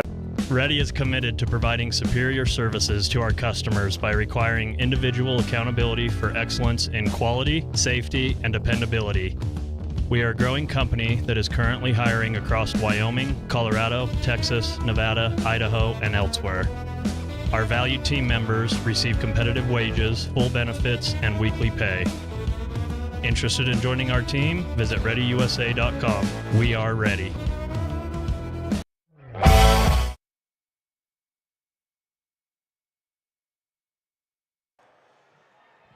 Okay, we're back here. Going to start this 4th quarter. I believe it should be our basketball. Yeah, it's going to be Tabby ball. Well, they got 8 minutes to get some stops and cut into this lead and cut into the 10-point lead the Rebels have and try to take the lead themselves. So here's Pippy with the ball right side. Chloe holds. Chloe to Macy Rhodes. Macy right side. Macy drives left up top. Hits Cadence Pippy. Cadence with a pump fake. Nowhere to go. Chloe with the ball. Skip across to Bella. Peyton Pippy. Tigers trying to be patient, looking for a good shot here. Rhodes. To Cadence Pippy. Good move inside. Yep. Good move. Great move by KP. Tigers within 8 now. Yeah, now come back, play some defense, get another stop. Ooh, Macy could have had that if she'd have got up there. Oh, got away with the travel there. And then Hatch gets fouled.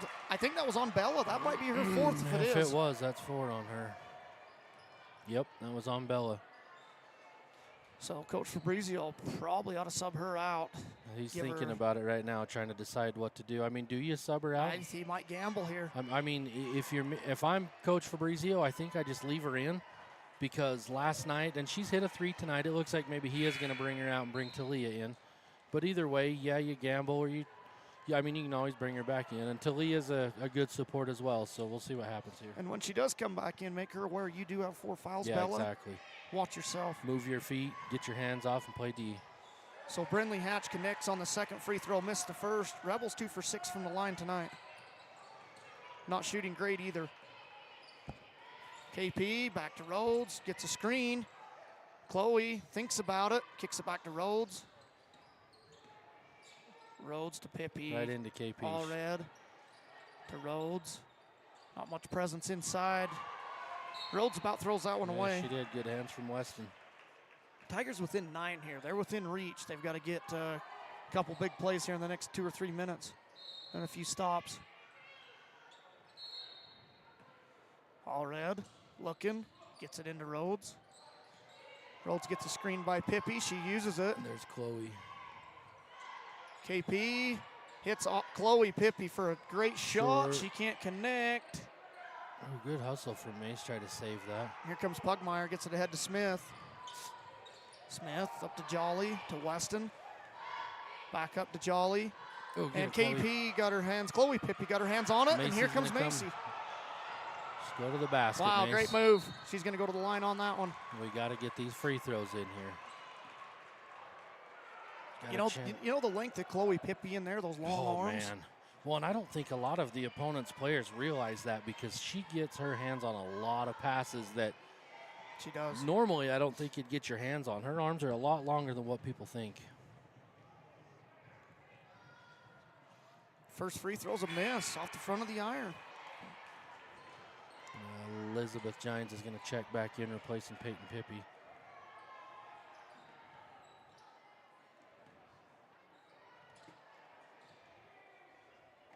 Tigers, this is the 14th free throw tonight. Macy's going to attempt. She does not connect. 4 of 14 from the line. I'm not sure. Has she made any free throws? I don't think she has. Molly Weston ahead to Brindley Hatch. Back to Weston. Over to Smith. Back to Weston, who's wide open for 3. She misses, fortunately, for the Tigers. You cannot leave her open. No. There's Talia. Oh, missed her. Yep, missed KP as well. There's Rhodes. Good move. She's getting Kiss hot off now the underneath. glass. Coach Fabrizio's going to take a timeout. He's only got 1 timeout left remaining in this for game. 6 minutes. For 6 minutes left. I know he wants to talk it over here, and Jen's telling him 2 timeouts left. I thought he only had 1, but guess we'll find out. Tigers within 7. They're in striking distance now.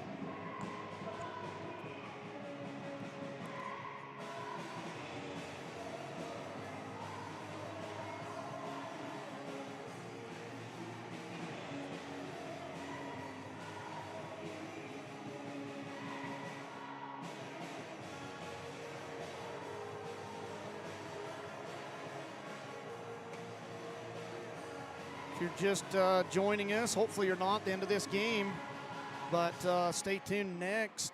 We'll be right here again for our boys playing against Tinnick in the championship game. Which is going to be a good one. Be another good game. Both games, Tinnick at home and Tinnick at Tinnick. As we talked last night, we split it with them, but they were both great games. I think we beat Tinnick at home by maybe 8 points, and Tinnick got us by 3 or 4 in Tinnick. So it's going to be a battle. I can tell you one the keys to that game is we can't have our boys in foul trouble like they were last night. No, I mean, they we cannot. had 2 or 3, maybe 4 guys with 3 or more fouls. Smith with the ball for the Rebels. Gets it ahead to Pugmire. Pugmire got away with the travel on that one. They've missed her twice, and Coach Fabrizio's upset, and it's the same official he's been talking to the whole game. He's missed 2 of them right in front of him. Argyle. Here comes Hatch. Smith. Right side to Weston. Drops it down low to Hatch. Turns. Tries to throw that into Pugmire, but she can't hang on to it. Tigers are going to come up with this one. Tigers getting a break again. You got a chance to in a 4 or 5 point game, and you still got plenty of ball left to play, 5.5 minutes. So here's Rhodes. Gets it to Elizabeth. Over to Talia Allred. Oh, it's going to be an offensive screen on Elizabeth Gines. Going to go the other way with the ball. I didn't see it. I turned and looked the other direction. I didn't see what happened. I think she stuck her leg out there and caught a Rebel player on that, so the Rebels will inbound. Hatch just came out, but I did not see who came in. Smith with the ball, being hounded by Allred. There's KP with the steal. Maybe, Almost. well, and then nobody had possession there. And she's going to get a foul if she ain't careful. Ooh, almost a backcourt. Weston, McKinnon, back to Weston. KP's got 3, doesn't she? I believe so. Argyle's going to try a 3 on the left side now. No good. Rebound. Smith. I think Elizabeth's got to go get that ball. Yeah, I mean, she was there. I think that Smith girl just kind of come in with some momentum. Weston, nothing but air on that one. She was wide open, too. Yeah, they dodged a bullet there. The Rebels have kind of went cold. They've only scored 6 points in the second half. Yep. If the Tigers hadn't have been so sluggish in the first half, you'd have a different game here. They just can't get the ball to go in the basket. 10 free throws missed for the Tigers does not help either. No. Rhodes being guarded here by Smith, trying to get a screen. She gets stopped. Cadence Pippi over to Chloe Pippi. Chloe's going to drive baseline. Ooh, might have got away with one there. I think KP had a wide open shot she should have took. There's Bella. She Bella wants for that 3. Oh my gosh, that was halfway down. It went down and touched the That's net and gonna came be back. Good pressure from Chloe, but it's going to be out on Tabby. It'll be Rich basketball. Somebody's got to get back here on 31. Yeah, Argyle's wide There open comes back Chloe. here. She's here now. KP's going to come out. Peyton's back in. Tigers have got to come up with a stop here. Weston with the ball. Here she comes left side. Allred, she kind of got the step on Allred there. Allred reached in. That's going to be her first foul. She's going to She can be aggressive here. Gines with the ball. Or excuse me, Gines guarding the ball. Oh, step in. Smith goes right around her. Macy stepped to help, but nobody dropped. Here comes Boy, they Allred. got lucky. She's got a full court ahead of her. And she's going to take it right into the chest of Argyle. No call there. Yeah, that's obviously contact there. Here comes Smith down. Get turned around. McKinnon, Weston wide open, drops it down low. Pugmire move inside, turnaround jumper. And Pugmire's going to score off of that one. That's a tough move. There's not much you can do on that one. She's tough underneath. Pugmire gets the ball down low. She's gonna score a lot down there. Allred deep three. No good. Good look, just off the mark. Here comes Pugmire. Smith ahead They to got to Weston. get back. They have got to get back. Weston pulls it out. Good And it's hands. poked away by Pippi. Argyle with the ball. Macy steps in. Oh, and then he's going to give him a timeout. Going to give Coach Lundgren the timeout there. I think the Fabrizio's ball not was in the happy. air. He's almost at half court. Just smiling and shaking his head. That same official's been over there with him all game. He has. He's been working him pretty heavy over there. 32-23, Rebels on top by 9.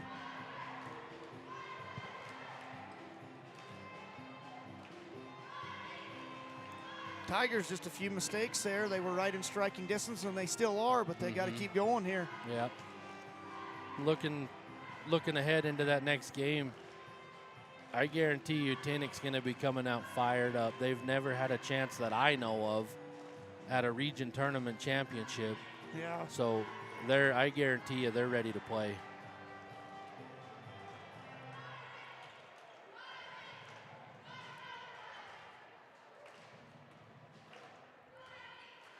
Our cheerleaders over here, they're trying to get our crowd into it.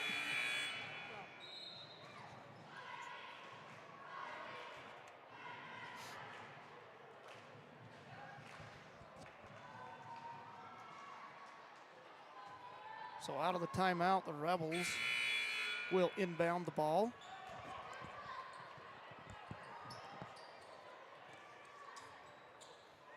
Lacey McKinnon will inbound for the Rebels, side out.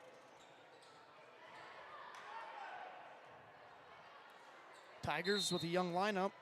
Macy Rhodes, the only senior on the floor.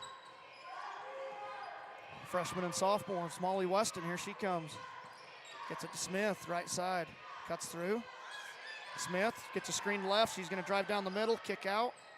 Pugmire gets stopped. Back out to Weston on top. Weston stolen by Allred. That's going to be that's four four on on Weston. her. Yep.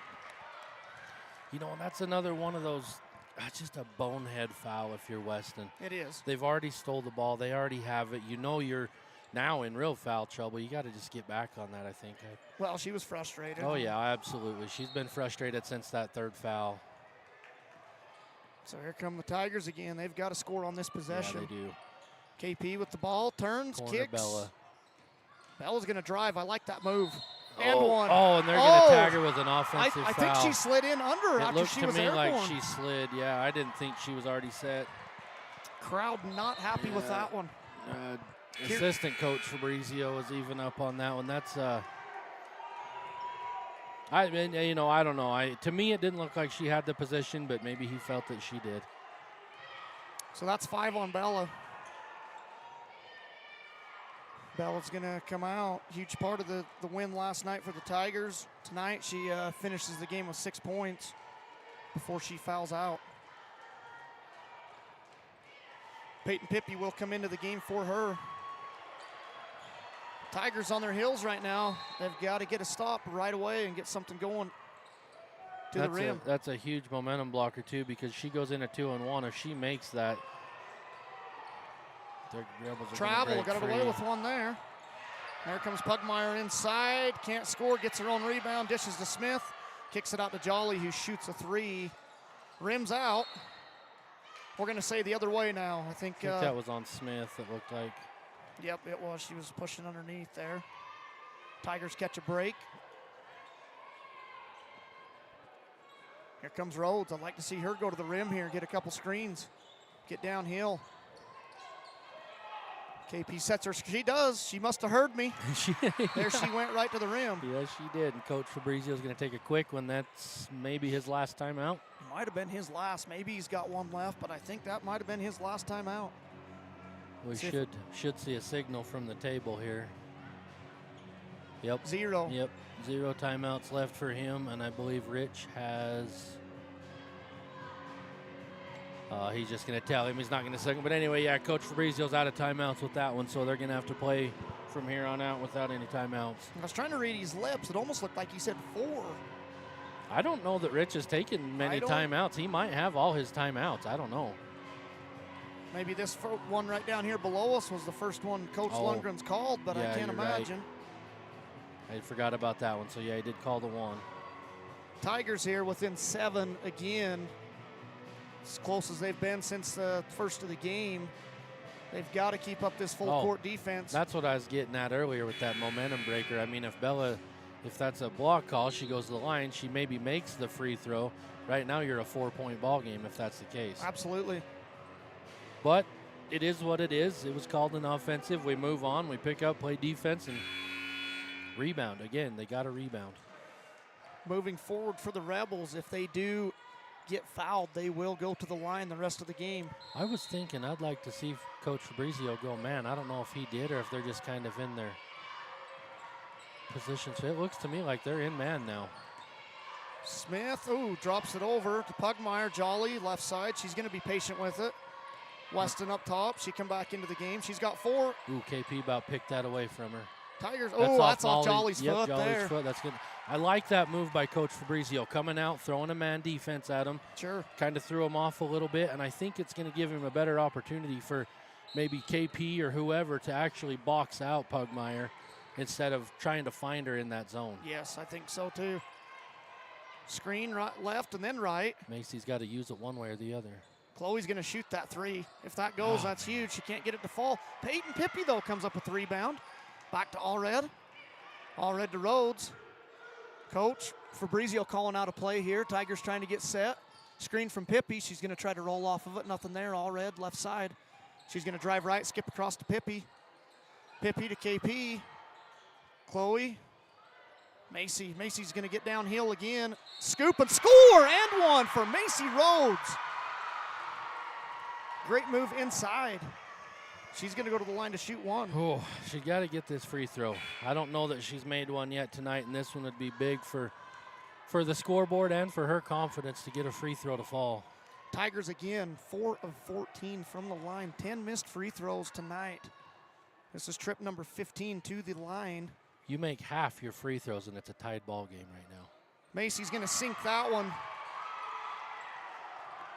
Somebody's lost there. Talia's picked her up, but Weston's already ahead. That's Talia. She got away with a. They're going to call a foul on that. I want to say that was a Fabrizio carry. might get a T right here. He is not happy. Just ripped his tie off. I don't know about that one. That's a tough call again. That's a tough one to swallow because now they're going to the line for 2 fouls. See, and here's what kind of. Well, I'm not even going to say it. I don't want to. Weston is going to go to the line for the Rebels to shoot 2. This is their 7th and 8th trip to the line tonight. Weston, first free throw up. She buries it. Coach Fabrizio trying to ask the officials, but none of them will even look his direction. Weston, second free throw up, and it's good as well. Timeout by Coach Lundgren. So Tigers only down by 6, minute 17, 2-possession game. They're still in it. They need to draw a play up here. I dare say Coach Fabrizio is going to set up a play for a 3 right here. Maybe get Macy Rhodes downhill, and if it's not there, kick out to one of these girls in the corner. Yeah, because I believe he's got Talia in that we know can hit a 3. I can't remember who else is in. Most of your 3-point shooters, I mean, Bella's the other one, and obviously she's fouled out. So maybe if you are looking for a 3, maybe try to draw Macy going to the hole on Talia's side. Maybe you throw Joy Gines back in the game here. Yeah, she hasn't been in for a while. Yeah, bring Joy in. See if you can get her on a 3. She's due for 1. I mean, the only kind of disadvantage there is she has been sitting for a while, so she's a little cold. Legs might be a little stiff, not quite warmed up. But he's going to keep the same ones on the floor. KP, Chloe Pippi, she can even hit a three Oh, if yeah, you get her on that Chloe's in. side. You're right. She can hit one, too. She's been a little sick, but Looks like he's overloaded the left side of the floor, though, so we'll see what's going to happen here. here comes Cadence Pippi with the screen. Chloe Pippi with the ball. Up top to Cadence Pippi. Chloe going to try a three. We just talked about it. Almost made it. And Rebels come up with the good hands by Allred. Tigers all over it on the floor. We got bodies everywhere. How do we not have a jump ball on that call? There's been jump balls called on a lot less than that this whole game. Coach Lundgren does get the timeout. I got to agree with you on that. There's been jump balls for less the whole game. A lot less. Tigers desperate here. They're going after the ball. They need a steal here pretty bad. If not, I think they've got to start fouling. Yeah, they don't have much time. You go for the steal. If you don't get it, you have to foul. I think you maybe come out and face guard Weston, do everything you can to keep her from getting the ball because we know she can shoot the free throw. Problem is, as history shows, Rich always has good free throw shooters, so you're kind of in a bind no matter who you foul, but I think Weston is one you definitely want to face guard and try to keep it out of her hands. Yes. Her and I think maybe Pugmire. I know Pugmire's a good free throw shooter too.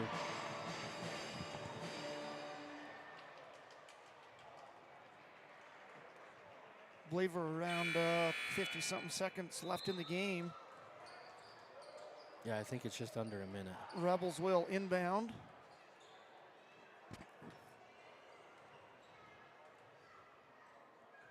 Looks like Pugmire will inbound for the Rebels. 54.4 seconds remaining. I can't allow them to go around the back side of them and throw it towards their own basket. They got to make them catch it our way. Quick foul if they don't get the steal here once again. Nowhere to go. We got a foul right there. That's the one. Ooh, Peyton about took it away from her. Tigers have got a foul here. Smith with the ball. Tigers are letting him dribble. Yeah, Coach Fabrizio is just telling him to get up, not really saying foul. Maybe he's just going to. Now he's telling him to foul. Now he's telling her to foul. Foul her, Mace. Yeah, Argyle's he's trying to get her to foul. Tigers can't just let them dribble it. They'll dribble out the clock here. Somebody over in the Tabby crowd, no, Macy, what are you doing? Coach Fabrizio's at half court yelling to foul. I don't know that we've seen her shoot free. Maybe she shot a couple tonight. Argyle buries that one. Like I said, though, they've been known for good free throw shooting for as long as I can remember. But, box out. You still got to box out.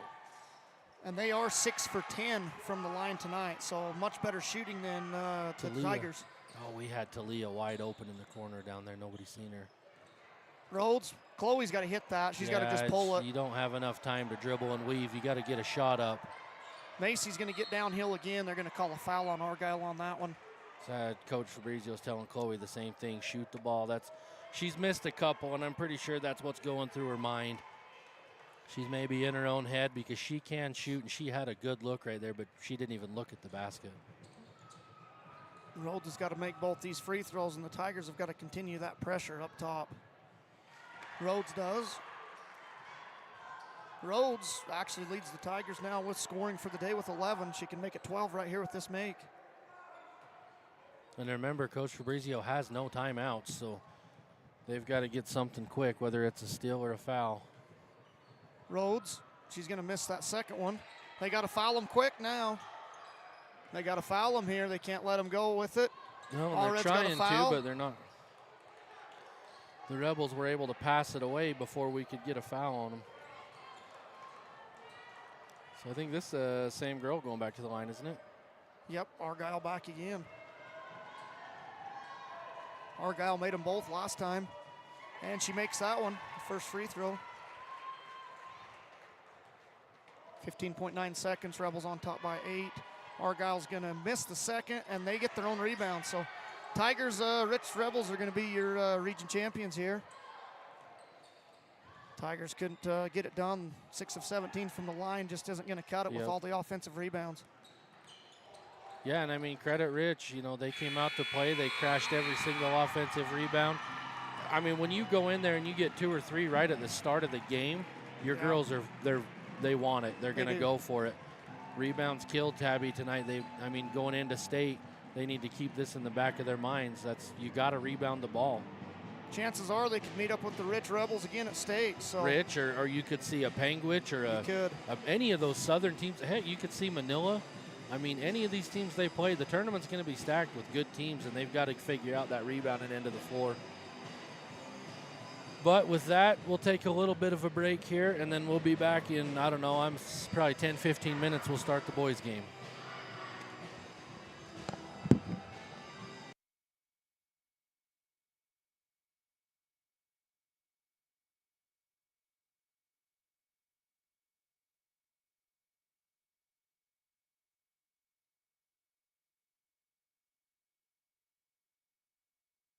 This is a Rocky Mountain Power Wattsmart Homes presentation of the Utah High School 1A Region 22 basketball tournament on mylocalradio.com.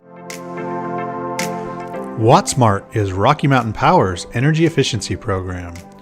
Wattsmart provides rebates to residential customers.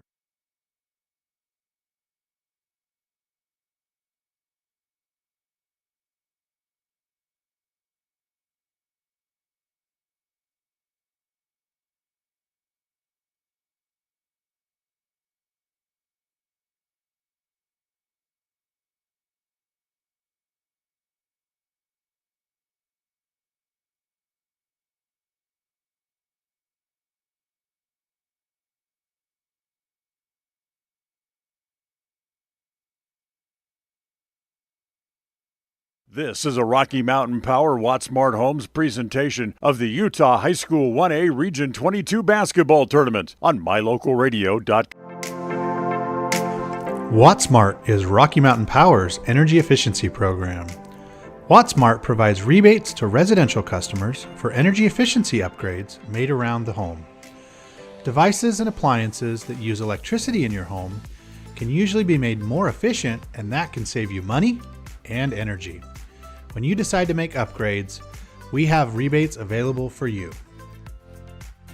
Visit wattsmarthomes.com today. And now a message from the experts at Bear Lake Realty. Welcome to Bear Lake, the Caribbean of the Rockies. We are your Bear Lake experts. We have everything from Eden Ranch, which you see here, to 7 Mile up in St. Charles, the Water's Edge in Garden City, and Legacy Beach, and the Reserve. It's been with us forever, and what a beautiful access to the lake that is. So anything you need Bear Lake wise, make sure and contact us, Bear Lake Realty. MyLocalRadio.com would like to thank today's broadcasters for taking time away from their regular daily jobs and professions to help us bring the Region 22 basketball tournament to you. The proceeding has been a wholly owned production of MyLocalRadio.com and Cook Brothers Broadcasting, LLC. No portion of which may be used or rebroadcast without the express written consent of Cook Brothers Broadcasting, LLC. Thank you for joining us for this sports presentation on MyLocalRadio.com.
Yeah, it looks like we're up, so we're good.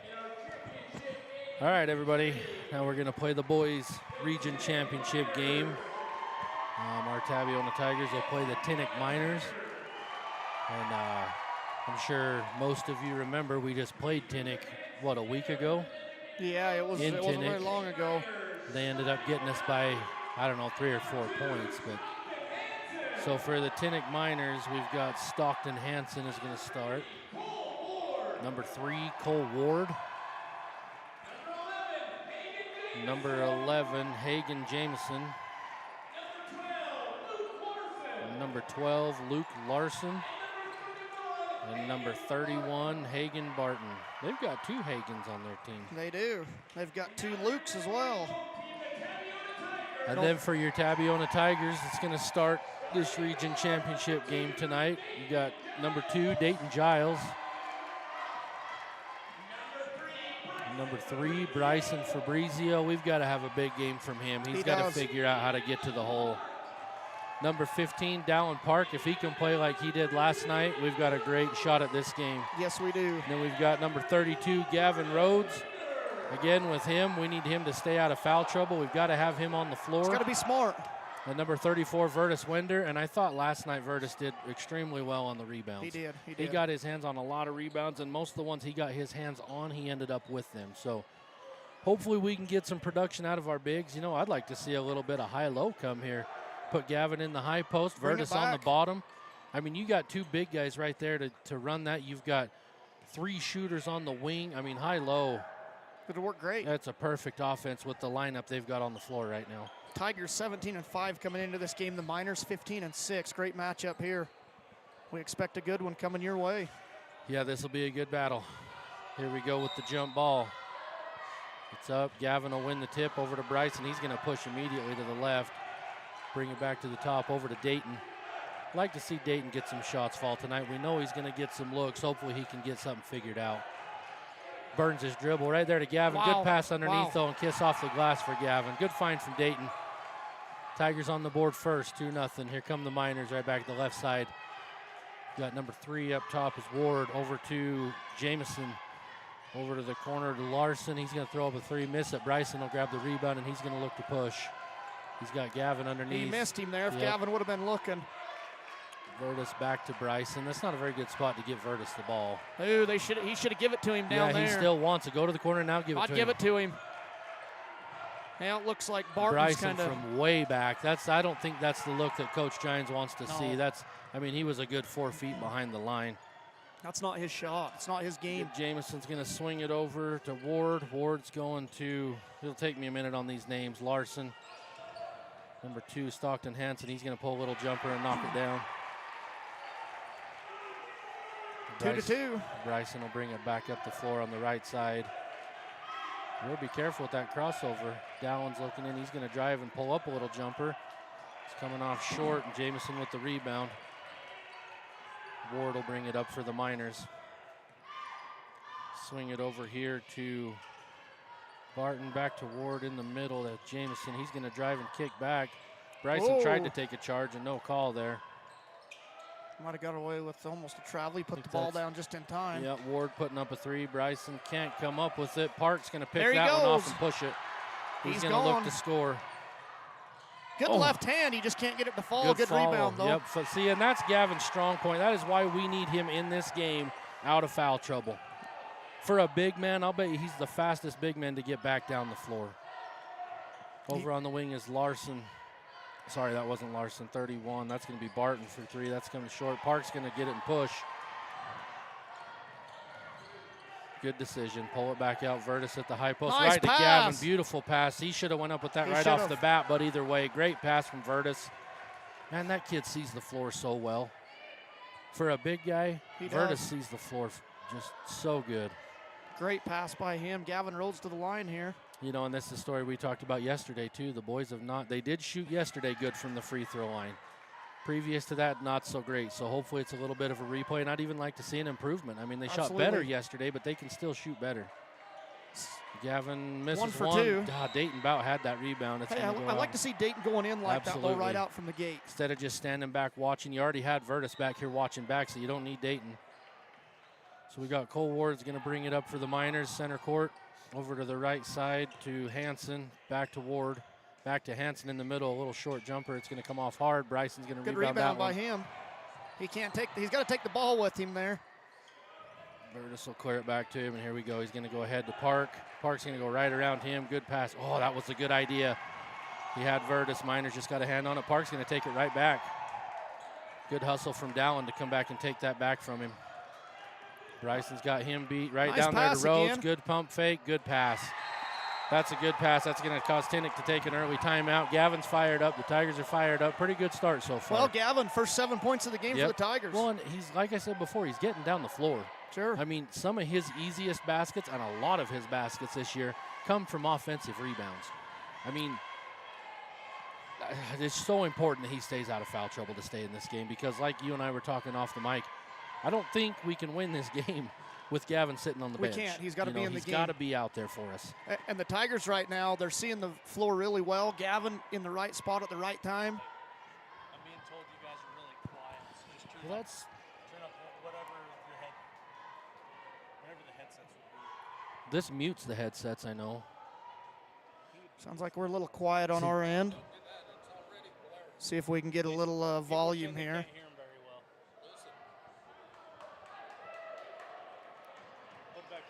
We'll speak a little louder. What's this Maybe side that'll for? help. What's this side for, do you know? 'Cause that's how we mute our mics. I wonder if that's the... See, and I've had some people say that, but I've had a couple people say they can hear us, so I don't know. Okay, I'll listen to it. Okay. Sorry, guys, if you're having a hard time hearing us, there's not a whole lot we can do. We're trying to do the volume here. The lead man in charge is saying he's got it turned up all the way, so should maybe try to talk a little louder, but hopefully you can hear us. So Ward, center court. He's going to go in the middle to Jamison, back to Ward. Couldn't get the layup. Gavin's there to clean it up. Good He's gonna outlet rebound. to Park. Bryson's got Dayton over in the corner if he can find him soon enough. There he is, a wide open That's look. gonna That's go. got to go. Oh, he can't finish. Still can't make one. Good look from Dayton. He's going to get one. Jamison's going to bring it up. He's going to drive in, look to score himself, scoop it up and in. Good move. Tigers weren't ready on that No, one. They they kind of weren't. stood and watched him go.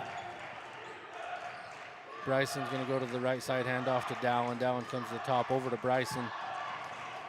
Fakes the shot, kick it to Rhodes. He's going to go right around Jamison, but it's poked out. It'll stay with the Tigers on the baseline.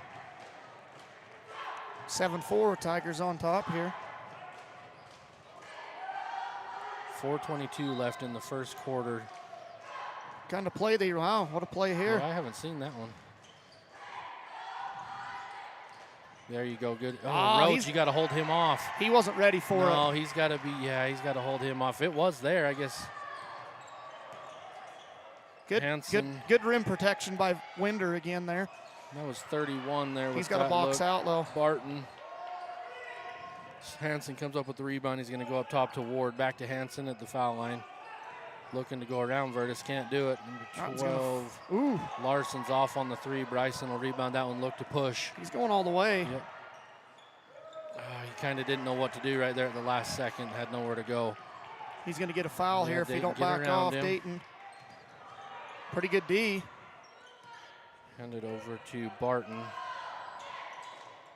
That's going to be Larson. Man, these names. That's Ward on the wing there. Jamison's going to go up strong, not going to get it. They're going to get a foul. It's going to go against Gavin So Rhodes. Gavin, that'll be his first.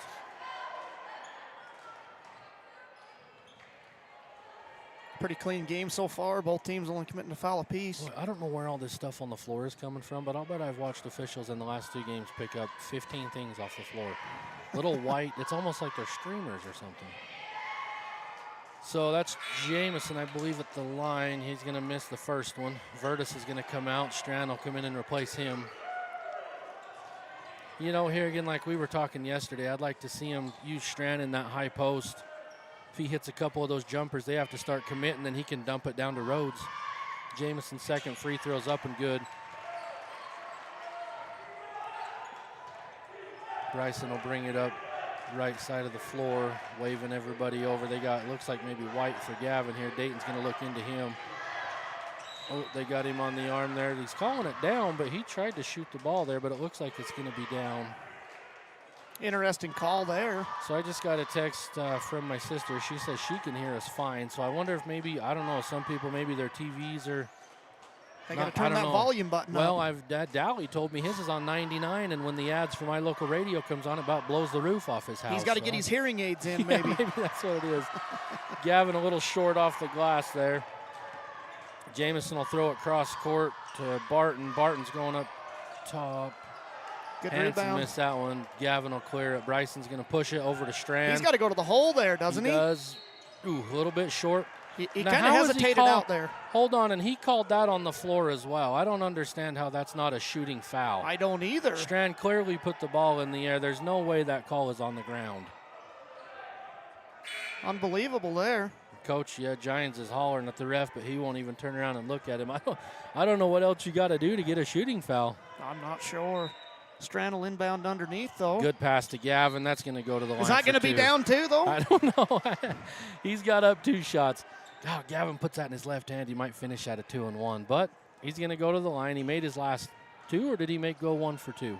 He went 1 for 2 from the line last.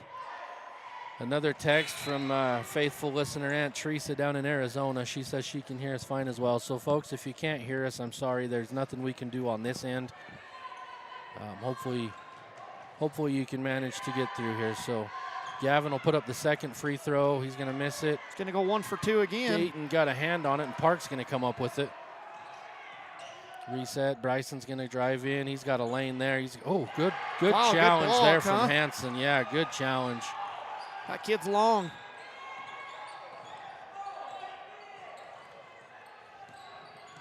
Barton's going to dribble over to the right side. He's going to go take that short little jumper. Strand. Oh, my gosh. Is that a 3? Let's see. I don't know what he's calling here. I'm He not still hasn't sure. even signaled anything. Nobody even knows what he's. Looks like he's going to put a foul on Strand. Not sure what Strand even did Yeah, there. Coach is giving him an earful saying you're going to call that, but you let everything on the other end of the floor go. So he's not upset. That's all right. Let's come back in and play ball. Hanson's got it on the baseline right in the middle. He's going to turn it over. Wow, almost. that could have. The crowd's not happy with that one. 24 hit Bryson pretty hard there.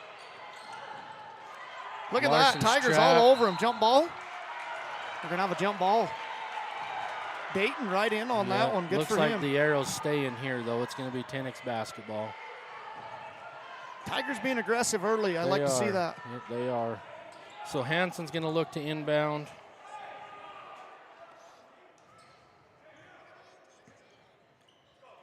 Go over to Ward in the middle, back to Hanson. He's got back to Ward in the middle, 24. That's Carter. He's going to pull up a jumper. It's going to rim out. But Ward's right there to clean it up, nowhere to go. Travel. Calling for a travel. You know, Gavin there, I'd like to see him box out and get that rebound. Yeah. But when the kid got the rebound, he put his hand straight up and stood there. I like to see that. Yeah, you're right. Not get some stupid foul Yep. there. Strand will inbound to Bryson. He'll bring it up center court, calling out the play. On the right wing to Strand. Looking for Rhodes underneath. They did get a hand on the pass. Not a very good pass. little bit Somehow high. he's able to save that. Ward's going to push it. Dayton will pick him up. He's going to swing it over to Barton. Good defense underneath again. I'm going to have to write these names down of these 5 right here because they play most of the game. Write them closer. I'm trying to scan them on the paper. It's hard to find them.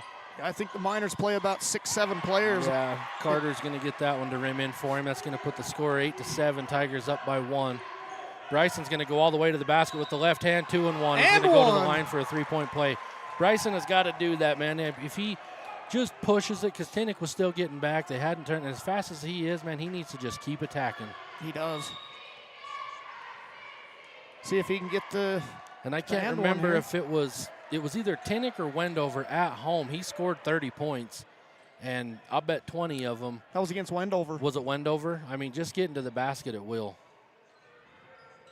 So that one's going to rattle out. Vertus got a hand on it. Park almost saved it. That's going to go off Tinnick. That's going to stay with Tabby basketball.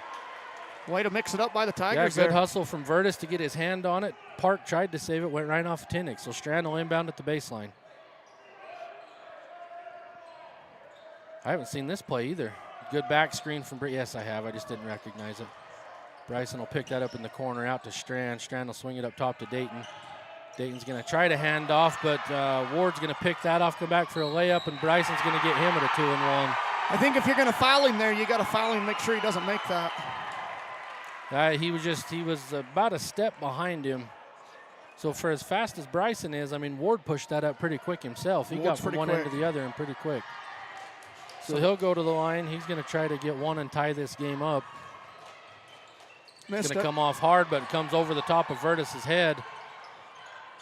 Hansen's going to kick that out to Larson for a 3. No good. Park can't get to it in time. Ward's going to come up with that one. I think that's Barton, and he's going to bury a 3. Yep, Hagen Barton on the 3. Bryson will bring it up the middle. Second and third chance points here. The Tigers can't give those up. Kind of the same story we had with the girls in the last game. You got to rebound the ball. Bryson will go left. He's going to get all the way in. Not going to finish, but he's going to go back to the line. That's going to be on, it's either Ward or Barton. Looks like Barton is who they called that on. Yep, I believe that was on Barton. Yeah, so that'll be his second. There's only 34 seconds left, but that'll be the 5th team foul on Tinnick. Bryson's going to miss the first free throw. Tigers kind of shooting from the line like they have in the past. 2 for 6 right now. 3 for 7 from the line. So Bryson will add 1. Tinnick will be up 1 right now. So we got Barton on the wing. He's going to go over to Carter for 3, no good. Bryson will pick that one up, and they'll look to go for the last shot. So Bryson will just walk it up the floor. You know, you get a bucket here, that's big momentum going into the second quarter. You score, plus the possession is in their favor. So if you can get a score here and get the ball back to start the second quarter. Bryson's going to look, kick to Dallin, but he's going to turn it over. Vertus has got to get back here as quick as he can. That's going to fire it up from half court. No good. Barton launched that one up. Not going to go. So at the end of 1, Tinnick is going to have the lead 12-11. And we're going to cut to a break here. This is a Rocky Mountain Power Wattsmart Homes presentation of the Utah High School 1A Region 22 basketball tournament on MyLocalRadio. Wattsmart is Rocky Mountain Power's energy efficiency program. Wattsmart provides rebates to residential customers for energy efficiency upgrades made around the home. Devices and appliances that use electricity in your home can usually be made more efficient, and that can save you money and energy. When you decide to make upgrades, we have rebates available for you. Visit wattsmarthomes.com today.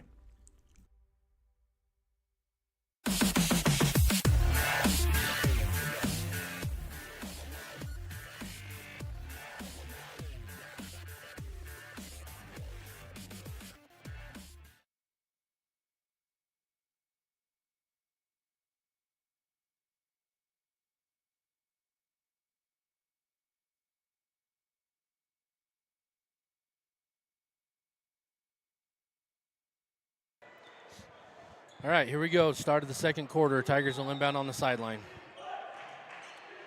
Bryson will bring it across half court. On the wing to Strand. Strand's looking for Vertus, dumps it down to him. He's looking for Rhodes. He got him underneath there. Short-armed it, got his own rebound, put it back up and in. Good set play by the Tigers coming out right there. 10 points for Gavin Rhodes. On the left wing to Barton. Barton's going to look in the middle to Jameson. He's going to drive right. Try to put it up. Good D from Vertus. Jameson ran into that brick wall. Ahead to Rhodes. Oh, I thought he had Strand on the other side. He should have went to Strand on that one. Strand was in a better position to catch it. Rhodes wasn't even looking there. No. He's just running with his back to the ball. Which is uncommon. It is uncommon. Usually when he's breaking away down there, he's looking for the ball because he gets it most of the time. So Ward will bring it across half court. He's going to go over to Barton. Tigers, if you notice, looks like they're kind of more in almost seems like they're more in a man defense here than they have been. They're getting out on the shooters more than they have previous. So Larson will dribble in. He's going to kick that out to Hansen. Hansen's going to try for a 3, and that's not just a smart not a good foul from Gavin. Not smart on that one. Not a good foul, and Coach Gines is telling him the same thing. That's not a smart foul, Gavin. That's number 2 on you now. See, and that's the kind of shot that, as we've said before, Gavin's a shot blocker, right? Well, that's a three-point shot in the corner. You're already long. Just close out, go straight up. Don't try to block it. Just put your hands up. If he makes it, you pat him on the back. Good shot. We're going down the other end of the floor. Absolutely. You just got to get a hand up and box out. So Hansen will knock down the first one. It'll tie it up. Second free throw, no good, but there's 3. The Tigers didn't realize it, I guess. He's got one more. Dayton's going to come in for Gavin. He's going to take a little breather. I dare say he might not come back in till the end of this quarter. I think if they can keep it a tight game like this, they'll leave him out. So the third free throw from Hansen is up. And it's going to rim out, but they did not box out. Jamison comes away with the rebound, and Tinnick's going to get another chance. That's going to be Barton from 3, and they got lucky there. He's a good shooter. Virtus will rebound that one. Strand's going to push it up the right side of the floor. Got Dayton in the corner. He's going to bring it up top. Look for Bryson. Bryson's got to get to the rim right here. He's got a lane. And there he goes. Great spin move. Oh, he just couldn't get the roll. That was a good move. Just couldn't finish. Barton's going to bring it up the left side. He's looking to drive. Good D from Strand to shut him down. Got Jamison in the corner coming off the screen. He's going to kick it over to Larson. He's going to drive. Little floaters up and good. Virtus has got to step over a little bit quicker there and shut that baseline off. Plus, Coach Case can't give up baseline. Yeah, exactly. That's when we talked about that yesterday. That baseline's there for a reason. Yep. Put your foot down and stop it. Absolutely. You can put all the way to the line right there and give him nowhere to go. And Coach Gines is telling him right now, shut that baseline off. Exactly. Yeah, I mean, if you shut him off out here, you keep him out by the three-point line, you let him go around you, he had a little 3-foot floater right there, and it's an easy shot. So Miners are on top, 15-13. Tiger basketball coming out.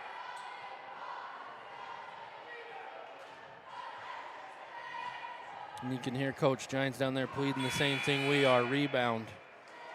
Jamison should not have got that offensive rebound right there, but they didn't box out. And it was kind of the same thing. Virtus was right there in front of him, but he's not really boxing out. He's just kind of standing in front of him, and Jamison's going to go take that from you every time. He is.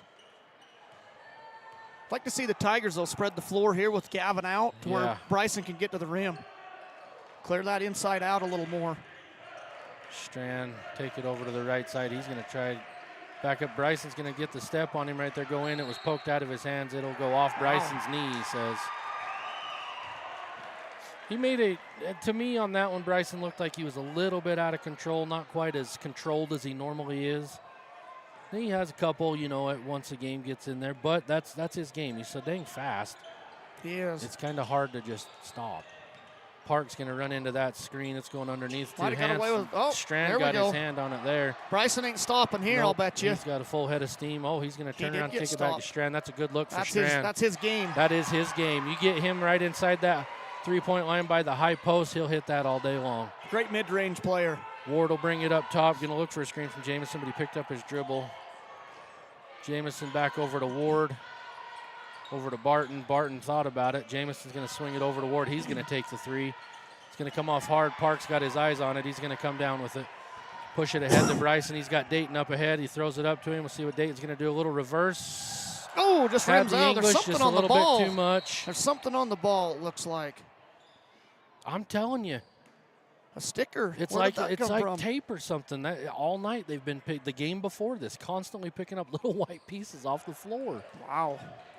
I don't know where the heck it's all coming from. The officials caught it pretty quick, though. It's probably why it rimmed out. It's got to be why. Barton will bring it up the right side.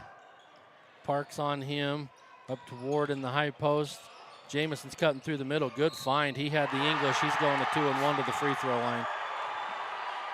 What a great, he had some great spin on that ball. Yeah, he did. To get He it had to go just in. the perfect amount of spin.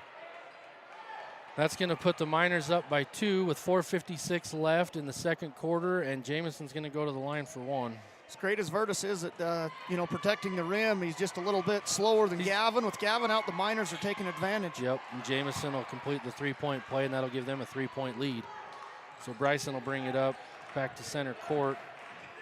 Dayton on the left wing looking to get something going here. Swing it over to Bryson. They're going to dare Bryson to shoot it out there. Park's going to pull up a little jumper. Can't get it. Vertus almost had his hand on it, but Ward's going to come up with it. You know, and if they're going to dare Bryson to shoot, I know we've been saying his strong game's going to the hole, but if you're going to leave that open, it's kind of like what we said earlier. You got to take a shot. You do. I mean, if you miss a couple, then okay, it's not going to work. But if they're going to leave you that open, take it. He's going to push all the way down and draw the foul. Good play by Bryson there. Took it right into to Barton, and he's going to go back to the line. And with that foul on Barton, that's going to be his third, and that kind of hurts for the Miners too, because he's a good shooter for them out on the outside.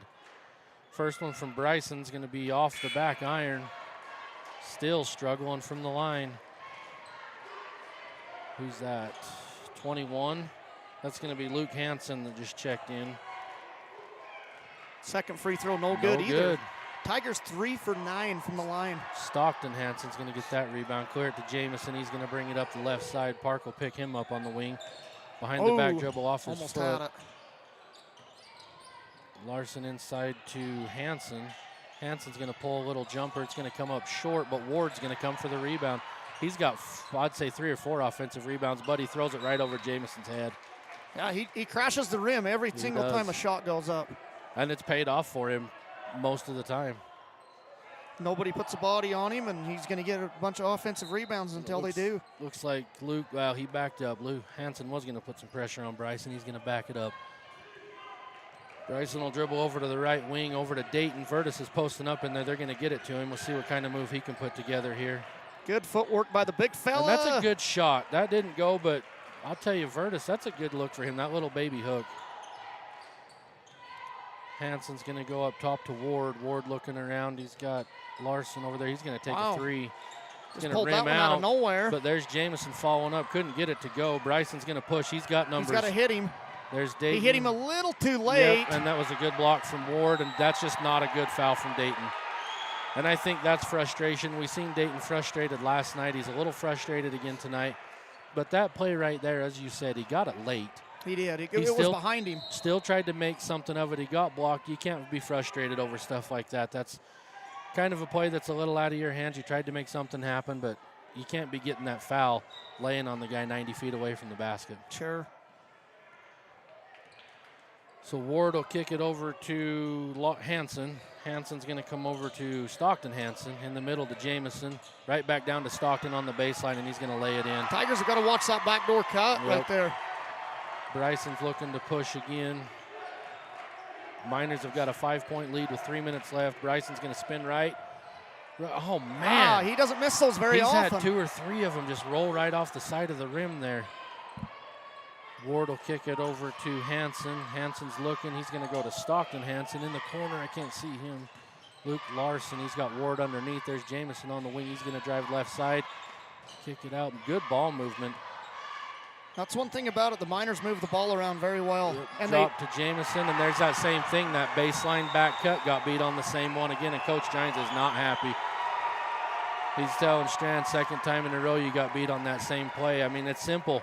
The baseline is another defender, as we said before. And Jamison's got 2 good looks right there underneath. They've pushed this to a 7-point lead. Tigers are just getting outworked right here. Exactly, they're getting outworked. I told you. When we was doing the girls' game, I told you Tinnick's going to be fired up. To my knowledge, I don't think they've had a chance at a region championship before. Probably never in their history of their school. And so this is a big game for them. It is. I mean, it's a big game for all of them. As we said, you know, region tournament's not been around for 20 years, but for Tinnick to be here, like we're saying, I don't know, somebody can correct me if I'm wrong here, but possibly the first time in their school's history. Sure. So they got a lot going for them here, and they're playing like it too. They are. They're all over the floor. I mean, as you mentioned, Ward, he's going after every single offensive rebound, and if he's not getting it, he's at least getting his hand on it. Tigers have got to pick up the intensity here and match it. Try to cut this deficit before halftime. Yeah, we got 2.5. You'd definitely like to see him cut this down quite a bit before halftime. Strand's going to go right around Jamison and lay it up and in. Good nice move from Strand. Now we got to have Strand pick it up, down here, and don't give up that baseline. Ward will bring it up the left side. Looking, he's going to come over to the right side to Jamison. He's looking in the high post. It's not there. Over on the wing to Larson. Larson will bring it over here, hand it off to Hansen. Back to Larson. He's going to try to go baseline.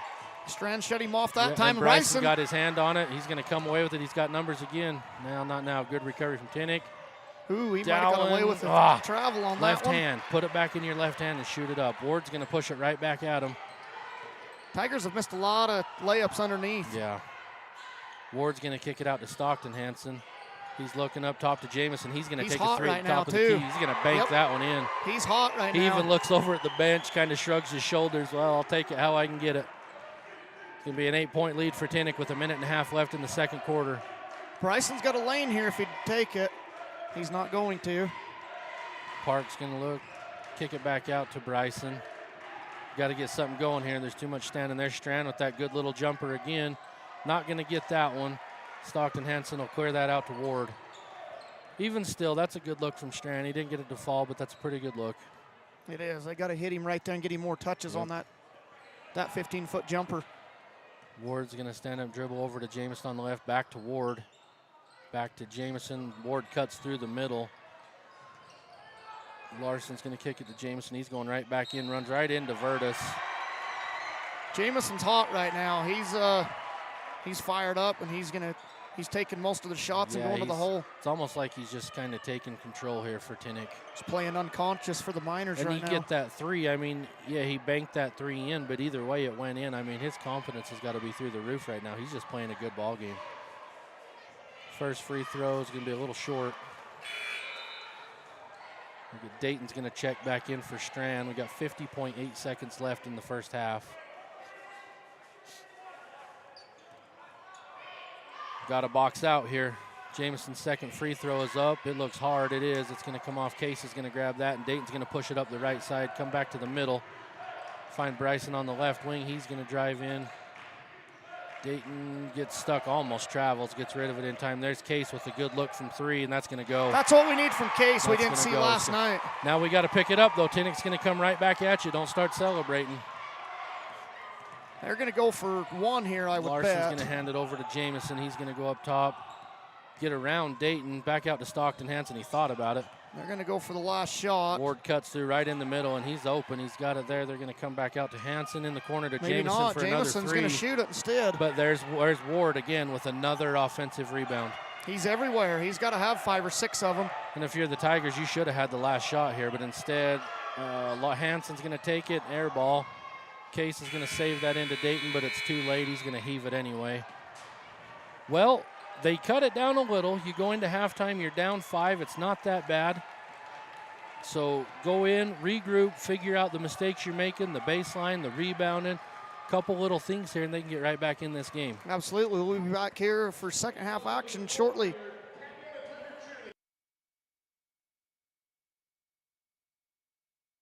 This is a Rocky Mountain Power Watt Smart Homes presentation of the Utah High School 1A Region 22 basketball tournament on mylocalradio.com. We offer rebates on energy-saving products and equipment for our customers. For example, your home's heating and air conditioning system draws significant amount of electricity during certain times of the year. We offer cashback for heat pumps, which use energy-efficient technology to heat and cool your home. We also offer rebates on appliances and smart accessories like smart plugs and smart switches. Really, for anything that draws electricity in your home, we usually have some type of rebate to offer you. Visit wattsmarthomes.com today. And now a message from the experts at Bear Lake Realty. Welcome to Bear Lake, the Caribbean of the Rockies. We are your Bear Lake experts. We have everything from Eden Ranch, which you see here, to 7 Mile up in St. Charles, to Water's Edge in Garden City, and Legacy Beach, and the Reserve. It's been with us forever, and what a beautiful access to the lake that is. So anything you need Bear Lake wise, make sure and contact us, Bear Lake Realty. Ready has provided safety and excellence in industrial construction and support services since 1982. Our experts self-perform all phases of construction on new or existing structures, such as site excavation, access road creation, concrete foundations, welding, and the installation and maintenance of piping, tanks, metal buildings, and more. Our turnkey services will have your facility operational quickly and safely. Interested in joining our team? Visit ReadyUSA.com. We are ready. MyLocalRadio.com would like to thank today's broadcasters for taking time away from their regular daily jobs and professions to help us bring the Region 22 basketball tournament.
right, we're back here. A minute and a half left of halftime, so we got a few minutes. But Chase, I'll let you. You got a few stats here if you want to go over them real quick. So there's a few. There's 2 points I missed on the minors. I'm not sure who I'm missing here, but we're going to start with the Tigers. Bryson Fabrizio with 3 points. Case Thomas with 3.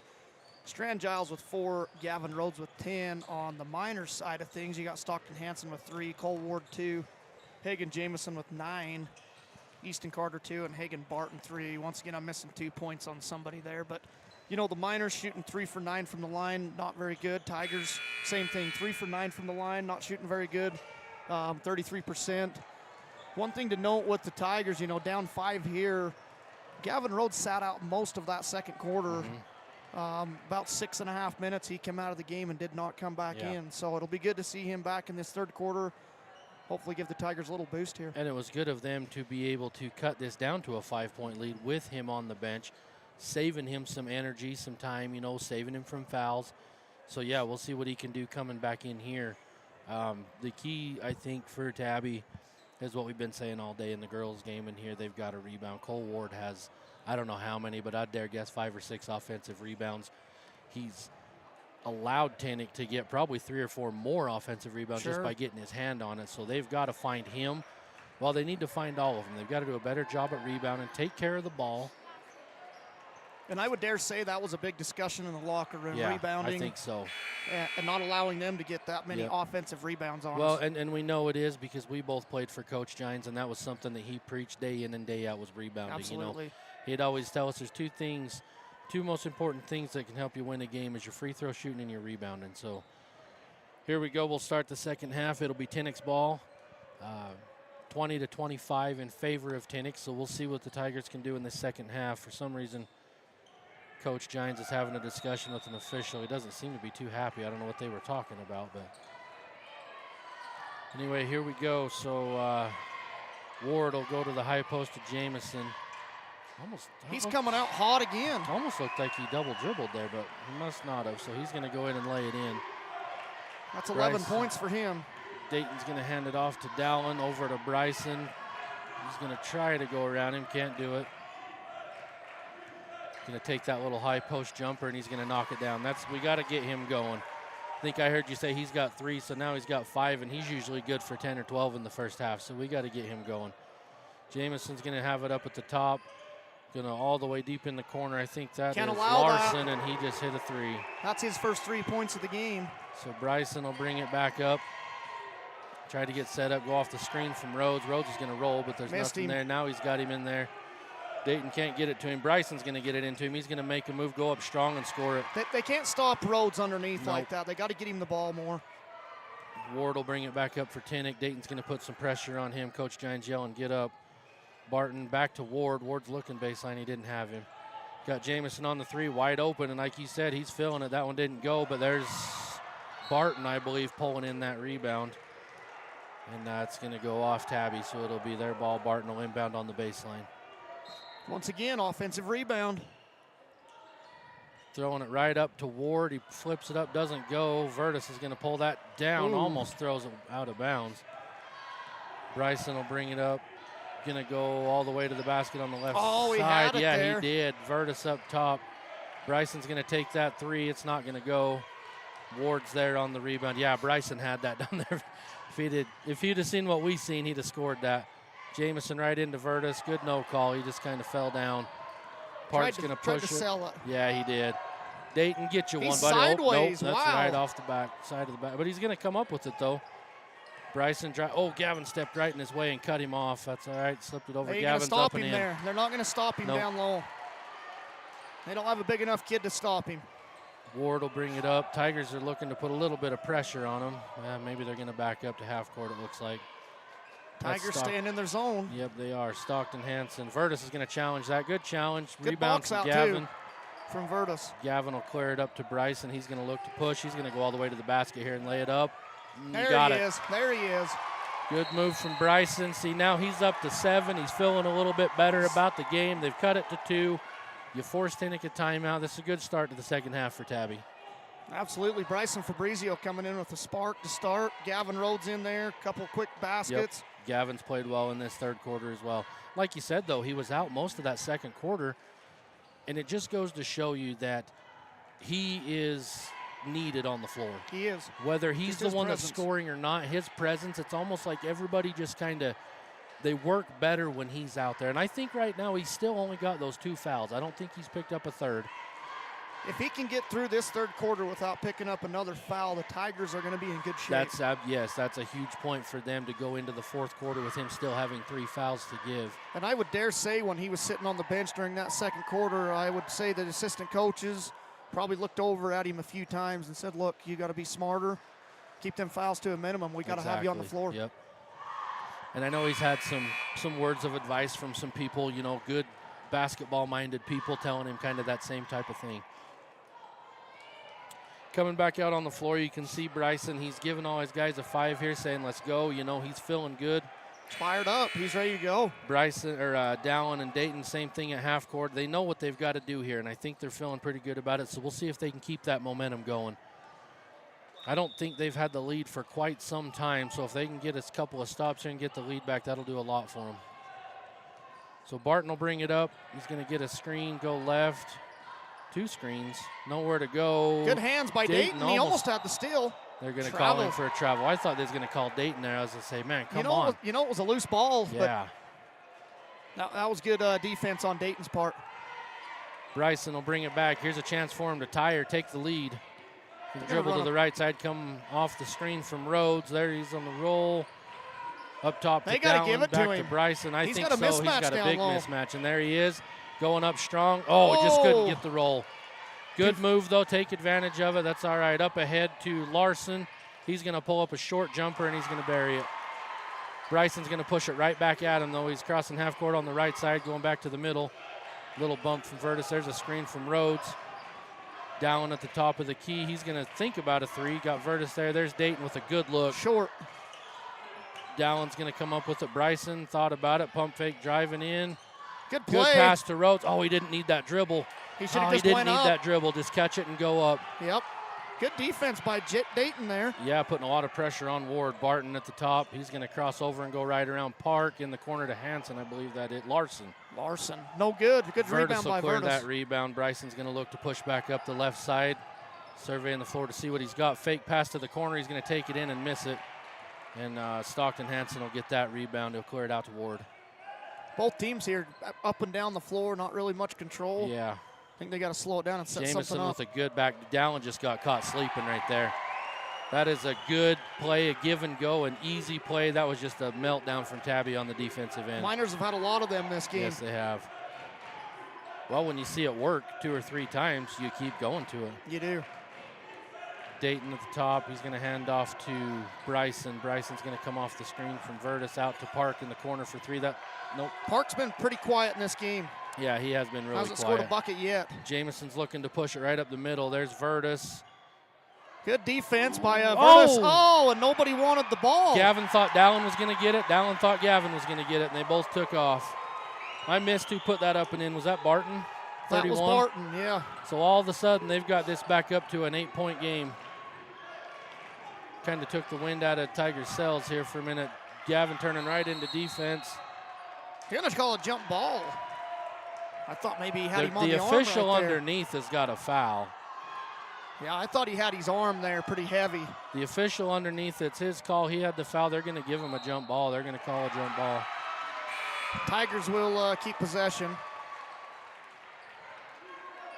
Strand will check in the game for Virtus. Gavin's going to inbound on the baseline. They're going to run it right back to Gavin inside. Look for him. Strand, don't force it. He's got to throw it over the top there, doesn't he? You're going to get a 5-second call. That's got to be. Gavin's going to go to the line this time.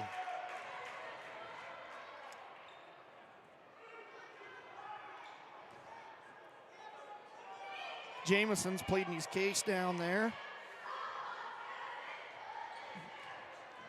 Not sure what he's talking to the ref about. That foul was committed by Hansen. Yeah, maybe he was talking to him something unrelated.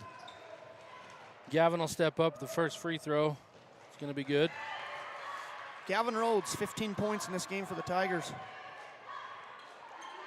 Strand steps up, give him a little word of encouragement. I don't know what we're waiting on. Tigers need to watch back here, though. Second There free goes throw Bryson. is up and good. So that'll cut it to 6. Ward will bring it up for the Miners over to Barton. Barton's going to go right back to Ward in the middle. Man, that kid's always moving. He's everywhere. He is. Good Hanson travel on that one, I think. Yeah, there's got to be a travel, yeah. Yeah, he just fell down. Good defense by the Tigers. He looks like he felt like he got pushed, but he just kind of got tripped up on his own feet there and went down.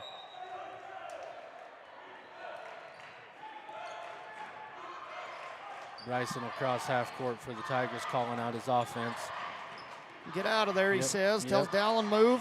Get it We're right gonna down feed in it. there to Gavin. We're going to feed Gavin underneath right there. He's got to kick it back You know out. what, though? You give it to Hanson right there. That was good defense. That was a good block. That was good D. Jameson's looking to push behind the back. There's Ward. There he is again. There's Ward.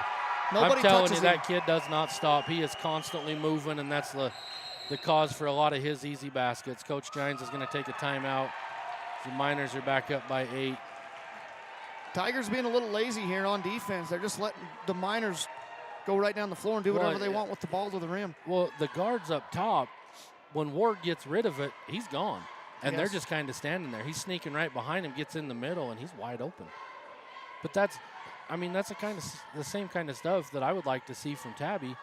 Move without the ball. Sure. You can sit here and pass it around the perimeter all day long, and, oh, yeah, it's good ball movement. But if nobody's cutting, nothing's happening. You know what I'd like to see the Tigers here as they work the ball into Rhodes.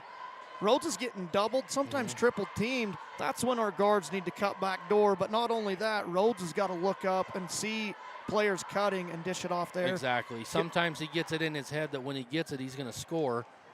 And most of the time, he does score. I mean, he's a strong force in there, no doubt about it. But, yeah, if they're going to collapse 2 to 3 defenders on him, we need that kick out because you got guys around you that can either shoot it or I believe Virtus is still in. He was out for a few moments. He's been. I think Strand came in for him. Oh, you're right. Strand did come in for him. And also with Rhodes, the last 2 possessions, he's been set up, I think, a little bit too low under the basket. He needs to get a little bit higher on that block. 100%. To where he can make a move. I agree. I was thinking that last one he just got right here, he was too low. That's why he had to dribble to try to get back out. But again, I mean, Hanson with some great defense. Bryson, midcourt, top of the key, over to Strand, looking for Rhodes again. He's got to throw it to him quicker right there. Now it's not there. There's Dayton wide open. I love that play. We call that black. There There's he Dayton's is. first 3. There we go. Got one to fall. Now he's going to get his confidence going, hopefully. I hope so. One more for him, and he's right there. Jameson on the left side, right through the middle to Hanson. Picks up his dribble. Ward's going to dump it. Jameson, good hands job, from Strand. They Strand. step in front of that. They've got numbers. There's Dayton. Pull it back out. Pull it back out. Oh, that's a foul all day long. Yep. He Good really, play by Jameson Fabrizio. thought for sure Bryson was going to shoot that, and Jameson had plans for him, but it didn't work out. He would have swatted that one I clear believe outside that one, the gym. it might be stuck in the wall had he got a hand on that one. Jameson's going to come out. That was his 3rd foul.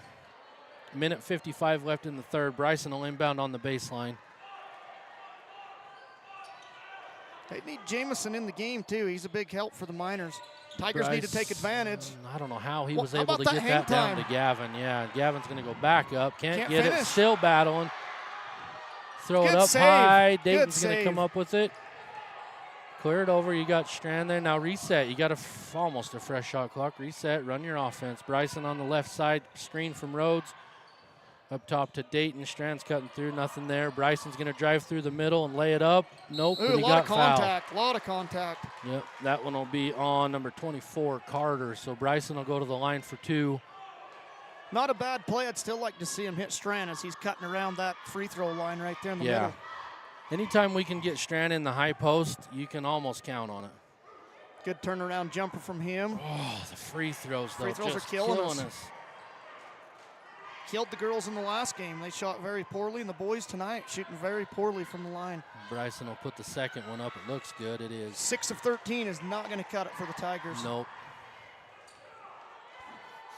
Tentacle inbound. Ward is going to throw it back to Hanson. Hanson to Ward at the high post. Gavin's got to be careful there. Carter. You don't want to pick up that 3rd. Ward, a skip pass over to Larson. He's going to drive baseline. No good, but he's there for the rebound. Strand's got it. So that kid's laying on There's his a foul. back. Yep. Hold on. officials pointing down I think it's here? just our ball down Okay. there. It's going to be on the So minors. that should be on Carter. Nope, 34 did he call? 24, 34. There's not even a 34 on the No, floor. there's not. It must have been the wrong number because there is no 34 out there. Irvin's confused at the scores table, I think. Yeah, I don't know. They still got it as 34, but Tinnick does not have a 34 on the floor. 24. They did change it to 24. Okay, there we go. Strands, there was that play again. Man, that's got to be, I was going to say, if he runs through that screen and knocks 2 people down, there's got to be a call there. That was a good screen by the Tigers, trying to get Dayton another and shot. the thing of it is, he doesn't like it. There's boos from the Tinnick's crowd, but he put 2 kids on the floor. You run right through the screen, it's an obvious call. Yeah, you can't run through a screen like that.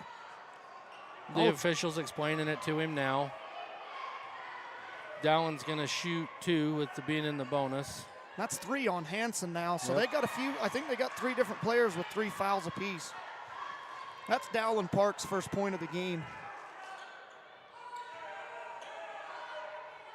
Gavin plays smart here. Don't be going over the back for a rebound. Dowlin's free throw is up. It's good.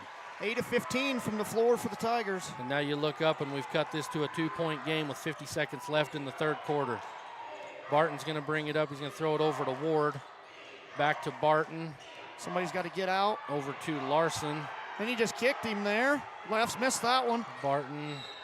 They're going to call, that's all right. 0 fouls from the Tigers in this quarter. And I think that's only Dayton's second. I think he's only got 1 foul. I think Dayton's getting in his head a little bit there.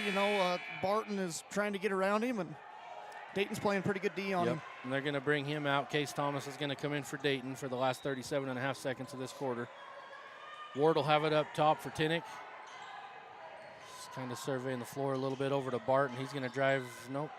Good defense by Strand there. They got him set up. Now don't give up the baseline, Strand. Strand's very Carter good there about in not the giving high up post. baseline. He's going to take a little jumper. It's coming off. Gavin and Case going for it. Case is going to come away with it.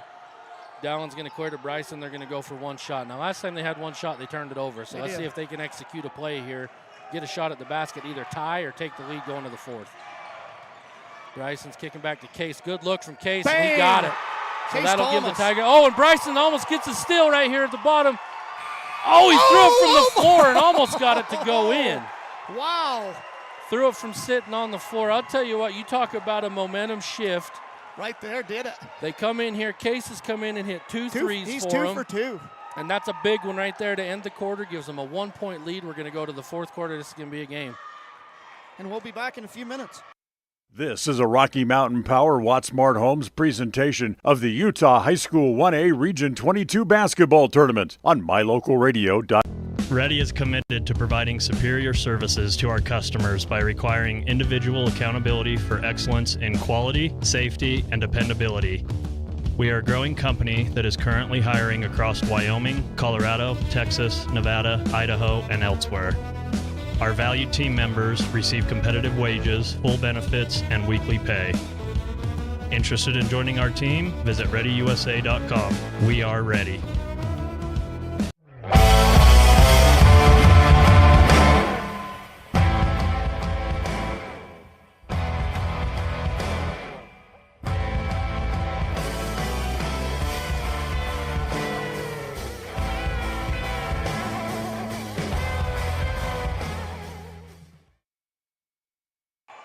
Okay, here we go. I think we've got 8 minutes of good basketball here. If you want to rip those off real quick, or do you want to wait? We'll wait here till we get a little break. There's going to be some timeouts called. Oh, we got someone in that I don't have wrote down. Oh, no, that's Luke Hansen. Okay. So we've got Jamison back in the game for Tinnick. He's looking at the top of the key. Dowling got a hand on that pass. That's going to be Barton in the corner, and he's going to bury it. So Bryson's going to push it right back at him. Strand's wide open on the wing for 3. Nope. Gavin's going to bring it down. Good block from Jamison, but Gavin's sticking with it. Barton's going to come away with it. Good work from both of those. Gavin sticking with it. Jamison playing D. Barton's going to kick it over to Jamison. He's going to drive left and thought about a 3. Barton's going to take another one. Nope. But Luke Hansen, I believe is his name, is going to corral that rebound up top to Barton. That's why I'm confused. They've got Ward on the bench. I don't think he saw it all game. Jamison driving Good in, runs defense. into. Oh, no way. Okay. Travel on that No, one, yeah. that scared me. I thought there's no way that's a foul Yeah, on Gavin stood his ground and played good defense there. And he did get away out of that Yep. third quarter without another You know, foul. and I think Gavin, he needs, when he gets this underneath, I'd like to see him not dribble so much. Absolutely. A lot of these, he can catch it and just go up. Bryson's Yes. going to come off the screen looking for him on the roll. Right off of Case's fingertips. He should have let that go. It was tipped by Tinnick, but I don't think Case knew it. And Ward's going to come right back in. I kind of figured he wouldn't be out long. Yeah, they got to have him for those offensive rebounds. And he'll come replace Hansen. So it'll be Tinnick basketball with 7 minutes left. They got a 2-point lead. Barton will bring it up center court. Looking, oh, that's good Strand, good move by Strand. Yep, He saw Case that. is going to take that away. You're right, Strand read that one. Good pass to Gavin ahead. He's going to lay it up. He almost dunked it. 18 points for Gavin Rhodes. Having a heck of a game, tie ball game. Ward will bring it across half court, throw it over to Barton on the left side, back to Ward in the middle. That's going to be Hansen on the side dribble. Good seeing Strand shuts the baseline off. He's got nowhere to go. Ward Strand's pulls very up, good he's at short. that. So I think Coach had a good talk with him because he gave it up twice before and he shut it down that time. Bryson all the way down, lay it up. There's Gavin again. Pick it up and score 2, and that'll give the Tigers a 2-point lead. And that's going to cause Tinnick to take a timeout here. So we'll let Chase read off this sponsor for My Local Radio. So we got Rocky Mountain Power, Walmart Homes as the sponsor here. Thankful for their sponsorship to allow us to broadcast these games and bring them to you folks at home. Walmart Homes is Rocky Mountain Power's energy efficiency program, ready to help save you money on your power bill. Lower your cost and keep your home comfortable all year round with tips and rebates from Rocky Mountain Power, Walmart Homes. Visit WaltSmartHomes.com to learn more.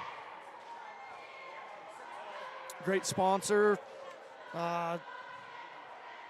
It's been great to be able to bring these region games. 20 years since a region tournament, and it's great to be able to bring these games to you folks at home. You know, I'm curious where they're going to try to do this next year because it was originally set for Heber, and something must have happened there. I know Wasatch did have a game last night, so I think that was one of the reasons. But I'll be interested to see where they hold this from here on out. Yeah, I'm not sure. I think this was a last-minute facility grab. So and it's not a bad place. I mean, if it's bad. available, it's a pretty good gym to be playing in. It is. So we got Ward on the top, flip it over to Barton on the left. He's looking back to Ward, back to Barton. Barton's going to take another 3. That one's off, but there's Jamison for the rebound, and that's going to go on Gavin.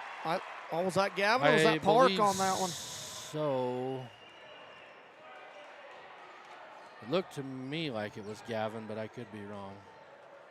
Yeah, they're going to give that to Park. So that's actually not bad. Park's got 1, Gavin's still with 2, so sure works out good. But you got Jamison at the line for 2 for Tinnick.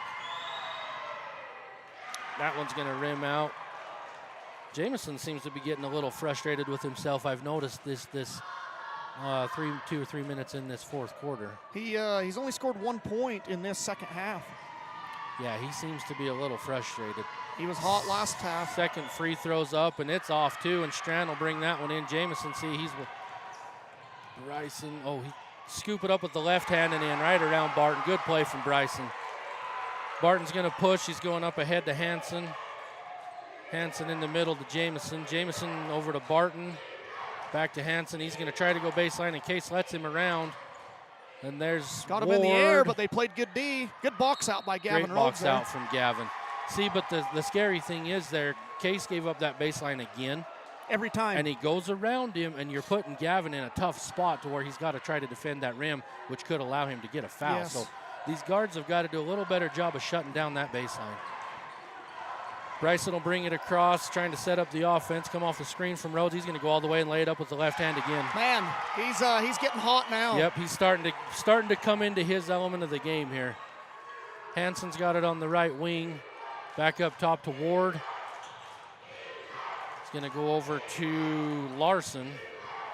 Out to Jamison on the 3 in the corner to Barton. He's going to take another one. He's going to get that one. He might have missed the last 2, but the whole gym knows he can shoot. Tigers can't leave him like that. Here comes Bryson. He's going to try that screen off of Rhodes again, but he's not going to take it. Case thought about it. He's going to drive in, kick out to Bryson. Good kick. Bryson's looking. That was the Dallin, I believe. think it and was. Rhodes reached his hands Gavin in. didn't know Dallin was behind him. Well, we got a 3-point lead for the Tigers with 4:43 left. Ward and Barton in the backcourt for Tinnick bringing it up. Ward's on the right side in the middle to Jamison. He's going to drive in on Strand. Strand left his feet. I think if Strand would have stayed down and didn't do that little hop, I don't think there would have been much of a foul there. But because he left his feet, it threw him off balance, knocked him into Jamison. He's going to go to the line. And they called that one on Rhodes for some reason. I felt like that was on Strand. Okay, I guess I missed that. Strand should have stood in there, though. Yep. And Jamison missed again and just shaking his head. He is frustrated. Well, right now the Miners are 3 for 12 from the line. 25%. I don't know what was said right there, but he walked to Bryson and they both said something. Nothing chippy or anything. Just something was said, but I don't know what it was. But maybe Bryson shouldn't talk to him because he steps up and makes the second one. So Bryson will push it to Case on the right side, back to Bryson. Looking for that screen and roll again, and Bryson's going all the way again. Oh, don't touch it, Bryce. You can't do that. Yeah, I think that would have been off the Miners, wouldn't it? Yeah, I think so. Well, I'm not real sure, but either way, I think Bryson, he knew it. He was just trying to do something, I guess. So Ward and Barton in the backcourt for the Miners again. Barton's on the left side, pressured by Bryson. He's going to go all the way in, dump it down to Hansen. Might have got away with the travel there. Oh, that was a double dribble, wasn't it? On his part, yeah, I think that was a double, and all three officials missed it. Ward up top looking for Jamison. He's going to get it to him. Over to Hansen with a 3. It looks good. Yep, wow. He got it. He buried that one. So now the Miners are back up 1 with 3:55 left in the fourth quarter. Tigers up 6 at 1 point here, too. Bryson calling out a play here. Dallon's going to come, hand it off to Strand. Strand back over to hand off to Bryson. Here comes Gavin to set the high post screen. Bryson gets around him, and that's going in. Oh, what a good play by good Fabrizio. move from Bryson. But it's got to come back to this defense end. You got to get some stops. You've got 4 guys out, 5 guys for Tinnick that can, well, I don't know if Ward shot a 3 or not, but I would imagine he can shoot one. When the Miners are spreading the floor, they're getting out on the perimeter, Yep. a few cutters in between. Yep, they're looking to shoot the ball. Jamison's going to drive. Strand steps in. There There's Barton wide open in the corner again. Short. Dallon comes up with it. It's going to be a foul. This ref on top's got a foul. And the ref down low pointed to him and said, yes, sir. This so is going to be the second time they're going to overturn it to a jump ball. I think it was a foul. I think they had a hand on his arm and pulled him to the ground on that one. Let's see what they discuss. Last time it was a jump ball. The way that ref's keeping the ball in his hand right there, I think they're going to. I think it's a jump ball. They're going to call it a jump ball. Yep, jump ball. Coach Giants is upset. The whole coaching staff on this end is not happy. Coach is saying the same thing you did. He had a hold of him.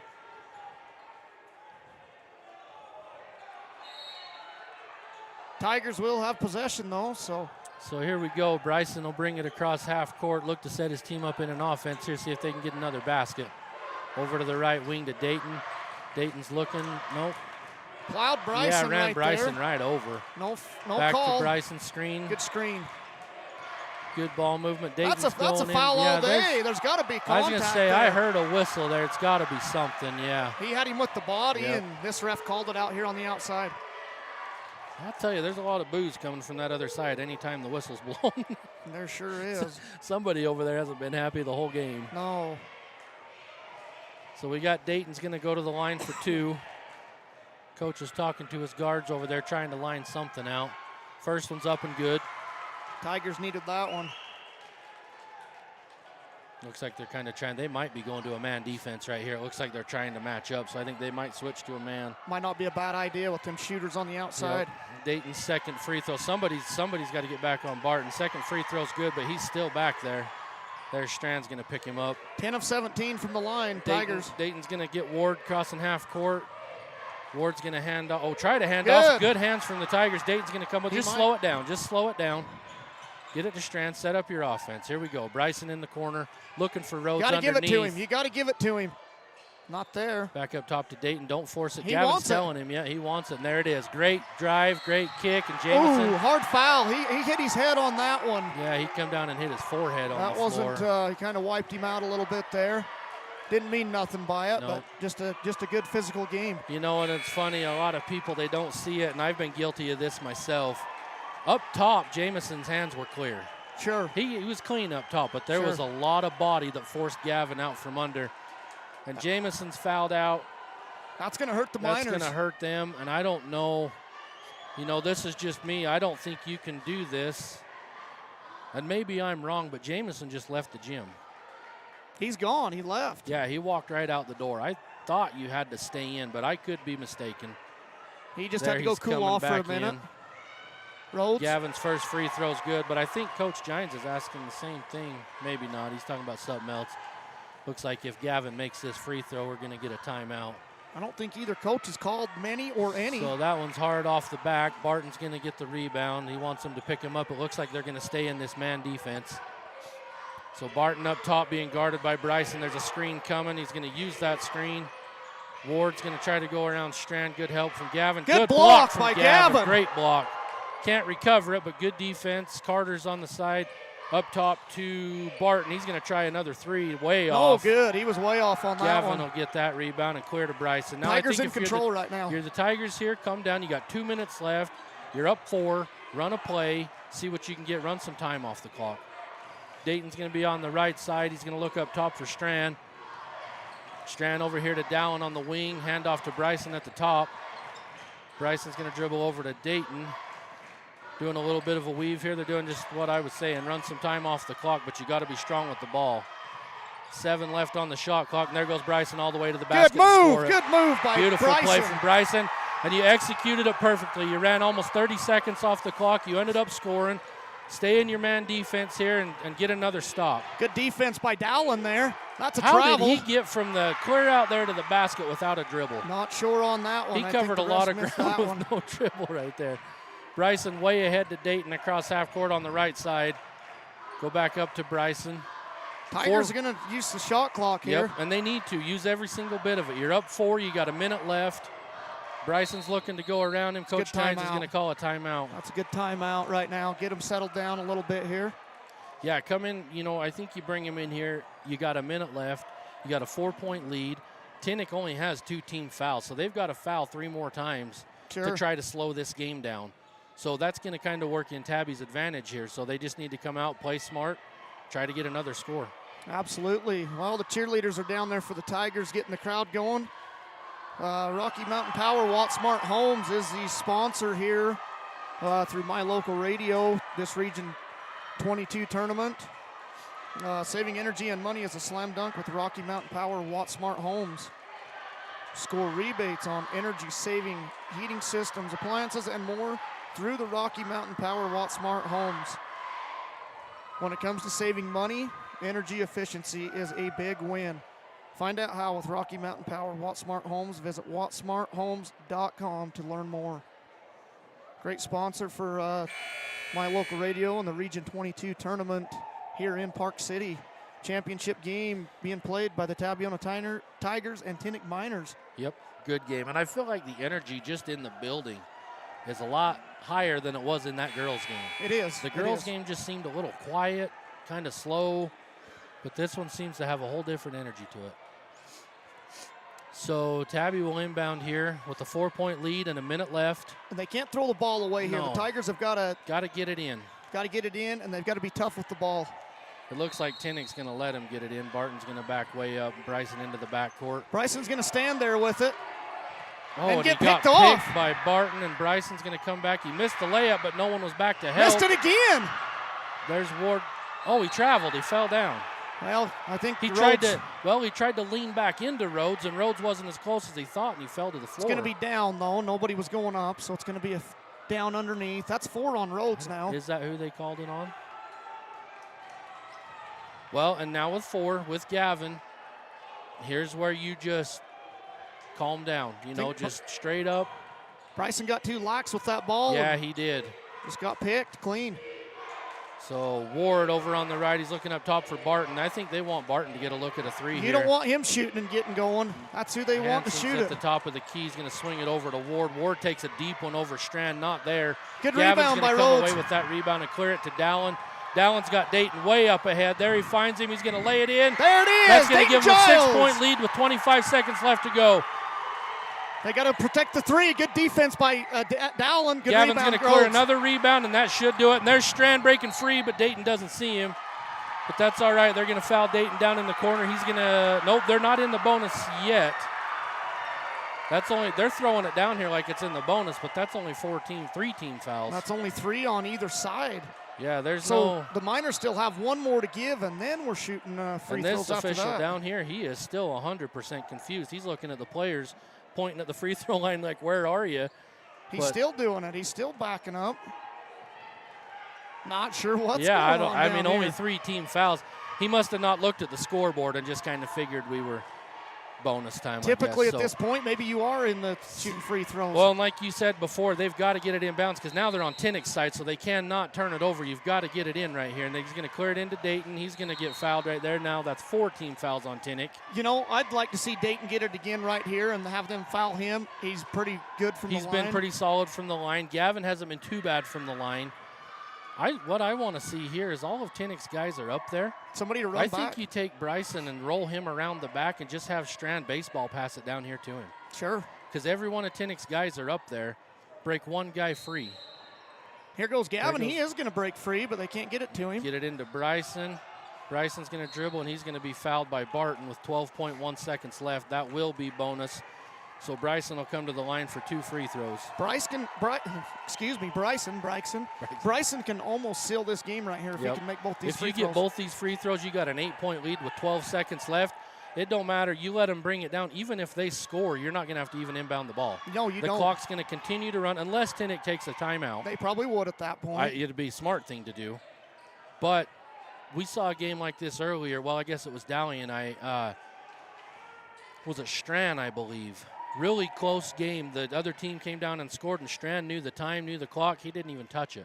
Didn't have to inbound it. The clock expired, and the game was over. Smart basketball. So Bryson gets the first, gives him a 7-point lead with 12.4 seconds left. Tabby has nobody on the line to rebound. Tinnick's only got 2. Second from Bryson is good. 8-point lead, play good defense, no fouls, and you shouldn't even have to inbound the ball. Ward's going to kick it over to Carter. Carter's going to take a 3. Blocked. Gavin's going to block it, and here comes Strand. Good they decide block to by foul Rhodes. again. Great block from Rhodes. He got up on that one. And I think the Tiger players are feeling it now. Dallin Park's fired up. Gavin's fired up. Dayton, they're all fired up. Tigers are going to be region champs here today. Great game, though, between the Tigers and the Miners. That's always a great matchup. It is. And chances are maybe they could meet up at state once again. Oh, I wouldn't count that out. So Strand's first free throw is going to be good. That'll push it to 9. Vertus and Case is going to come in. They're going to bring Bryson and Gavin out. And we've also got Bannon Lee's going to check in for the first time. And he's trying to tell Dayton you're out of the game, and Dayton's telling him, let's go, buddy. Dayton was a little confused. He didn't want to come out. But, you know, Dayton's got to feel pretty good. They've got the win. He got a 3 to go. He hit some free throws. Hopefully carrying into 2 weeks from now at the state tournament, that'll help him. Absolutely. Strand's second free throw rims out, but it's not going to matter. Ward's going to pull up a deep one, and it's going to go off. Case is going to rebound it, and that's going to do it. So the Tigers will be your region champs for 2025, the first region tournament in 20 years, and that's got to feel good. It sure does. I mean, the Tigers come in here against a team that just beat them, what, a week? A week ago, just beat them in Tinnick. And they responded well. They come out, they played hard. They got them by 9 here. They did. And the Tigers deserved that one. And it was a hard-fought game from both teams. I mean, that Jamison, and I think that actually is what hurt Tinnick in that second half. He come out slow. Sure. And because of that, he got frustrated with himself. He couldn't even make free throws. He didn't hit any shots. They shut him right down. He got so frustrated, and I think that hurt Tinnick. It took him out of his game to where he couldn't focus and do what he did in the first half. You know, Gavin Rhodes had a big game with 21 points. Bryson Fabrizio, he added 18 for the Tigers. Both those two right there, you know, they led the Tigers to a victory. 2 seniors stepping up to the line and doing what they had to do. Yeah, and for Bryson, I think when we come out of the first half, he had 3 points. He did. He had 3 points in the first half. You say he ended with 18? 18, so he come out and put 15 in that second half, which is a normal half for Bryson. Sure. You know, it's nothing for him to get 15 and a half. So it's good to see him come out in that second half, turn it around. And as you said, Gavin played well. Dayton got a few. Case Thomas came in and hit 2 big threes. And we're going to wait just a second here. The camera's down at second court for the trophy presentation. Mr. Darren Jenkins from Tabiona, the principal, will give the award to the Tigers here. Coach Hughes from Manila on the mic over there making the announcement. What a good game and a good accomplishment for the Tigers. And we'll see you guys in 2 weeks. I don't think you'll hear from us, but we'll be down at the state tournament. So thank you to everybody that watched all season. We really appreciate you, and we'll see you around.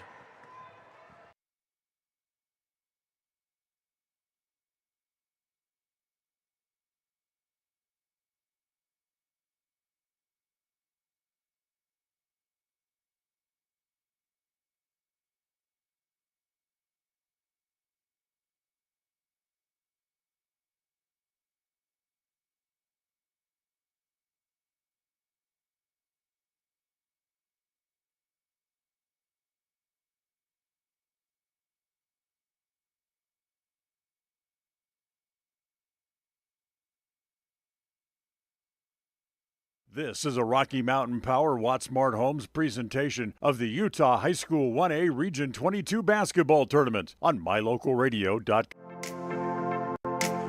Wattsmart is Rocky Mountain Power's energy efficiency program. Wattsmart provides rebates to residential customers for energy efficiency upgrades made around the home. Devices and appliances that use electricity in your home can usually be made more efficient, and that can save you money and energy. When you decide to make upgrades, we have rebates available for you. Visit wattsmarthomes.com today. And now a message from the experts at Bear Lake Realty. Welcome to Bear Lake, the Caribbean of the Rockies. We are your Bear Lake experts. We have everything from Eden Ranch, which you see here, to 7 Mile up in St. Charles, to Water's Edge in Garden City, and Legacy Beach, and the Reserve. It's been with us forever, and what a beautiful access to the lake that is. So anything you need Bear Lake wise, make sure and contact us, Bear Lake Realty. MyLocalRadio.com would like to thank today's broadcasters for taking time away from their regular daily jobs and professions to help us bring the Region 22 basketball tournament to you. The proceeding has been a wholly owned production of MyLocalRadio.com and Cook Brothers Broadcasting, LLC. No portion of which may be used or rebroadcast without the express written consent of Cook Brothers Broadcasting, LLC. Thank you for joining us for this sports presentation on MyLocalRadio.com.